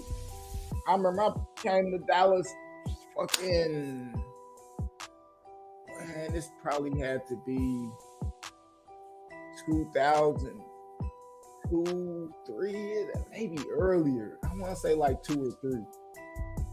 I'm in 8th grade, so yeah, whatever however old y'all is, like 14, 15. And I brought them niggas that first Chopped and Screwed. Niggas ain't even know what that shit was. And then like 4 or 5 years later, they owned it. You know what I mean?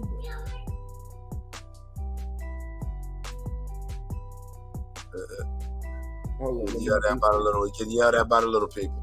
Yeah, I got to get these crackers, man. It ain't going. Yeah, they about to tear something down. Where the fuck my crackers at? Get my shit right, Pops. Yeah.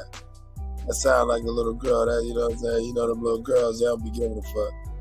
Like the boy, he'll be sitting there like, man. And then they'll start acting out. That girl just be like, Dad! Fuck. Crackers.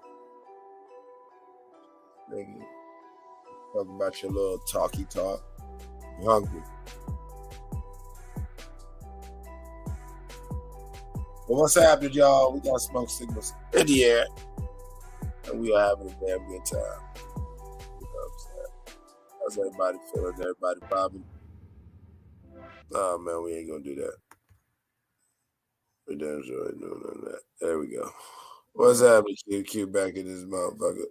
Gotta love the kids, man. Gotta love the kids, bro. We love the babies. Shout out to the babies. Man, shout out to my babies. I'm holding it down, man. I got my second oldest and my youngest. But, you know, we chilling. Yeah, man. I just seen my daughter yesterday. It's my son's birthday tomorrow. It's so crazy. Damn, Clips. Who instrumentals? You make beats? These your beats? Yeah, these beats were made by, you know what I'm saying, the one and only Lord X. He's life, death, and rebirth in that chat right there. Oh yeah, these shits. I like these shits. Oh man. How much you charge for these beats? Spit something. Mark was up here spit. I keep spitting. Spit something cute. Come on, man. Oh shit, on rap. On rap. You know every nigga rap. I don't hear that shit. I use it, but nah, I don't hear that shit. Rap. I ain't got shit, man. You know what I mean? I'm not. Yes, sir. You know, I did back in my day, but I fell out of love with writing music and rapping. Like how? Man, how do you breathe? How does air exist without music? Man, I love music. Colors, like making music, like the black and white thing. Yeah. You taking the spectrum away from life. It was like making music. Like two things kind of fucked me up from like actually losing my creative spirit and writing music. It was man, like my way of thinking. It was a book. It was a book by So you let another fuck your game? Nah, my nigga, it was that book. It started changing the way I thought. I ain't really think like, you know what I mean? I don't like rapping about shooting and killing and all that shit. Man, when I'm with some people, I mean, like when I catch something that really feel like, oh damn, I be writing like with something really just like I got so many songs where it's like that whole expression was me just feeling like, wow, we got something happen. Like that Kobe song I was playing earlier. Well, it's called 24/8. You know, I wrote and recorded that immediately after Kobe died, like that same day or two. You know what I'm saying? It was, you know, I believe that sometimes,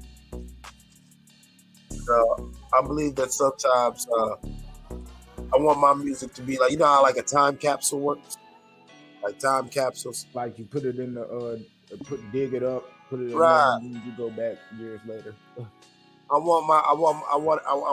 like my music to be like time capsules for emotions. You know, time capsules for thoughts. Like if you ever been in these situations, you know you thought this. Like I'm one of them weird niggas. I love hip hop like that. Like I love when certain people express or do things that, yeah, there's only one way that shit go. And that's like why another reason why I don't like.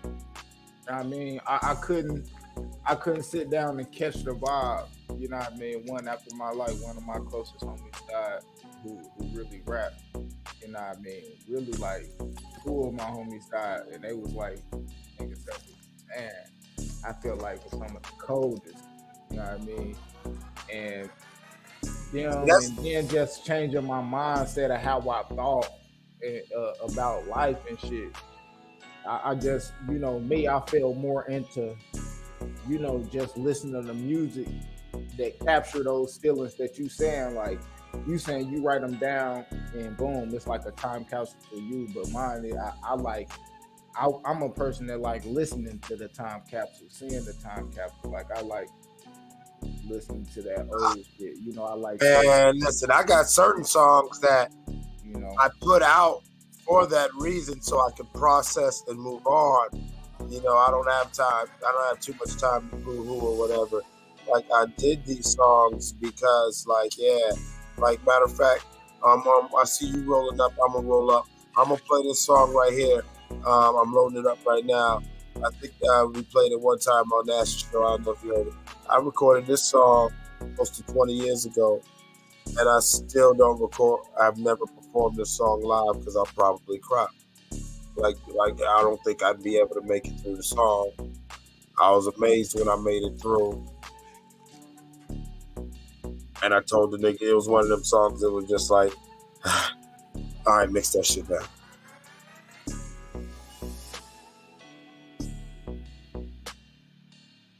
Get ready here. Let me get it queued up. All right. I'm gonna get myself up. I'm gonna roll up another good girl. You know what I'm saying? Shout out to my man Q the God. You know what I'm saying? Let me get maybe a show right. I don't want to say it right, but Lost Art of Boxing, the LAB. You know what I'm saying? Shout out to him, man. Go check his channel out, man. Like and subscribe, man. Solid dude, man. Good brother out here in the streets. You know, we always need, you know what I'm saying? Safe and welcome to shores when you're out here sailing these rough YouTube waters. Because it's murky. It's rough out there in these streets. You know what I'm saying? All right, this song is called Sacrifice. We go just, I'm just roll up real quick. You know what I'm saying? Let this one play. Equivalent exchange, baby. Man, these laws have been, you know what I'm saying? First law out from the beginning of time, you know what I mean? Universal, you know what I mean? Baby girlfriend, the love of my life, much more than a wife, cause just to be in my life, we both sacrifice so much on the daily. Still I pray for the day when Miss Lady is having my baby. I wanna shout her name from rooftops, but I'ma stop, cause me and her are caught up in something that's crazy. How can I explain it? Let me gather my thoughts. My plan's to move you like a tribute to Hank Gavin's Bo Kimball, shooting with the left and making the shot. Man, you know what I'm saying? Just gonna talk about some things, you know what I'm saying? Sometimes, you know what I'm saying, people gotta give so someone else can get, you know what I mean? Sometimes people gotta get cause other people gave, you dig what I'm saying? Man, y'all probably getting high, man. I don't even care,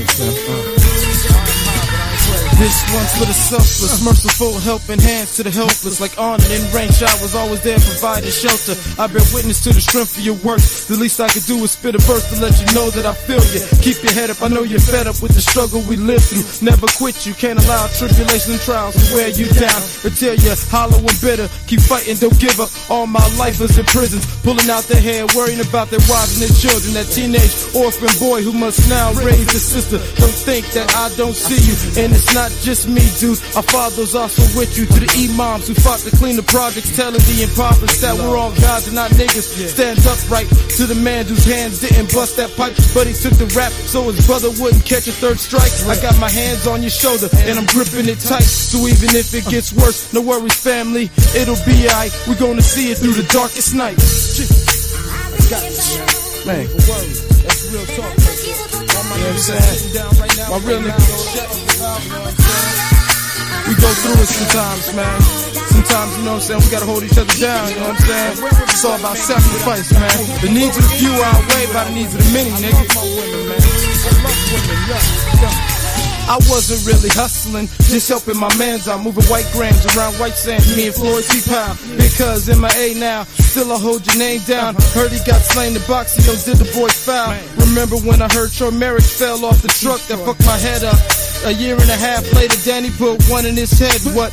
Rest in peace, Flacco, J-Mo, Mike Davis got smoked down south. Mark Christian got hit up 7 blocks from the house, across the street from my elementary school. All my fallen dub-time hustlers, I won't forget about you. Packy, Bobby, Rochelle, Little Brian Liddell, Brother Abu, JG, Ryan, Eddie, Free, T. Richard, Sweet, so many good souls, a sacrifice on the streets. Throw 2 7s up in the air for Big Corey.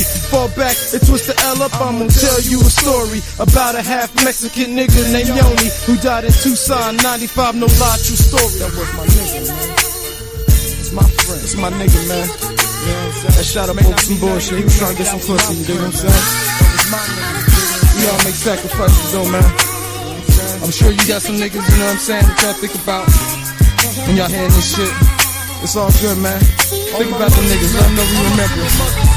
To all my single mothers who feel their only options to hustle, strip and suckle fuck to get a couple bucks just to raise their son, cause they baby daddies in the alley doing the same, trying to treat his nose with a couple bumps. I know life's like one low blow after another. Most times this whole globe's like one cold tundra. Pour out liquors and mourn for the soldiers we've lost abroad, dying honorably in a false war. To George Bush, the expendable. Still to me the sacrifice means much more. This beat, this song testifies to what the team and I sacrificed just to get on. By work, faith, and grace, we keeping it strong. Last but never least, let me speak on my mom, who put the world on her shoulders, brought up 2 seeds on her own. Just a little girl from Warren who sacrificed, have a living life, not poor, just broke. No matter what, she made sure her badass boys always had enough. And mommy, I can't explain how I love you so much. I love you, mommy.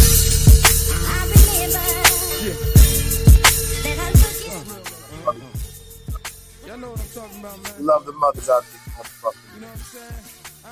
We love mothers out this motherfucker. But yeah, man, I didn't get a quick roll up, man. But yeah, I never performed that song because, you know what I'm saying, that shit, bro. Okay, I'm gonna ask you 2 questions. Ask me 3. Fuck it. I'm smoking. Okay. I didn't see. I got backup ready. I got one in the chamber. When did your voice change? It always changes. That, like your shit, like raspy now. Like, well, I'm older. And then I think I heard another song that you had did on Mark Nash 2. Yeah, and shit. You kind of sounded different on that. So yeah, you said your voice always changed, but like, when did it like? It's always like, been like that. recognize it? I used to be able to sing. I used to, like I used to be. I'm mad about it. Like I always said, like if I wasn't smoking, and like I've been smoking over 33, 35 years of my life. I was a little nigga outside, you know what I'm saying? You know that scene on Minister Society, that little cuz hit that. Yeah, that was, I'm shorty shit stain, you know what I'm saying? I know that little nigga was, you know what I'm saying, Pissy, smoking. with the pissy onesie. Yeah, right, you feel what I'm saying? Yeah, you know what I'm saying? Man, everybody had one of them. You know what I mean? The little pissy onesie, my nigga. You know what I mean? With the hole in the toe. Yeah, every hood had little snot nose, little shit stain, you know what I'm saying? You know what I'm saying? So why you can't perform that song? Because I know you named a lot of dead loved ones in there that passed. Shit, those ain't, some of them ain't dead little niggas. Some of them are dead older niggas. I throw 2 sevens up in the air for Big Corey Stringer, who's from Warrens, Ohio. Corey Stringer, the great NFL player for the Minnesota Vikings, who died. You know what I'm saying? Remember that? Some of them, the situation around that person's murder linger. You know what I'm saying? The feelings, the rawness, like that'll never go away. I always say, it hits different when it's a love dude. As I could calmly talk to you and answer your question, trying to find like an actual, like a answer that, well, like a why.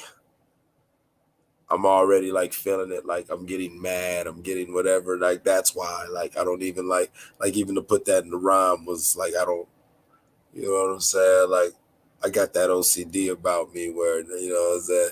Like I go down that mental path, you know what I'm saying? Now I'm going down my mental Rolodex, like trying to reach out and sniff people out. You know what I'm saying? Yeah. That shit, I know what you're saying. Certain shit that just trigger things. Like, man, it's the senses, they say. I guess the touch, feels, touch, smells. You will see things. Yeah. All of a sudden, the hairs on the back of my neck start going up. You know what I mean? I want to hunt now. You like, yeah. So I know what you're saying, because you even, you know what I mean? They got, you know what I mean? I'm feeling the same way about, some people that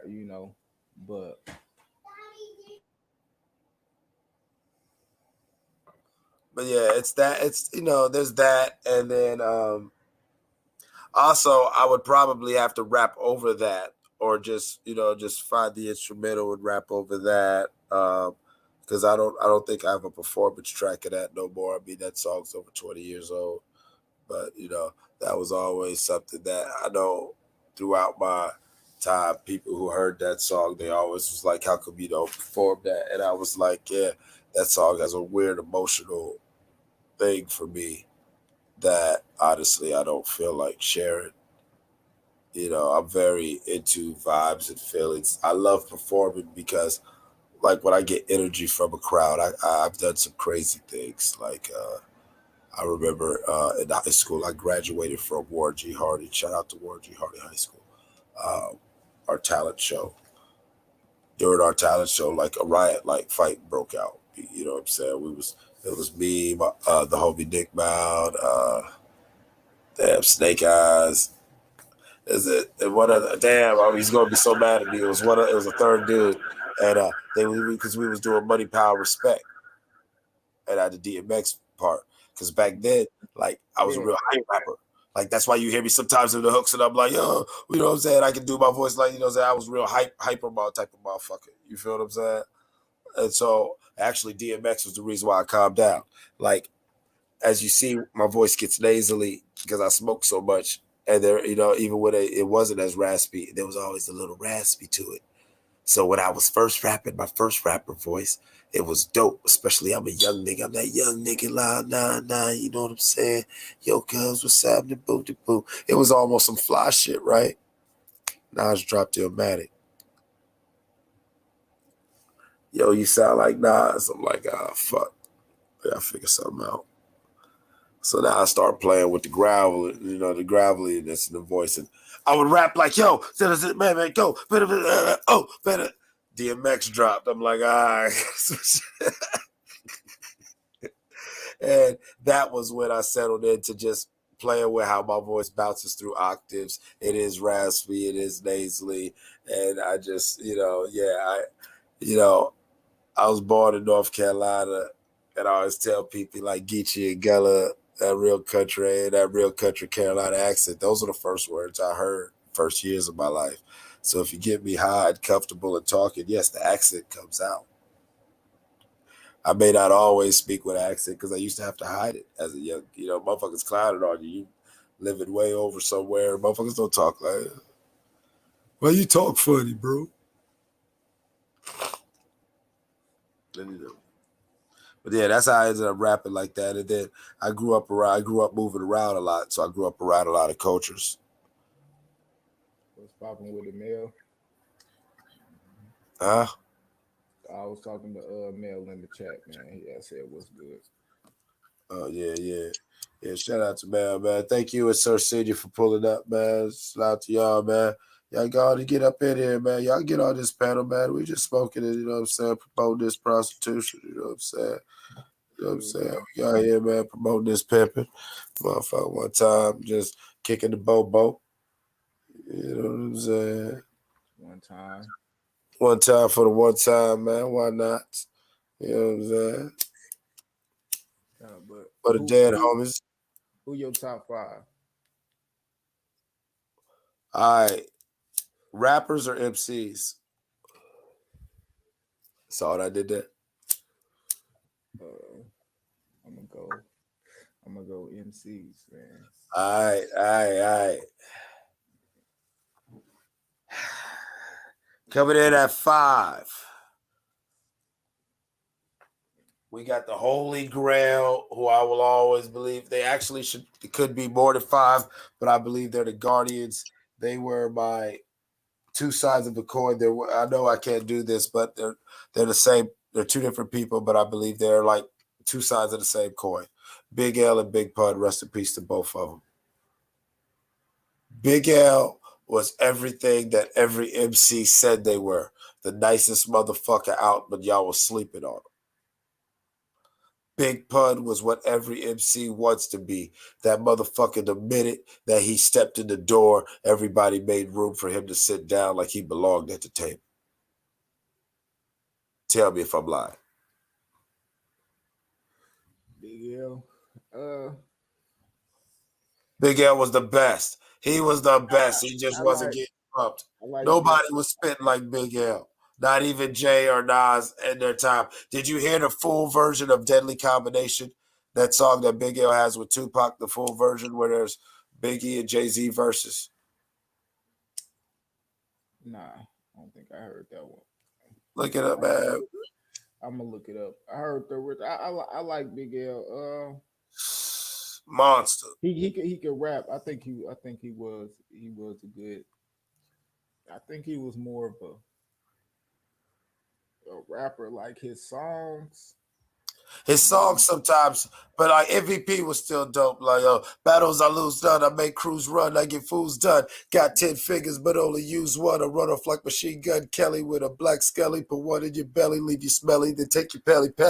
I'm your neighborhood lamper, Punani vamper. Mess around and find my silk boxes in your mommy's hamper. Cause nowadays girls want you for your money. I'm like, Ham, I got nothing but love for you, honey. But since I'm looking slick and my pockets are thick, I need surgery to get chicks removed from my chair. Come on, man. Big L was that nigga, man. Let's go, man. Come on, Big L's with me. Let's go. He'll have some bars. You was never shit. Your mother should have swallowed you. Ex Beavis, I get nothing but head. You know what I'm saying? Yo, I'm getting dummy rich. If my bitch think that I'm faithful, then she's dumb as shit. I gotta hear the other four. I gotta hear the other four. All right. Coming in at 4. Coming in at 4. It's another double. It's another double. I know it's not the rules, but fuck it. We hear smoke signals. It's in the air. You know what I'm saying? By the way, smoke them if you got them. Everybody that's listening, within the sound of my voice, smoke them if you got them, man. Put it in the air, man. Put it in the air, man. Put it up for the spirits. You know. Coming up at number 4, 2 rappers, 1 group, Outkast.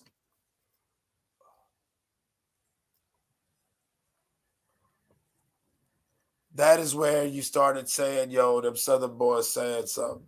Them Southern boys been saying something. Shout out to Rap a Lot. You know what I'm saying? Lil J and everything he got going on. Peace to him and his family. You know what I'm saying? Enough said. Yeah. But I think Outkast was the one who, like, you know, it was 3K who stepped on that stage, you know what I'm saying, during the Source Awards. That same Source Awards, that's right.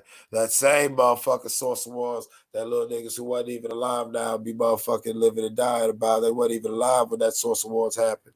God damn it, it was 3K who was on that stage and told them bitches, goddamn, the South got something to say. You feel me? You feel what I'm saying? And goddamn it. 3K, them niggas, yeah, ain't gonna lie, like. God damn it, man. And I wouldn't be goddamned if every state south of the Mason-Dixon didn't stand up for that man. And I didn't shout out to the country boys for that one. Because that nigga, he stood right there in New York and told them bitches, you know what I'm saying? All folk there. Goddamn South got something to say. You might buy, I know y'all booing and y'all caught up in this East Coast, West Coast shit, but I'm gonna let y'all both know something right now. South got something to say. I remember watching that shit. I said, man, you go ahead, nigga. Them niggas drop some classic shit. Niggas got some classic shit. Yeah, I ain't gonna lie. 3K, he still got. He's still a monster. And I always said this, like, 3K makes Outkast, you know what I'm saying? 3K makes Outkast fans. Big Boy keeps them. Big Boy is one of the most slept on MCs in the history of MCdom. Like, he's a monster. Better than 3K. Yeah, he's really a monster. Like, he's a fucking monster. But so I link, I'm gonna do this segue. I link my 4 with my 3, and my 3 is more than just 2 people. I'm gonna sum up another group. But Big Boy is like Inspector Deck from Wu-Tang. Good. He is so polished and so flawless, you almost don't appreciate and overlook his greatness. You expect it. As soon as you hear his voice, you're like, okay, that's a Big Boy verse. Okay.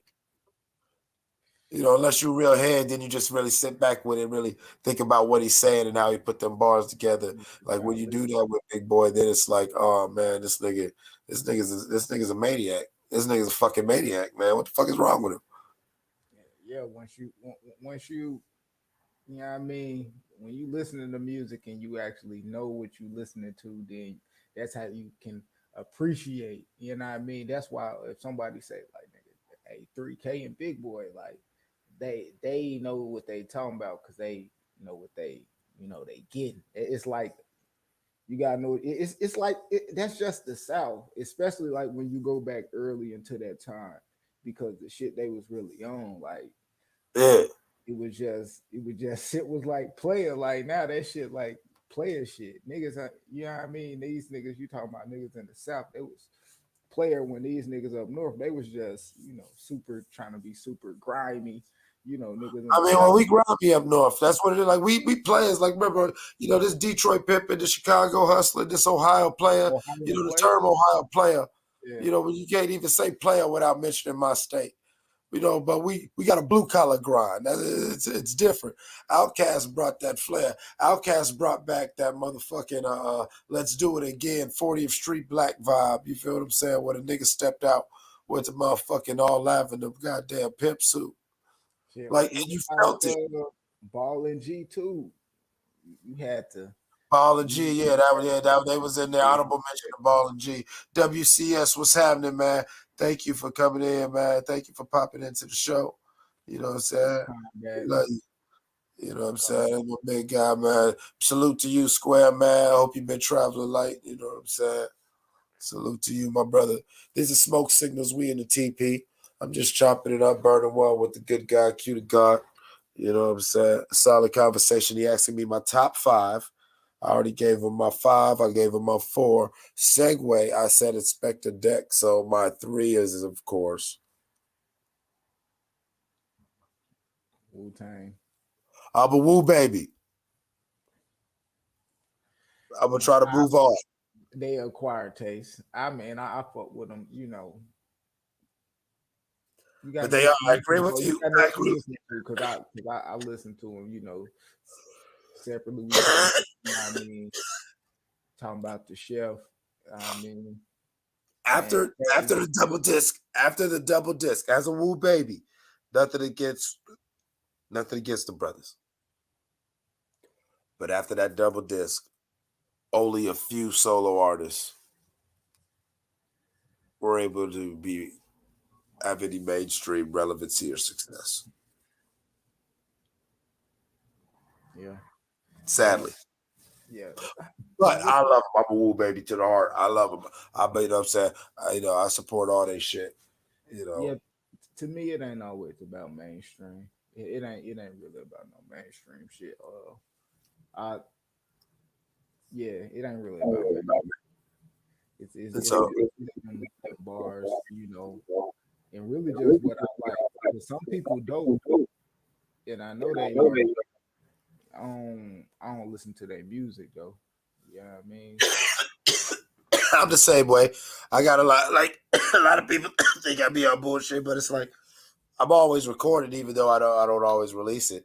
But I do. I stack the library. Is what I call it. I stack my library. Like, oh, buddy, like like you'll see. You all will see. Yeah. Like, I got 4 albums for anything right now. Any mood, any vibe. You can hate my guts, think I'm whack as shit. I'm the worst motherfucking musician ever. You're gonna love at least 75% of the songs on these albums. You just ain't gonna play them because I did. I guarantee you, story of my life. I do this. You know what I'm saying? I know how it plays out, and it's all good. I'm so petty. I keep doing it because I love that feeling. Like it's crazy. Let me get back to my shit. Okay, I'm a Woo baby, so we ain't gonna get too deep on my number 3. My number two, all-time MCs. Oh boy, this is rough. I want to even give this one 2 people.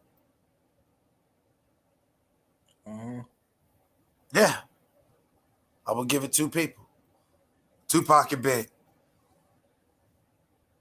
Their names and careers are so intertwined. Their fates were so intertwined. Let's put them together on my list too. Why not? Fucking Pac and Big, man. Needless to say, why? Let's go Pac and Big, man. Let's go. Get up there, man. Rest in peace. Bless up to both of them. And you notice a trend of the only people who are still alive and current, outside of a few, Wu-Tang and Outkast, Big L. Most some of these cats are just in my top 5, not just that they're gone, but how they were gone. And you can only imagine, like, if Pun was still alive, Pun would still be relevant. Pun had a crazy wave. If Big L was still alive, like if Big L was alive with that fucking, what was it, The Big Picture or whatever that album dropped, you feel what I'm saying? Like, for real, the landscape of the Jay-Z versus Nas argument, watch, I saw I segue to my number 1. You feel what I'm saying? Like, that wouldn't even be there because you have to throw him in the picture. And then there's always that Deadly Combination song where he murdered Tupac. If you could just listen to that song, Pac did his usual thing. It's on a Ron G mixtape, Ron G. Like, because they both shout out Ron G in their verses. Even Big and it ain't that. It's not the verse Pac had dropped before we got shot, is it? It's one of those, it's a song he did with Big L. Before we did, because I remember that's what he had said. I think that was the DJ Ryan G. He said he had did a verse for before he went to quad and got shot. And I heard that verse, and that shit was hard than a motherfucker. Pac said he dude paid him I don't know how much money, but I'm Yeah. like, you paid that much money for a Pac verse? That shit was hard as a motherfucker. Oh yeah, Pac was doing his Pac. Like I'm saying, nobody shit the bed. Nobody came in and laid an egg. Like these are elite MCs. You know what I'm saying? Given you know what I'm saying, the reason why we idolize and we look at them with such mythological, you know what I'm saying, status and amazement is these are niggas who on an off day they do great things. On their off day they do great things. Like you know what I'm saying. Like impossible is, you know what I'm saying, impossible is Monday to this motherfucker. I feel like I guess. But and my number one, number two, of course, I segued beautifully was Hov and Nas, just off of longevity and status. You know what I'm saying? And overall, and we're honorable mention to Ice Cube, Uncle Brad Jordan, honorable mention to you know what I'm saying, you know what I'm saying, Big Loke from Sacramento, motherfucking Brother Lynch. You know what I'm saying? I always said he would probably go down as a mainstream one of the best if he really broke down a lot of his lyrics and how he did his shit. But he's rapping about eating baby nuts and braids and shit like that, and that just ain't gonna play on the radio, cuz. That shit ain't sliding, man. I can't quit. You know, I mean, I can't listen. Don't act like that shit wasn't hard though. Don't act like them songs weren't hard as fuck. I ain't like it. I know. I knew a couple people that used to play that shit. I ain't like it. I mean, the only person that rap, I guess somewhat on that type of frequency that I rock with was Tech Nine. See, without Brother LeChug, they would be no Tech Nine. Like I remember when Tech Nine was just a regular gangster rapper with the regime. Tech's nasty. Yeah, hold on, you know he's nasty. He's a fucking maniac. Tech jumped out the window on his Angelic album. When he, you know, when I seen him on his Angelic album with his face painted for the first time, and I think his hair dyed red or some old goofy shit, I was like, oh yeah, thank God he fucking with these white folks. And sure enough, he ain't never had to look back. That man ain't make no mistake. Yeah, cause I ain't, you know, and that's you, cause that's why I guess like M, you know, M, he ain't even. I can't even focus. But see, all that shock, but you gotta understand shock value rap. You gotta understand there's a mic line, and then there's genres of rap and people who really created it. You feel what I'm saying? Like, you know, that's why the Memphis niggas always had their little claim to Midwest niggas when they said the double time. It is because sometimes Tommy Wright the third did double time. And he was rapping way back in the late 80s, early 90s. Way back before Bold, before Twister, for all the... Well, I don't know about Twister because remember Twister was in the Guinness Book of World Records back in 89, 88 as Mr. Tongue Twister for the fastest rap. You know what I'm saying? He had that one little rapper. They call me Mr. Tongue Twister. You know what I'm saying? I ain't gonna even try to mimic what he did, but he just fucking goes crazy. I think he just has a mild seizure. Yeah, Spice won that nigga too. That used Yeah, to be the trigger gots no heart. The trigger. A nigga gots. Oh my god, that Medicine Society soundtrack was just Spice One. Yeah, he was such a G, man. I love him. Rakim and KRS-One. Twisted, that Kamikaze album, Q. Yeah, I know you're 10 years younger. You don't even know the vibes. No, you was on that Kamikaze. I mean, no, you was on Kamikaze too. Yeah, I know, like that one, but it took that shit was hard. It made you go back to the first album. Yeah, it made you go back. Yeah, like that's the type of music dude I was. Like, you know what I mean? Man, that album's still hard right now. 2003. I dare everybody within the sound of my voice, roll you up about two of them good guys and grab Twister's first album, Kamikaze, press play and smoke. But Twister made good albums though. Like I got a lot of his tracks on my playlist and shit. So like I got music from all his albums. Like Damn Yeah, near. I'm about to no, fuck that. I'm about to test you and especially you a Southern boy. I'm about to test you and see about because this is one of my all-time greats just off that first album and the second album where he was kind of rap a lot was all right and had a couple singles. But that first album, Peace of Mind, my nigga Tila. Who? That he ain't heard of Tila. Tila? Nah, I ain't heard of Hoes with no clothes, showing love, shaking that ass in the club, nigga. What? Hoes with no clothes, showing Yeah, I love, know that new song. shaking that ass in the club, nigga. What? So done. He had 8 Ball and MJG on that song, and he had that one song on his first album. I'm so tired of balling, cause it's too many bitches on my dick. You'll never see a gangster say that shit. I'm so tired of balling.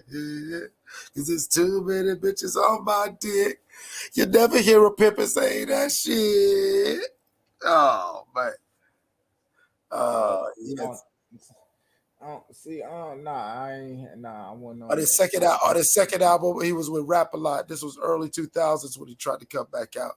And he had the one song. I just love the hook of it. It was like, bye, hater. I get paper. Y'all motherfuckers gonna catch me later. High hoes, I get dope. I come through the damn club so throw. Bye, hate. I just, man, mystical, yes. Well, he's problematic.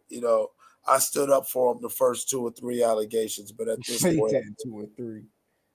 I think Michael Tyler might need to go sit in the corner. I'll let you know he was a great musician. That nigga's a habitual offender. Yeah, habitual live stepper. Yeah. Hey, Jamal, go on and remove that comment. We don't even want to. We want to keep this PC. Yeah, that nigga need life. He wild. Put an asterisk by that. Yeah, like I have to. Let me see. But I ain't gonna lie, the Man Right Chin, great song. But he told you the type of nigga that he was, though. Listen to the opening lines of his song. I came in with my dick in my hand. Freaky ass. Don't make me leave with my foot in your ass, bitch. Be cool. And don't worry about how I'm tripping or how I'm doing what I'm doing, ho. This is what I do. I'm professing above that crescent ass. Take a full-grown German stepping motherfucker. Keep stepping. Too aggressive on them hoes. You know what I mean? He walked up with his dick in his hand, back the bitch in his corner, and barked at the nigga who saw him do it. Like, nigga, keep walking. It's crazy. I don't know. I was a little extra. I mean, I know the ladies like for you to take command and be in charge. Some ladies, but that's problematic, buddy. Wow, bro. I don't want to play that nigga lyrics in court and shit. That's all they pretty much needed to do. We got his ass. Well, the first time, that's why I stood next to him, was because the bitch, the female, the accuser, excuse me, allegedly, she had stolen from him. He had caught her, and that's why he was recording her. All right, yeah, this is how she go, whatever. I'm gonna call the police. So me and the homies go, run through. But he got this jury of predominantly white folks seeing these niggas. You know what I'm saying? Probably bully dicking on a little bitch. You know what I'm saying? Like, you know what I'm saying? Like, you can't tell them motherfuckers that she didn't feel intimidated and coerced her. So his goofy, he thinking a videotape going to exonerate him. You know what I'm saying? Perception is, not tits of all things. Because it can be this, but you perceive it to be that. You know what I mean? Yeah. So he thinking that video gonna get him in the clear. You know what I'm saying? Motherfucker, the man on the outside watching that video like, I don't know if she likes this. Dude over here donkey fucking the shit out this girl. Yeah. I hear bully dicking this bitch. My homeboy motherfucking, they over there spit roasting her just, you know what I'm saying? He thinking that's good. See, she liked it. It was all consensual. The people in the jury like.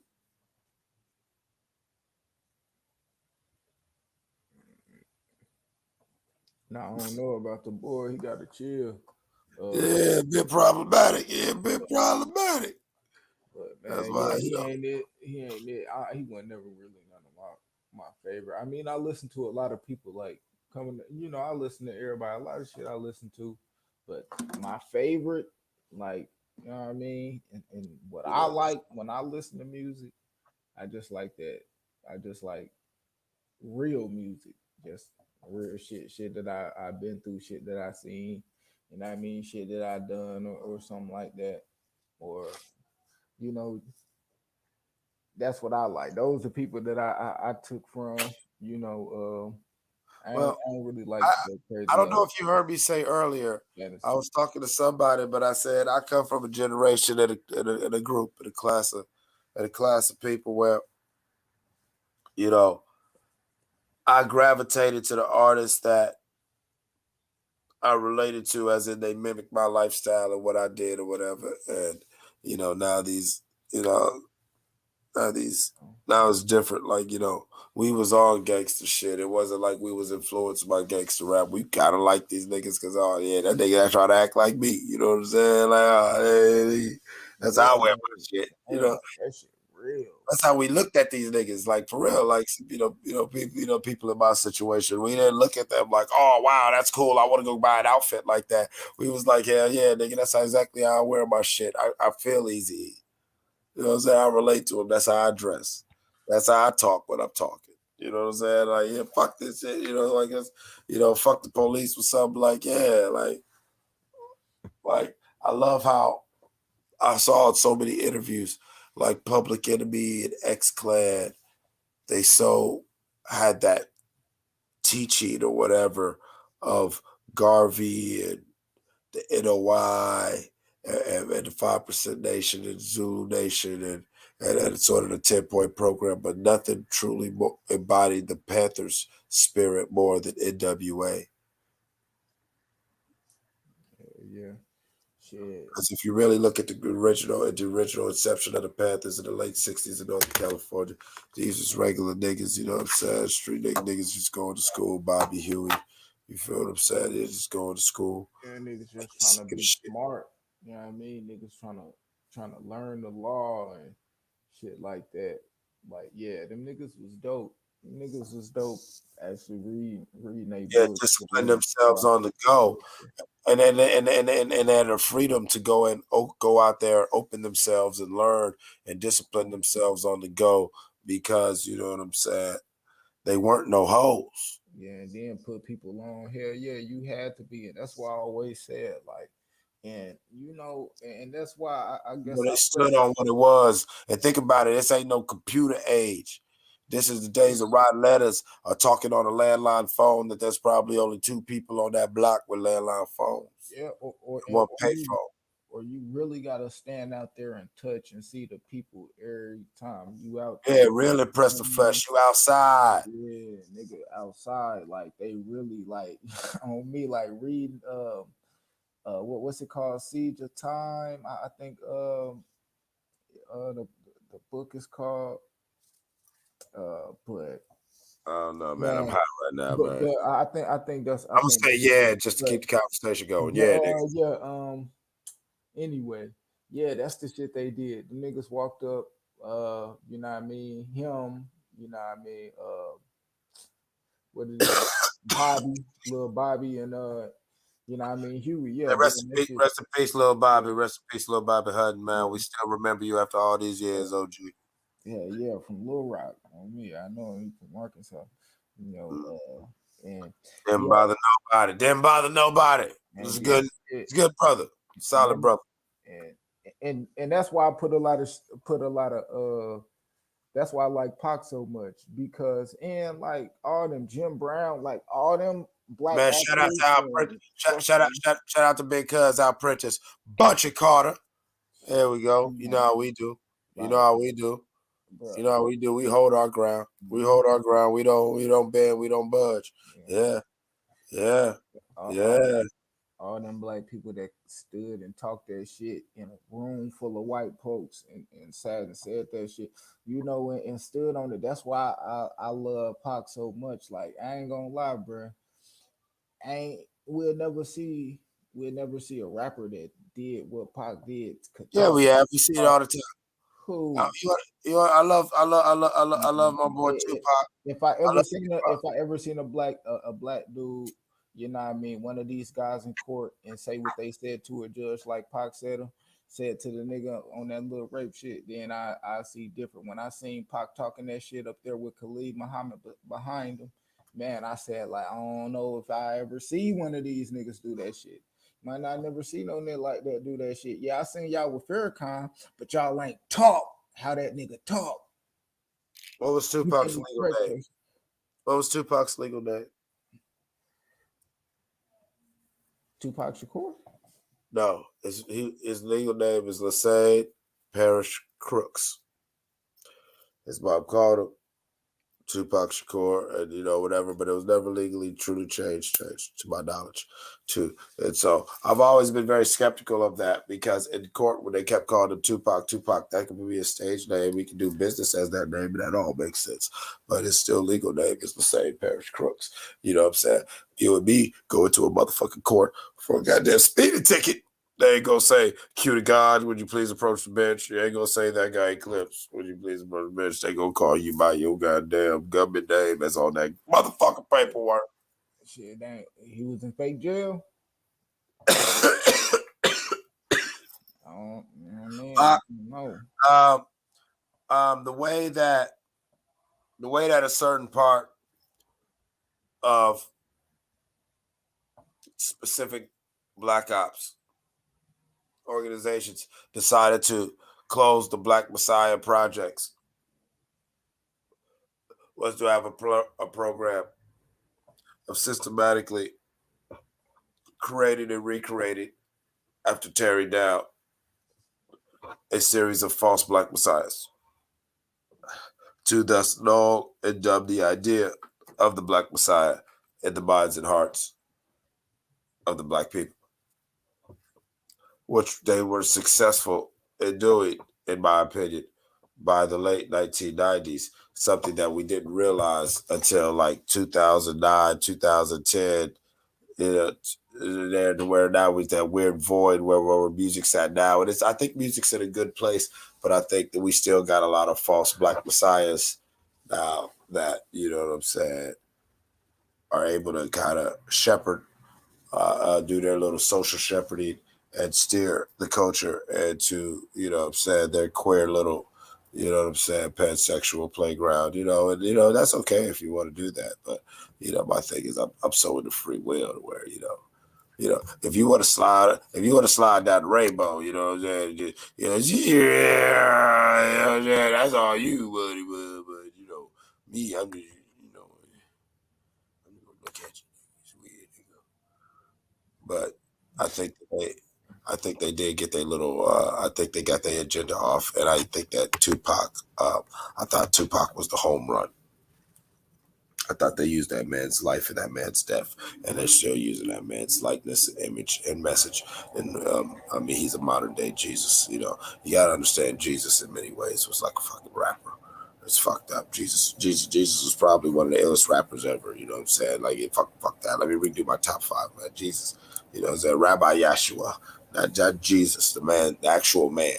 Because nobody I always tell people, like, when I'm talking shit, I'm like, I don't want to be perfect. I only heard of one perfect man, and none of his peers liked him. You feel what I'm saying? They're like, what do you mean? I'm like, yo, Rabbi Yeshua lived a real fucked up, persecuted kind of life. You know what I'm saying? Type shit. To where eventually, he got killed for his beliefs and, him standing on his business. You know what I'm saying? Just like a motherfucking rapper, a lot of his teachings, a lot of his messages are like rappers. A lot of their albums didn't even motherfucking sell till after he died. You feel what I'm saying? Now everybody motherfucking want to turn themselves over to him. You know what I'm saying? And, and they, they didn't even change his name. People don't say Rabbi Yeshua no more. People that call him Jesus. You know what I'm saying? Right. You feel me, Jamel Farad? They, they keep asleep. They have a, what I'm saying? They build up and break down certain, what I'm saying, false messiahs, to where it's this real cyclical way of taking generations of potential real Black messiahs and having them on a hamster wheel until they tire themselves out. Shit, I don't know, man. As far as shit, Pac go and how I seen it, man, the music on, you know, he made that they I don't know who wrote the shit for him. You know what I mean? I suppose he wrote that, so that Wait. Go back. So somebody wrote something. hell no, I'm talking about like that, like how I see Pop, you know, and what he did and some of the things he said, I if if somebody put it up for people to, fantasize it or see that, no, I just see the message. I everything Pac said and stood for, I don't stand on it and see that. But some of the things that he did come out and say, and how he was able to speak about it, whatever it was that he had going on in his life, that shit is. I believe Tupac got himself in trouble when he wanted to be part of the problem and the solution, but really profit off being part of the problem. You know what I'm saying? In the hopes that his legacy will be his attempts to be the solution. I love his message. I love whatever, but in real life, as Jamel's motherfucking allude to in his chat, he pit us against each other and he knew what it was. And near the end, he started trying to downplay it and it's these magazines, it's the label, it's the media, it's the whatever. But for a long, he knew what it was. He knew exactly what it was. He knew what he was doing, but he also was very desperate. He also was very much like, fuck it. He was still very angry. He knew who he was really mad at.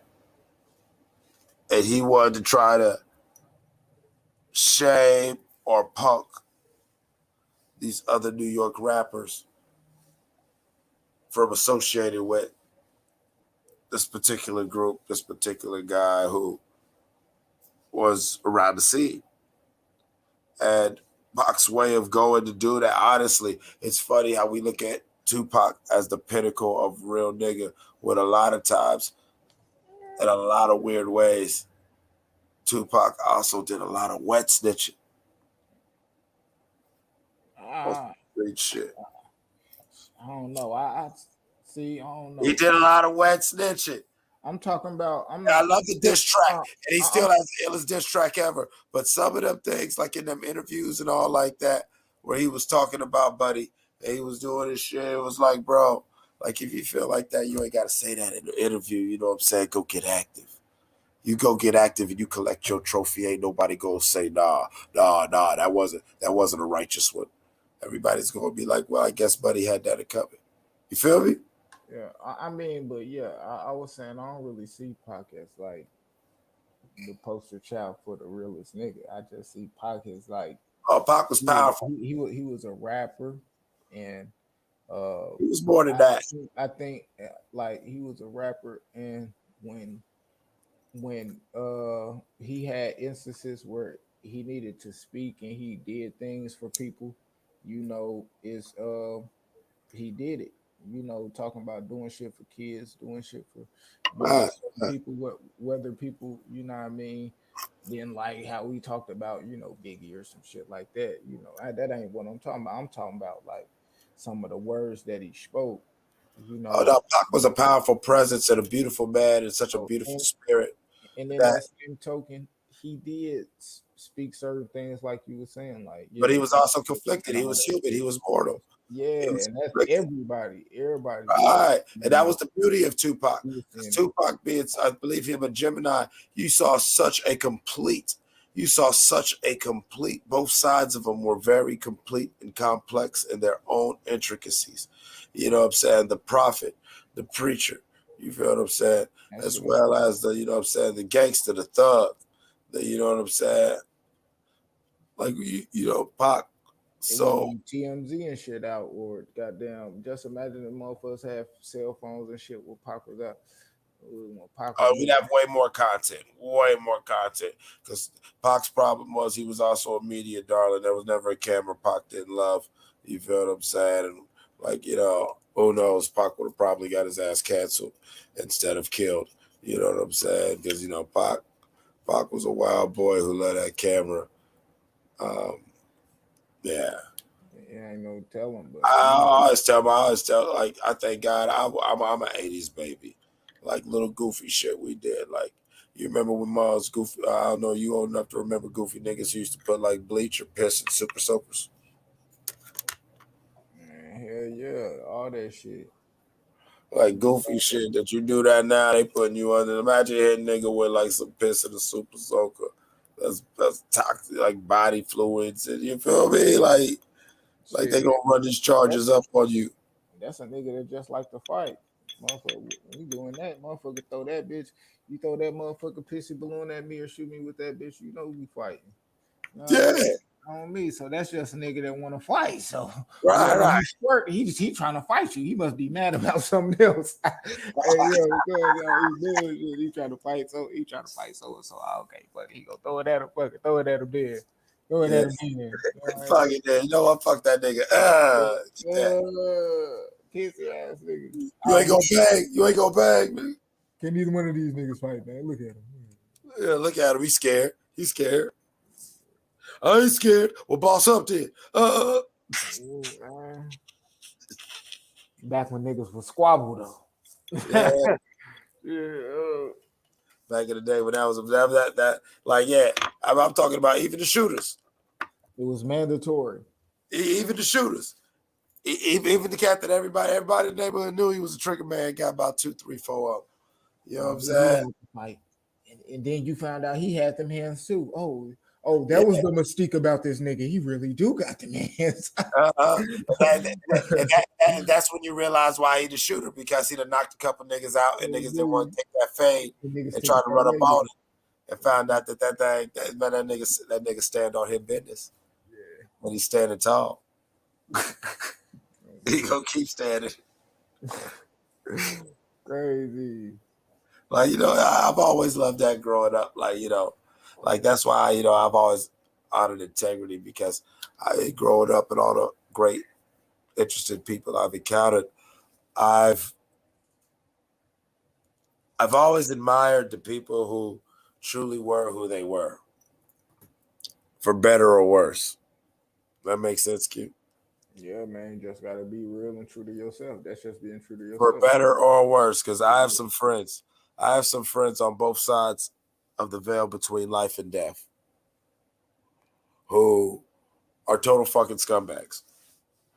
Fucking dirtbag. Nobody like them. Nobody like them but they fucking mama. Nah, I got something more even worse. I got, but there's a whole different understanding of how we interact and we got into contact with each other. But yeah, it's all love over here. But yeah, let's just be honest. These aren't good people. And we make no mistakes about it. But I love them. You know what I'm saying? Some of them are already on the other side, and they're probably burning in hell. You know what I'm saying? I can say this because I love them. I'll probably fight you. You say that. You feel what I'm saying? Like, it's weird. Like, I got niggas who's gone, and it's like I was there for 7 to 40% of that bullshit. In certain niggas' cases, 90 to 100% of the bullshit.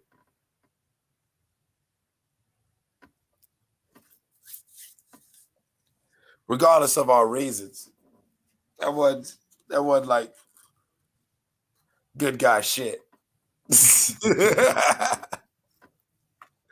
To where, I don't know. Maybe we could call us an anti-hero, but we definitely aren't the heroes in this motherfucking movie, because heroes don't do shit like this.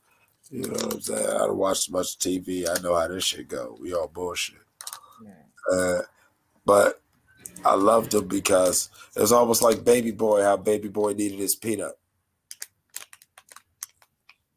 Feel me? Like, so you talking about his homie or his girl? His homie. Yeah. You know what I'm saying? Like, I've been in situations in my life where, we had some loose cannons. We have some loose cannons on this side, and sometimes they come in real handy. Sometimes, because sometimes it's up, you know.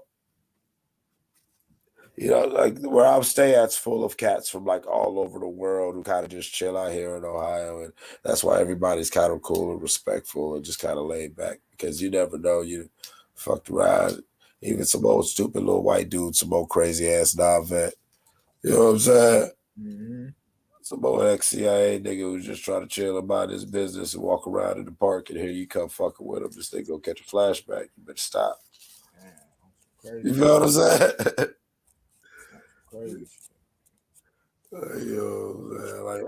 But I respect people like that because people like that are necessary. That's why they exist, I believe. Make the world go round, man. And sometimes you need people of action. Sometimes you need people who are good with their words. Sometimes you need people who are good with numbers. And at all times, you need all these different types of people to both recognize their strengths and weaknesses and be able to work amongst each other. That is a hallmark of society. I wish that's what they did now with society. But that's why we're in a failing and decaying society and not a great and thriving society. It's because, man, the farmers gonna be the farmers, the nurses gonna be the nurses, doctors gonna be the doctors, and you know what I mean. We gonna know if that's what you here for, goddamn, before you even 12 years old. Well, yeah, that's what they're trying to get us. They're trying to chip us up and do the whole motherfucking whatever. Like they're already on it. It's coming. You know what I'm saying? I got to go out and get up out this country. You know what I'm saying? Find me some land somewhere and turn myself into, try to get, what I'm saying? Take my religion and try to take my religion and to get it like legal status like motherfucking Amish people. Well, Jamaica. Okay. Goddamn Quakers. Because unless I get that sort of recognition, like they do the weird little Mormons or whatever, something like that. Like, yeah, the next 40 to 50 years, man, living for the kind of United States might get a little problematic because I do see us moving towards a land of, mandatory chippage. Yeah, you know what I'm saying? Like, it's gonna be like, yeah, you gonna have to motherfucker. You gonna take part in this whether you know it or not. You can vote Democrat, you can vote Republican, but you definitely gonna motherfucker feed this beast. Man, they fucking up now in this world, man. It's gonna be 5 years, man. Well, I ain't gonna say 2030 is fucked up. Well, 2029, I believe, is when Apophis is supposed to hit us. That's that big world-ending comet that, even the Egyptians is at Tepe, Apophis, that's why.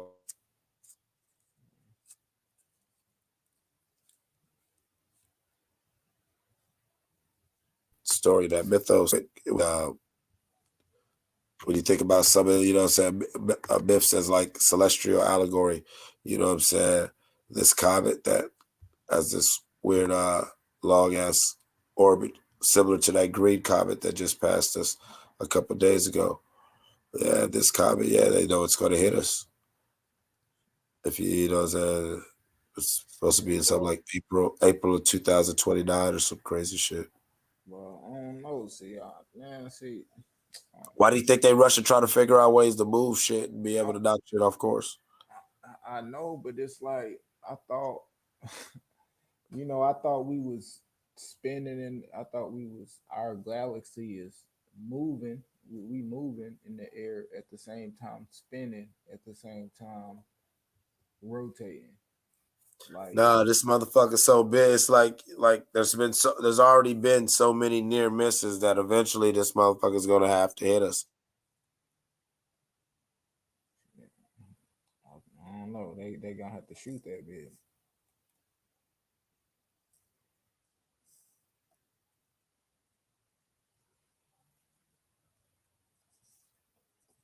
You hear me?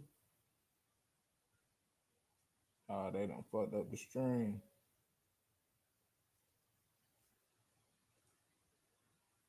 Niggas talking about that shit and fucked up the stream.